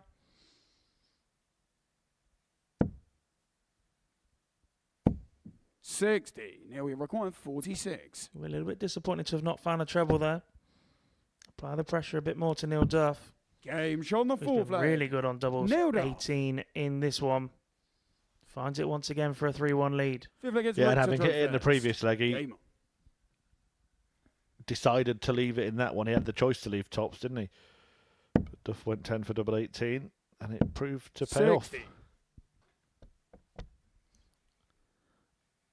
He's a player who knows what he likes and what he doesn't like, isn't he, Neil? Like, double 18 was his secondary starting double in 45. double trouble last week, and when we've seen him in that tournament in the past. So if he gets the option, he's going back to one of his favourites. 96. I think it's nice to have, isn't it, sort of 2 or 3 sort of favourite doubles where if tops doesn't start working, you can go for 18s, or 85. think of the likes of Gedwin Price, very much tops 10s and double 12. Other players totally rely on double 16, and when you do that, you're just relying on the breakdown as well, aren't you? 16s, 8s, and 4s. 39.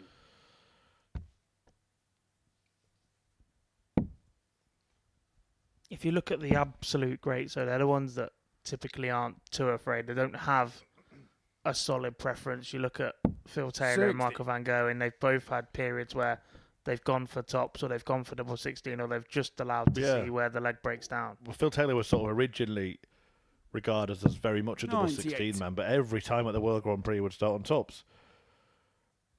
Obviously, you can't produce a 9-dart finish without by going for double 16. You can on tops. 100. Curiously, you can on double 17 as well. Yeah, Connor Scott tried that here a couple of times, didn't he? 48. And now got on to Pastures New in the Pro Tour. And talking of the Pro Tour, congratulations to Joe Cullen yesterday, picking up a title. That was much needed, and he got a little bit emotional at the end of it. Described it as his best career win. 137. Rick, you require 106. Consider he's a former Masters winner. That's a big statement. Well, it's been a big statement from Neil Duff in Group 60. A. He carries on Neil, towards you require matching 74. the best record in it of 28 points from a possible 30. This would take him to 26 with a game to go. Game And shot Neil and the Duff's match. demolition job Neil continues. Duff. A 4-1 win over Rick Hessing as the man at the top defeats the player at the bottom and is 1 game away from matching the highest points haul achieved in this group. 3 games to go, then Duff will return to take on Anthony Allen shortly, but before that, it's Kevin Edwards against John Worsley.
Welcome back to the Modus Super Series, where we have 3 more games to go in Group A, a group that has been won by Neil Duff. And if he gets one more win, he will match the highest record of points, 28 available for Duff. No one's ever got to the magic 30, but the battle now is on for Group B. John Worsley and Kevin Edwards both on 16 points. Anthony Allen on 14. 2 of those will go into it. 1 will miss out. And Edwards and Worsley are about to do battle here.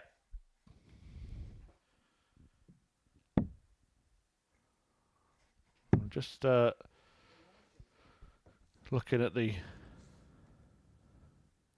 Looks to be a case of lose small and you both might get there. Yeah, because if Anthony Allen wins 4-0 against Neil Duff, which I mean is unlikely anyway, he'd get to a +6 leg difference. So if this game was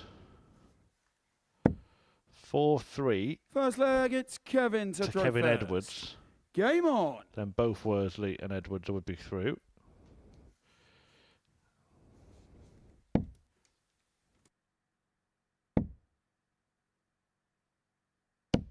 $60.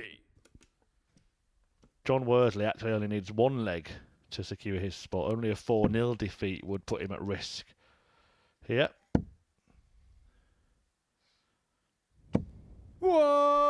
So for 180. Edwards, it's a case of win or lose small. For Worsley, it's a case of win or at least don't lose them all.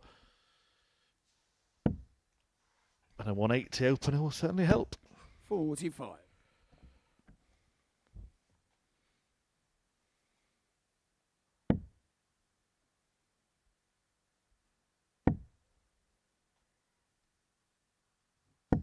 $92.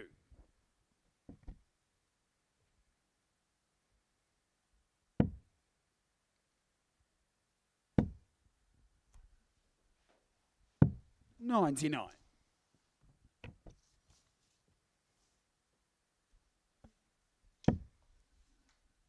Head-to-head between these two so far this week. On Monday, Kevin Edwards beat John Worsley in the 85. last game of the day, denying Worsley a perfect day. That was 4-3. Worsley then started yesterday off brightly before that bout of illness seemingly took hold of his 60. game. John Beat McDermott, Edwards 144. 4-1 to open the day.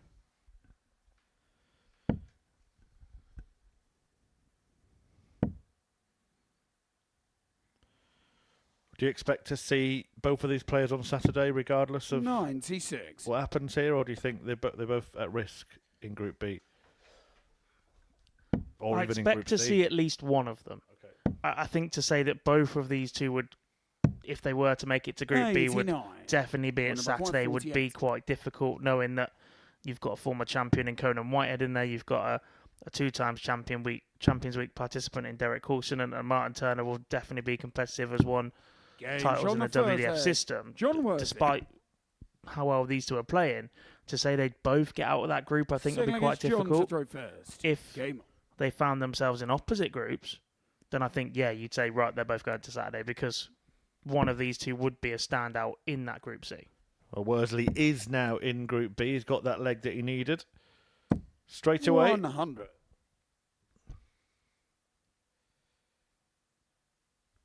So, just Edwards and Allen now.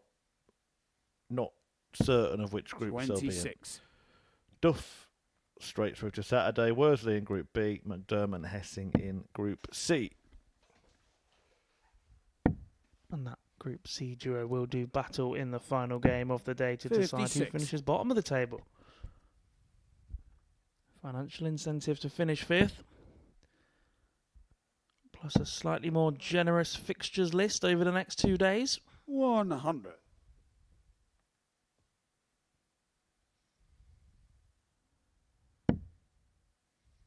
And of course, the pride of knowing that you're ahead in the head-to-head battle. Which might prove 121. all important when it comes to Group C, and they meet at least 2 more times. Kevin Edwards is just starting to wake up a little bit in this one. 140. Hasn't been the strongest start from him. John Worsley hasn't really allowed him to play.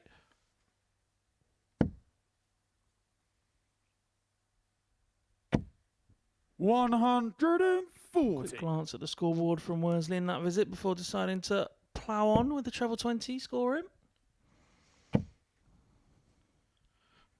Edwards ploughing on with the treble 20. That one goes wayward, but it's not a disaster. Leaves a 2-darter.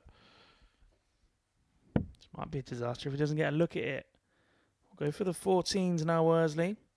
Single to leave ball, treble to leave double 11. Will be a dart at the bullseye. Game shot on the And second leg. Dagger John to Worsley. the heart of Kevin Edwards. Third leg Wasn't the it's Kevin cleanest to bullseye throw right on the first. edge of the Game. wire, but John Worsley takes a 2-0 lead. He is already secure into Group B. Kevin Edwards needs to start picking up some legs, or he will be at risk. 60. Unless, of course, Neil Duff does him a favour.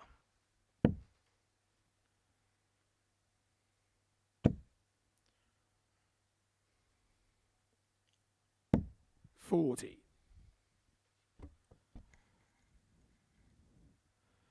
About an hour to go of the live coverage following this. Andy Hamilton is the feature of a 60. Tungsten Talk. Former world finalist, former Premier League player. Winner of plenty of titles himself. and now very much a regular here at the Super Series. 98. Then a discussion on the story of Gerwyn Price before we take a look at the Road to Champions Week of the Week 2 winner, Jensen Walker. 140.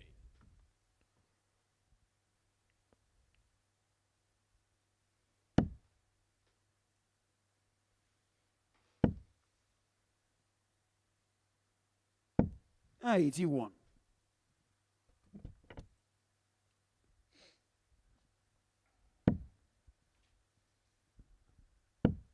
6 players already booking their spots into Champions Week this series. The one who will probably have the most interest in this week will be Scott Campbell, who currently is top of the 6 in terms of average for the week. 60. That means one more player finishing below him will secure his spot in Group A for Champions Week.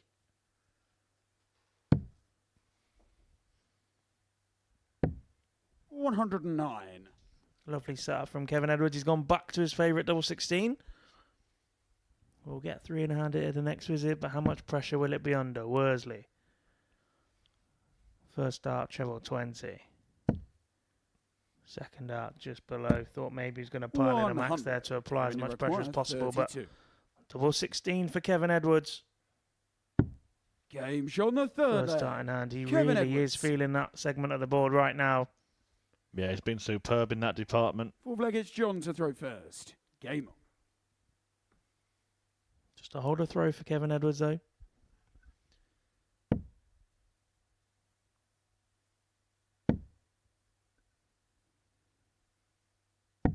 Mind you, there is a 52. chance that both of these players can qualify into Group B with the result of this match.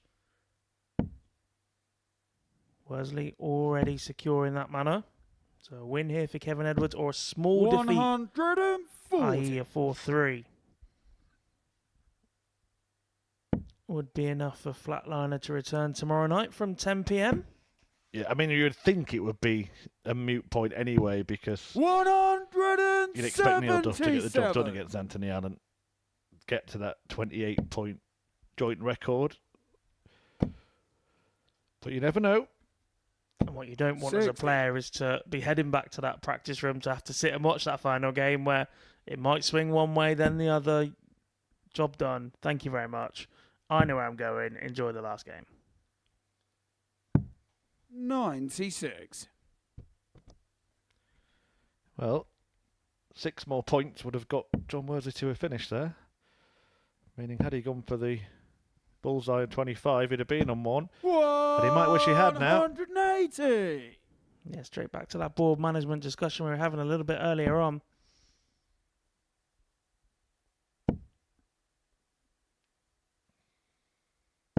Not a bad setup visit from John Worsley, but 121. chance for Edwards to get that break back. Now treble 17.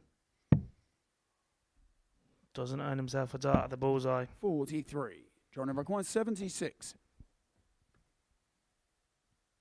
And that's a visit he may be hoping for a little bit more from. Worsley, 76. Earns 2 at double 8. Game Only shot on needs the the fourth 1. leg. John Worsley. The Womble is Fifth running leg, it's free Kevin into to Group throw B. first. Game on. Kevin Edwards is facing a fight to secure his passage 100. to the same destination at this moment.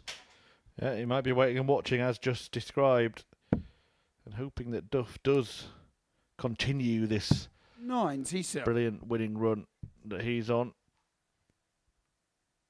12 matches now, is it? 3 last 3 on Monday, 5 yesterday, and 140. another 4 today. Correct. Most matches won in a row is 17 by Darryl Pilgrim. 140. So Duff could get to 17 by winning this week, couldn't he, and match it if he were to win every match on Saturday night and beat Anthony Allen at the end of today. And then if he wins his first on 60. Champions Week, then he's a record breaker. Yeah, Richie Howson was actually in a position to break that record the other week, wasn't he? Lost his very first game of the week, but then won his next 14 straight. 100. That was off the back of a 14-win streak before that week began. He arrived on Monday morning with a 14-win streak to his name, lost his very first game, won the next 14, and then lost both his games on Saturday night. 105. John number So one different result. Could have meant he had a 29-game win streak. Wow.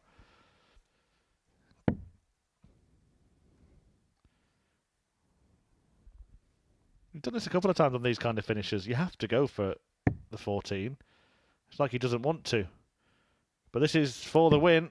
And that is a brilliant checkout for John Worsley, who thumps Kevin Edwards 4-1.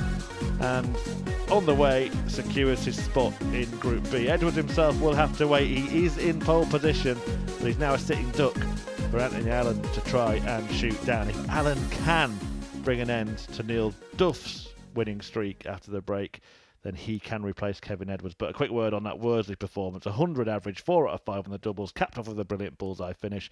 It is a great bit of form to take into Group B. Stay with us.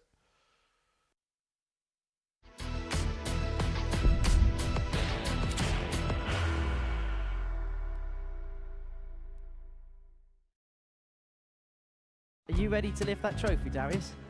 Yeah. Let's do it then. Ladies and gentlemen, your Modus Super Series 9 champion is Lucky D, Darius Labanowski!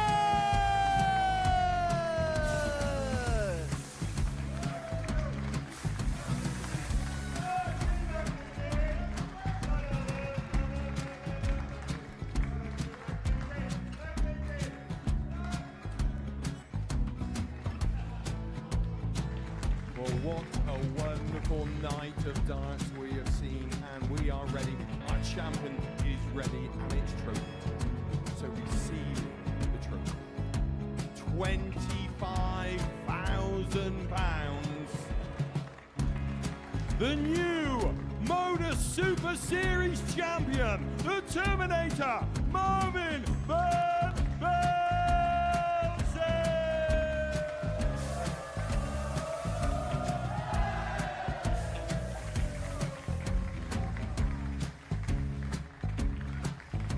And one more time, the 8th Modus Super Series champion, the Terminator, Marvin Van Velzen. And the new Modus Super Series champion is Andreas Dirty Harrison.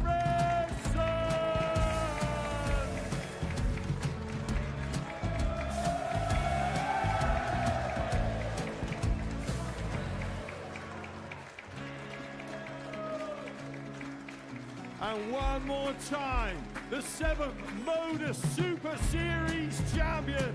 Give it up for Andreas Dirty Harrison. The moment we've all been waiting for. Would you please show your appreciation for your Series 6 Modus Super Series champion, Scott Taylor?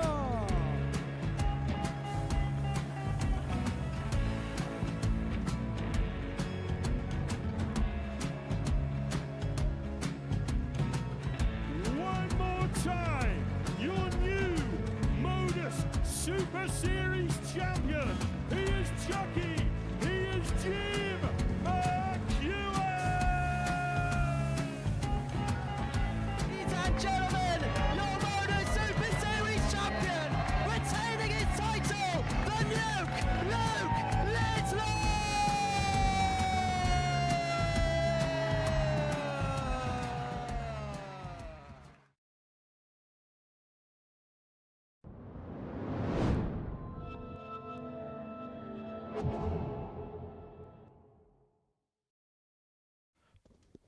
Welcome back to the Live Lounge in all its glory, the home of non-stop darts. And Neil Duff seems to be throwing darts non-stop of late. Finalist at Double Trouble last week. And I suppose the question I'll pose now is one that we haven't yet, myself and Jack Garwood in commentary, is winning this group, which Neil has done, particularly because he did play all of last week, an absolutely ideal scenario. Often players in the past have said like they'd rather play the full week, but not many would rather play 2 full weeks in preparation for a finals night. Yeah, I posed that question to him this morning when we interviewed him before the start of play, and he said he's looking after himself. He knows how to take time away from the hockey now, go for walks. They're staying in the house, I think, so better kitchen facilities, you're not eating out every day, etc. So look, he's certainly one of the most experienced within this environment at getting himself ready and keeping himself fresh, despite the fact that he's a senior. Game on. But yeah, I think a break would do him really well, because what you don't want is to burn out for the next 2 days and then rock up a Saturday just that little bit underprepared or overcooked. 85. Well, his motivation, if he's even aware of it, is to match the record points tally in a Group A campaign. David Evans has 100. gone 14 out of 15. A couple of players have gone 14 out of 15 over the years. But Anthony Allen has got more pressing 100. matters, hasn't he? It's nice to get records, but it's places that count. And Allen is looking for a win here. And he needs to beat Neil Duff. 4-2 or better to secure a spot in Group B. Yep, that's exactly right. He'd be on level leg difference if it was 4-2, but he would have won more legs than Kevin Edwards, who currently 85. occupies third place. John Worley has secured his spot in Group B by beating Kevin Edwards. So Allen wins 4-2 or better. He's in Group B. 140. Any other outcome, and it's Edwards in Group B with Allen, McDermott and Hessing in Group C. I think Worsley will be pretty happy with that, considering how 100. under the weather he was yesterday. Started the week off brightly, had a chance to go 5 from 5 on day one. Only picked up 2 wins yesterday whilst not feeling too 60. great, but Now he we was the require Worsley of old today, wasn't he? A 131. couple of 90-plus averages, that last one over the 100 mark. 91. Anthony And whilst we were expecting a bit more of a battle between him and Neil Duff for top spot, he'll be pretty happy and content to walk away with a Group B place, considering Tuesday's 44. action. Now we require 40. Great guide. Slide it in beneath. That's Game exactly shot what the he does. first And leg. Duff Neil Duff. has a lead that makes it very, very difficult for Anthony Allen now. Second leg is Anthony to throw first. Can only afford Game to drop one more leg. If he's going to progress to Group B. 41. A reminder, Derek Coulson, Martin Turner, Conan Whitehead. And now John Worsley await. 100. Group C's already got 5 names attributed to it as well. Andy McDermott and Rick Hessing will be joining 97. Charlie Manby, Lloyd Walker and Aaron Turner.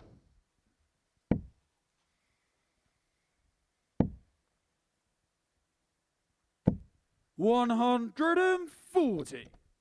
But Neil Duff just looks supreme up there right now. So confident. Fluidity 96. to his game. His scoring power over the last 3 days has been excellent. And at times yesterday he walked off the stage very, very happy with his finishing stats. Not sure 55. look too fondly upon them today. But when it has mattered, the darts in Neil Duff's hand have delivered. 45. The final game of the day is between the Basement Boys, Andy McDermott and Rick Hessing, both ADC qualifiers and both 135. on debut weeks.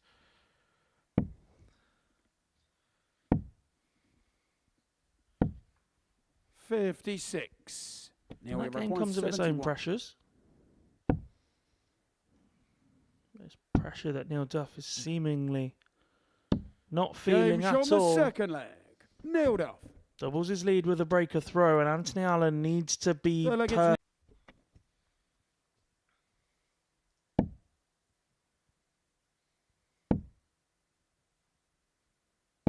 60.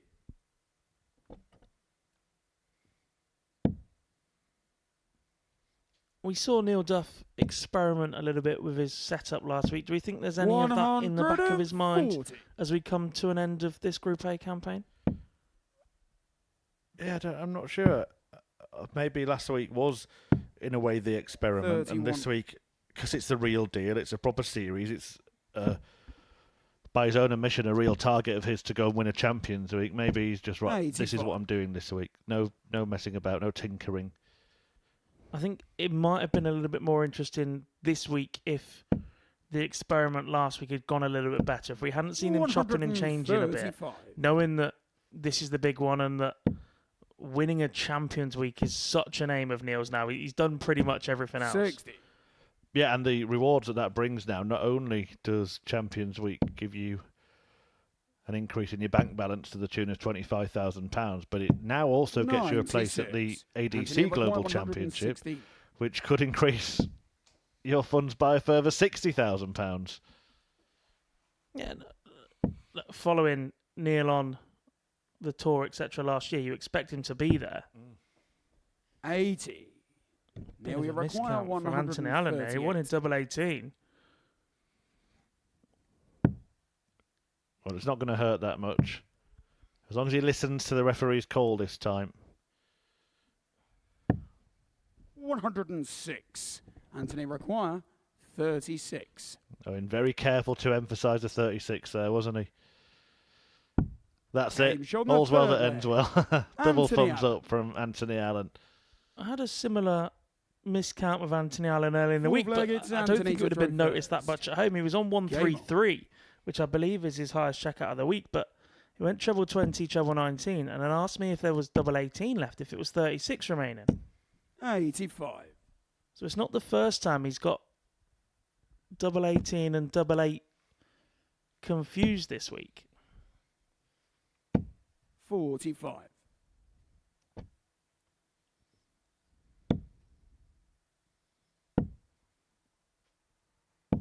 81. Anthony Allen, a player that we've typically seen on the WDF circuit of late. Are we hoping or expecting to perhaps see him take a run at the ADC Global Championship as well? Yeah, I think, the key sort of selling point to me is not actually the huge prize fund, the £60,000 to the winner. Obviously, more than the WDF top prize. I think for me it's the fact that you can qualify without leaving your country. For many, without leaving their local area. 58. That WDF tour, as prestigious and lucrative as it can be for players, if they do go on and enjoy great success on it, it's only those who enjoy great success that can make it pay. If you make it to Lakeside chasing ranking points around the world and lose first round, you're out of pocket heavily, aren't you? Now we're 145. Yeah, Neil Duff, a player very familiar with that circuit as well, but one that hasn't been afraid to branch himself out. But I think that's the main point, isn't it? That there is opportunities for amateur dart players. So many opportunities. 86. That opportunity there missed though by Anthony Allen, presenting one to Neil Duff.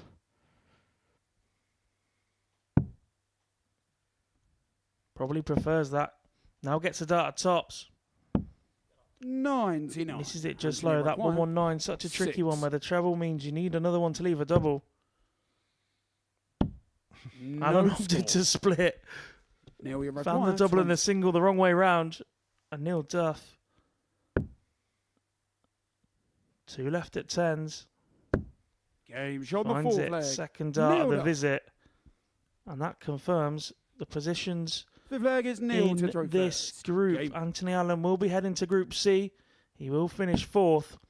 And despite that defeat to John Worsley in the previous game, Kevin Edwards, if you're watching in the practice room, you can stop panicking now. You're heading to Group B.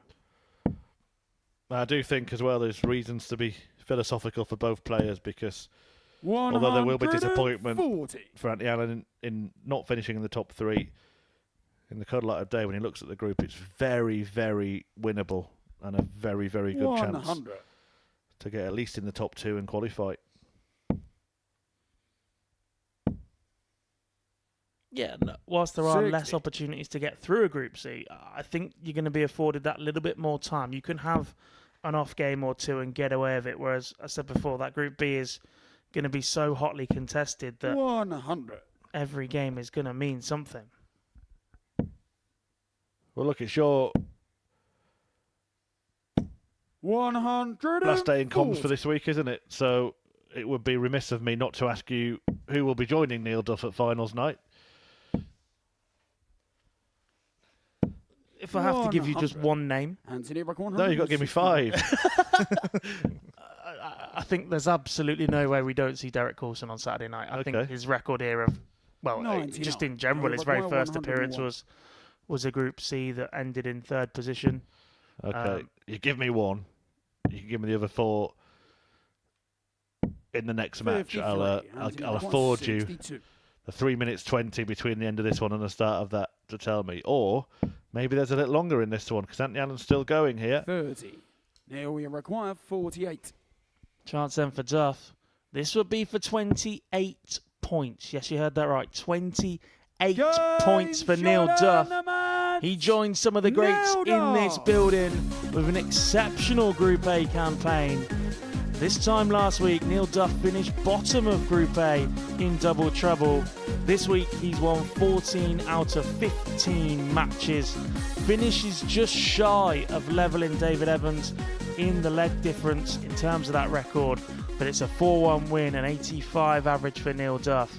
And he has won this group by a long, long way. Coming up next, we'll find out who finishes bottom of this group as Andy McDermott takes on Rick Hessing.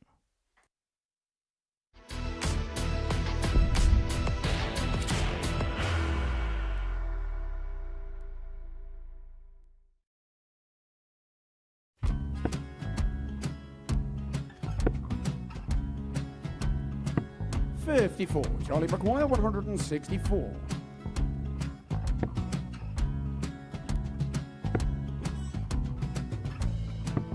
$44.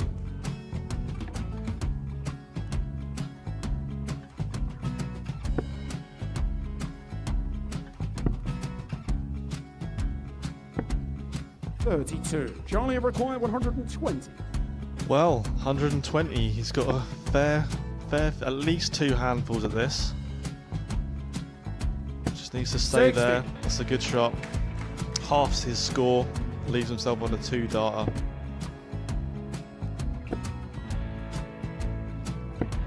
$26. Charlie Time on his required side 60. to become back-to-back singles champion.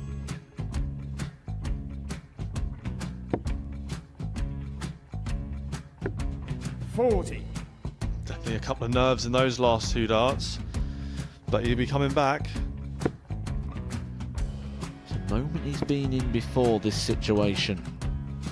Standing at the back of the stage, Charlie approaching the required Yoki with a 20. chance to win the title.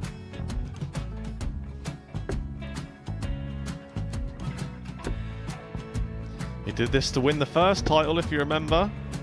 11. I think he's gone. Georgia I think he's gone to bust it, maybe. The first title he won, he wanted 20. He went 6-7-7 to win it. He had a chance to replicate it again. Yeah, I get the feeling that was for a bust. And 39. on that situation there, George Scaife wasn't even able to take it out going to the 18s on that switch. Yeah, I think he just panicked a bit, but he's done well to get that big one. Sometimes can be the hardest part. Georgia requires This is it. 79. It's got to be 19s. It's got to be 19s for this shot. Big 20 and a double. He's got the first one. He's going to get a match dart here.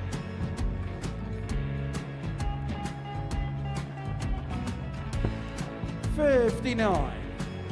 Charlie Threw the entire required body into that 8. one. Just didn't want to let go of the dart.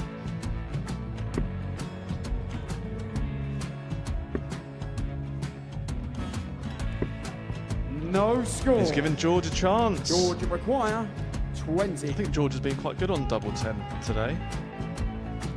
So many opportunities for Charlie Murphy. Couldn't get the job done. Got the match. and the Red Dragon George Modus Skate. Super Series Influencers Champion, George Skate!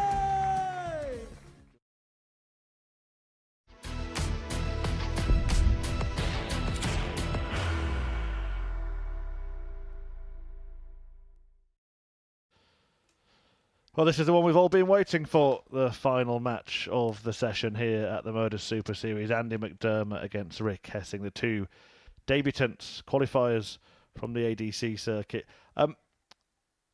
Question I'm going to ask Jack Garwood straight off the bat is, because they haven't looked like it on the stage, you would have seen them sort of backstage and Andy stuff to throw first. before. Do you think they've enjoyed Game it so on. far? Rick, definitely. I think he's enjoying the experience. He's been pretty friendly and chatty with the players afterwards. I think that there's two answers for Andy. One of them is, I think when he goes away and looks at the experience as a whole, I think there'll be a smile and an enjoyment from it. I think within the competing at the moment, there might be an element of feeling a bit of pressure to deliver results. Obviously, there is. Weymouth isn't too far away.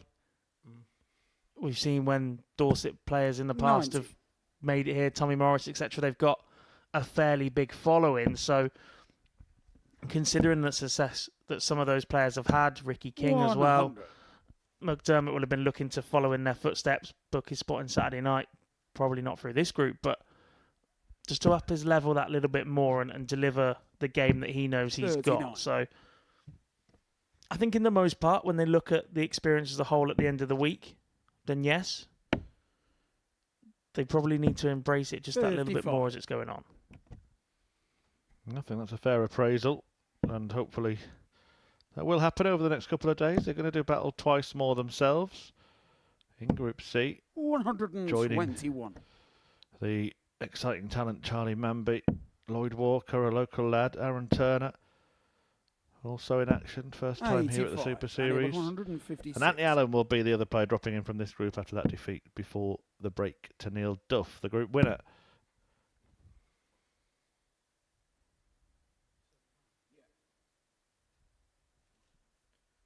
Group B features 83. Tom Worsley and Kevin Edwards from this group, Conan Whitehead, Derek Coulson and Martin Turner. So we know Neil Duff will be at finals night, and those who were watching before the break will know I asked Jack Garwood who he thought would be joining him. He said Derek Coulson. In the next leg, I'm going to ask for another 4 names. No pressure. 53. Requires 61. A little bit more time to think. Hessing opts for the ball route. Would have wanted the 25, but earned himself a dart double 4. 57. And he required 20. Chance of McDermott on double 10. Takes the big step across to open up the angle. Smashes into the previous dart. No score. And a huge deflection with the last one. You require 4. Can sense a little frustration in McDermott. It just seems to be making things more difficult for himself. No score. And he required 20. Meanwhile, Hessing can't capitalise on the misses so far. Makes it hard for himself again. But manages to find an angle. And he enjoyed that. No doubt of it. So, Mr. Garwood, who's joining Duff and your other prediction, Coulson? Need 2 more from Group B and 2 from Group C. 45. Group C, Charlie Manby and Anthony Allen. And 82. Group B, Coulson. 95.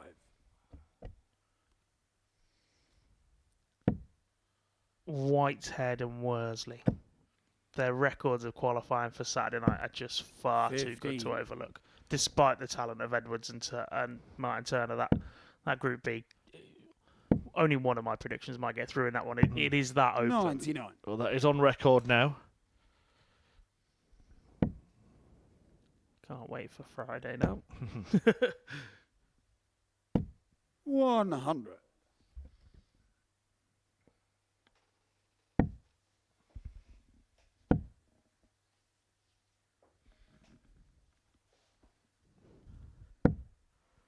$62.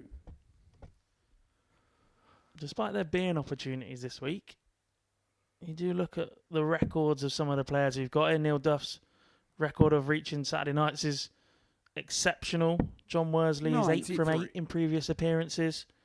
Conan Whitehead, a former season champion, he's just got this knack of getting through every opportunity, doesn't he? And then even Derek Coulson played here 3 regular series now. Been to Champions Week 2 of those occasions. His very first appearance, I think he finished 3rd in his group by 2 points. Lost 4 matches in Group C, and 3 of those were deciding leg to ton plus checkouts while he sat on a double. Like, that's not an exaggeration. That's genuinely how his week went. Can McDermott double his lead here? That's a great dart for double 12. Wrong bed. Double 3. 66. Rick, you reckon 108. Well, that's a great dart. Double 16. 76. And he requires 6. 0 from 5 so far for Hessing. Game's on the second. We'll hope for a bit more in this regard, but it's 2 from 9 for McDermott as he doubles his advantage. 3rd leg, it's Andy to throw first. Game on.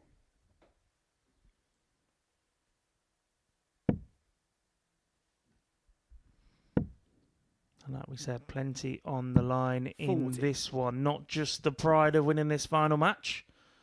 Financial reward for finishing 5th. And if you do finish bottom in this group, you will play first tomorrow and last. And the same again on Friday. So your fixtures are a little bit more spread out. A lot of players prefer to play in a bit more of a rhythm. 84. Yeah, 5 sessions to bring you as we pass the halfway stage of qualifying for this Champions Week. 2 on Thursday, 2 Friday, and then Saturday night finals 100. at 7:30. You can be there as well. Tickets are available from dartshop.tv. You can get there by scanning that QR code on your smart device. 100. £5 is the entry fee. You'll get an intimate darting experience, well 85. worth parting with that piece of paper. I hear the ref for Saturday night's very good as well. Yeah, well, you can't have everything. 140.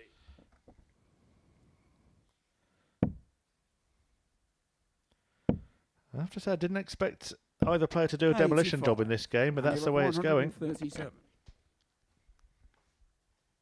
There's not too much to separate them in the numbers, but McDermott 87. in full control of this match.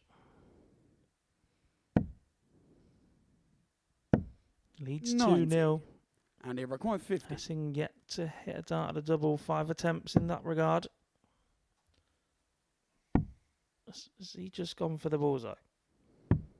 32. Yeah. Ricky Yeah. required 81.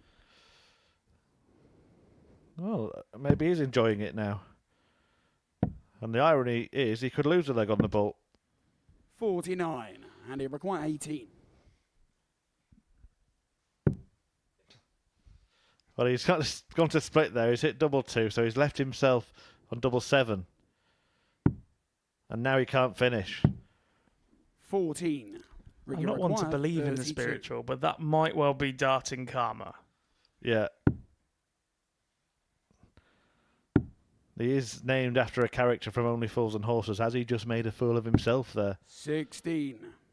And he required 4. May get away with it. If you're wondering, he's named Rodney after Dave. 2. Ricky requires 16. He might need Trigger's old broom to hit this Game double shot one on if he gets a third, chance, though. Rick Hessing. Well, Hessing pulls the trigger and cuts the deficit in half. Full flag gets Rick to throw first. Game on.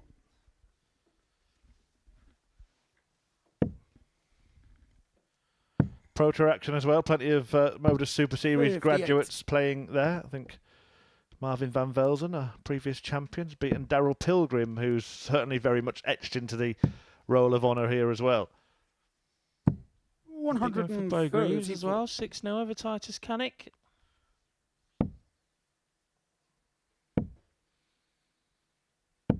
$100.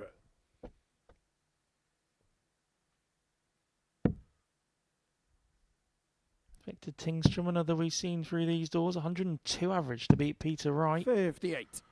Cam Crabtree as well with a win over Martin Schindler. That's good against a seeded opponent. 44.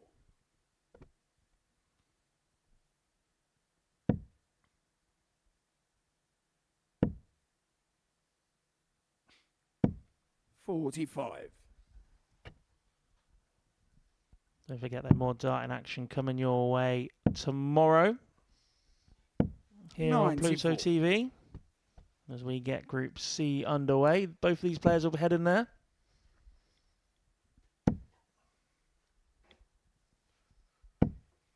$140.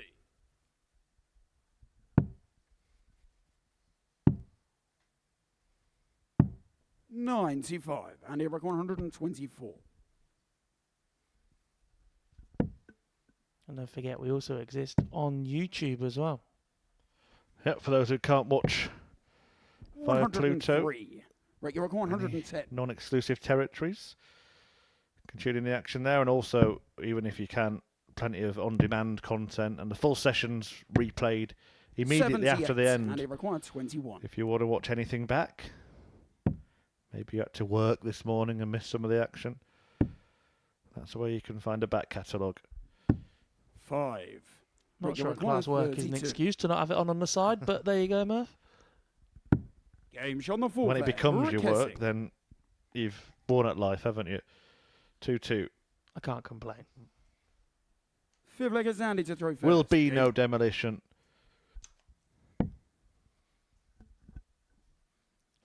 And this is the sort of performance that might just turn this day a little bit sour 100. for McDermott. He's been in a position to pick up wins earlier on in the day. Took Neil Duff deep in the opener. Was 4-3 against John Worsley also. But if he lets another one slip a little bit here, he was in absolute control of this game at 2-0, sorry. Made the decision to go for the bullseye with 3 in hand, and it's sort of unravelled since then for him. And the worry for him as well is, in terms of results, if he loses this match, he'll be getting worse day by day. 2 wins on Monday, 1 win yesterday. Could be none today. It's got to be a sore feeling, hasn't it, leaving the venue without a single win to your name. Players are used to it in knockout darts. They go to a tournament like the Pro Tour players, 128 best players in the world, half of them lose. They don't win, but they don't play again. When you come here, you've got 5 matches. To not pick up 1 win 58. must feel like a walk of shame back to the hotel.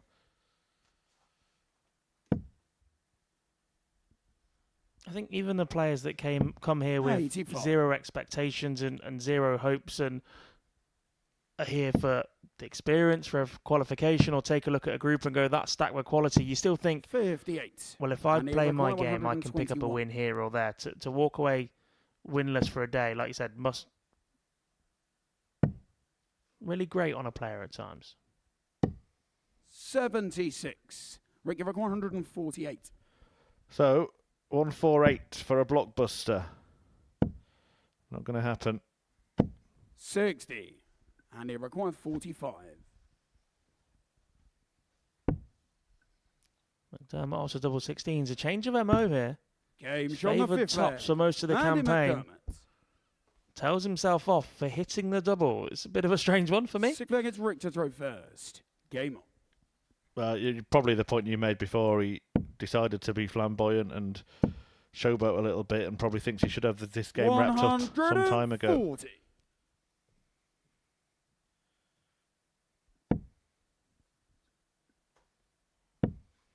Does have the comfort of throwing first in the 25. deciding leg, but from 2-0 up, if you told him that's the position he'd be in, he wouldn't have been too happy. 85.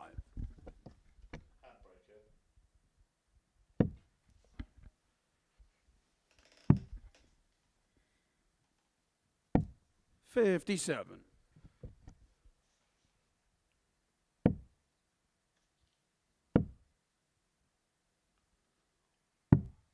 $80.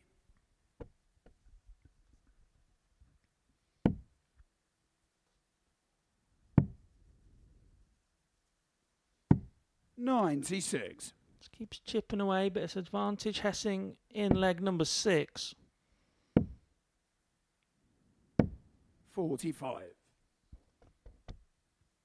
When he gets it right, the darts just fly that little bit purer through the air. 43. Rick, you require 151.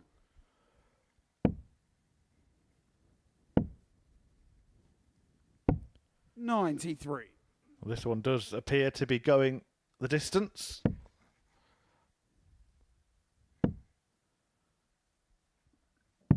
Four-two win for Hessing yesterday. 4-1 win for McDermott on Monday, but today it will be decided in a 7th and final leg. 7th and final leg, it's Andy to throw first. Game on. There is a real contrast in the mannerisms of these two, isn't there? Rick just taking everything in his stride. If there is annoyance, it's certainly under the surface, 56. whereas McDermott's living every emotion, isn't he?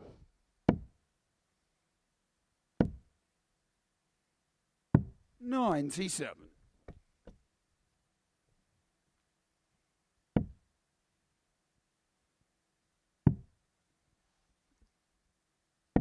$93. Good last start. Someone he struggled with a little at times this week. Darts found a way to drop into the 4 more times than he would have 60. liked.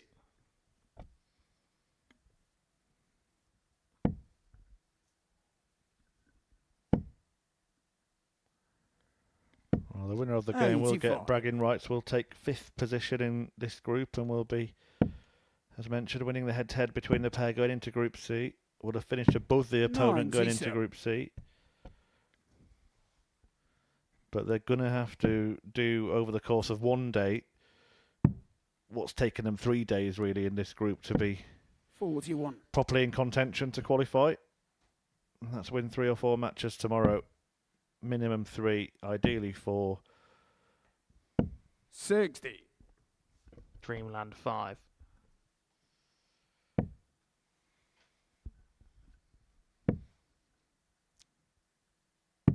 Looking forward to 44. seeing Aaron Turner here on stage. Don't envy Laura Turner's position of having to commentate on her partner later in the week, but seemingly 59. over his lakeside hoodoo, a man that's chased that an awful lot. Yeah, they're a darting family, aren't they? Certainly our daughter playing darts now. Yeah, refed her a few times at county now, and Laura's mother. 57. Rick, you And require half the B team are 128. Turners. Commentated on her brother-in-law as well, Mike Gillett, here before. 56 left, yeah. There's a nice spot in 88. the venue that And I you're call the 125. Turner table, where they all congregate in one big area. Well, Rick Hessing's turned the tables in this game, 2-0 down. McDermott 85. on 50 Rick, in you leg 3, require went for the 40. bull rather mischievously. It might have been the start of the downfall because Hessing wants double 10 to win. And he finds it Game shot and the match. to leapfrog Rick Hessing. Andy McDermott at the foot of the field. It's Hessing who takes his points tally to 8 and finishes 5th in the group. Rick Hessing 4, Andy McDermott 3. It's a group that was won by Neil Duff, and we will be hearing from him after this break.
Another day's play over, another group over, and what a day it was for Neil Duff. For the second successive campaign, he has gone through the card, winning every single one of his 5 matches and topping the table. Won all of his games yesterday as well. In fact, only lost 1 match, and no player has ever gone through and won all 15 in this group. So Neil Duff winning the group by 10 points.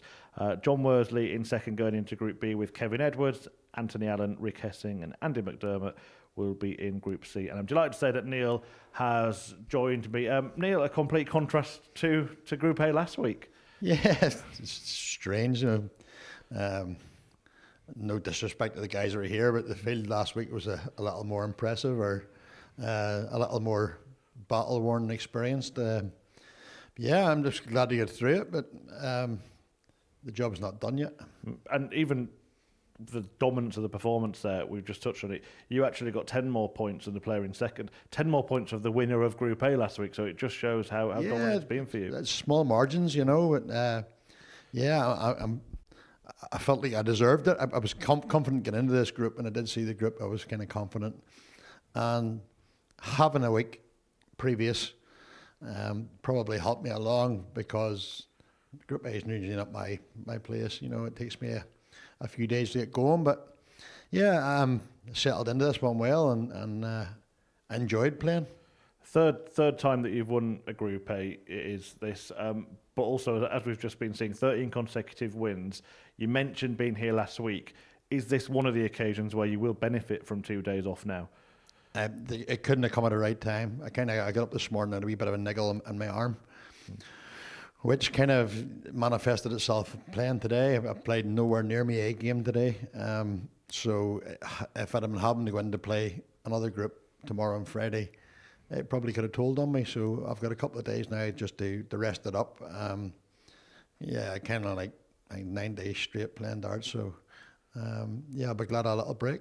Yeah, you mentioned to Jack in the interview before, plans are to go over to Belfast, is that right? Heading over to Belfast tonight, going to go over and see the family and for a few days, and then get back Saturday, get Saturday night 1, and then head back to Switzerland then on Sunday. Yeah, just tell us a little bit about that, because that's a bit of a change, isn't it? Sort of a new life in Switzerland. What's it like living over there, and obviously coming here a lot to it's great. I love it. It's just a different way of life.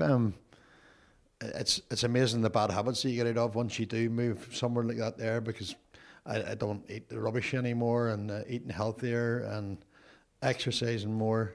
Yeah, it's just a complete different lifestyle. It's expensive, but yeah, I love it, and it's just the public transport is brilliant.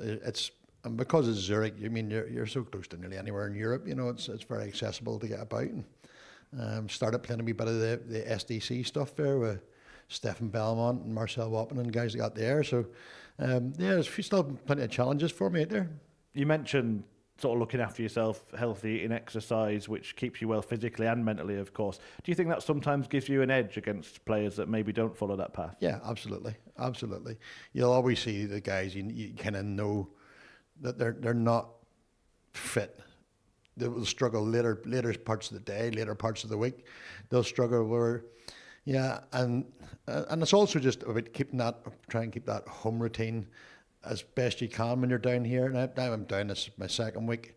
I did 3 weeks last year, but it's still trying to maintain the same routine of not having to sleep during the day, eating properly, going to bed at a reasonable hour, and then being up fresh and ready to go the next day. And I think that's something that I've actually mastered down here, whereas some of the other players kind of struggle with it. What about your actual routine during play? Because we just saw your qualification moment. That actually came in your second match. How difficult is it to keep the intensity, keep the focus for the rest of the day there? It's probably the 2 nerviest games I've played in a long time. I knew I had 2 tough matches the first 2. I was expecting the 2 ADC players to get better. It didn't really work out for them, but they've got another crack at it now in Group C. But yeah, I knew that I couldn't slip 2 points, especially with the next match being against John. He struggled yesterday. He's not well. He's loaded up with a cold, and you could tell that in his game.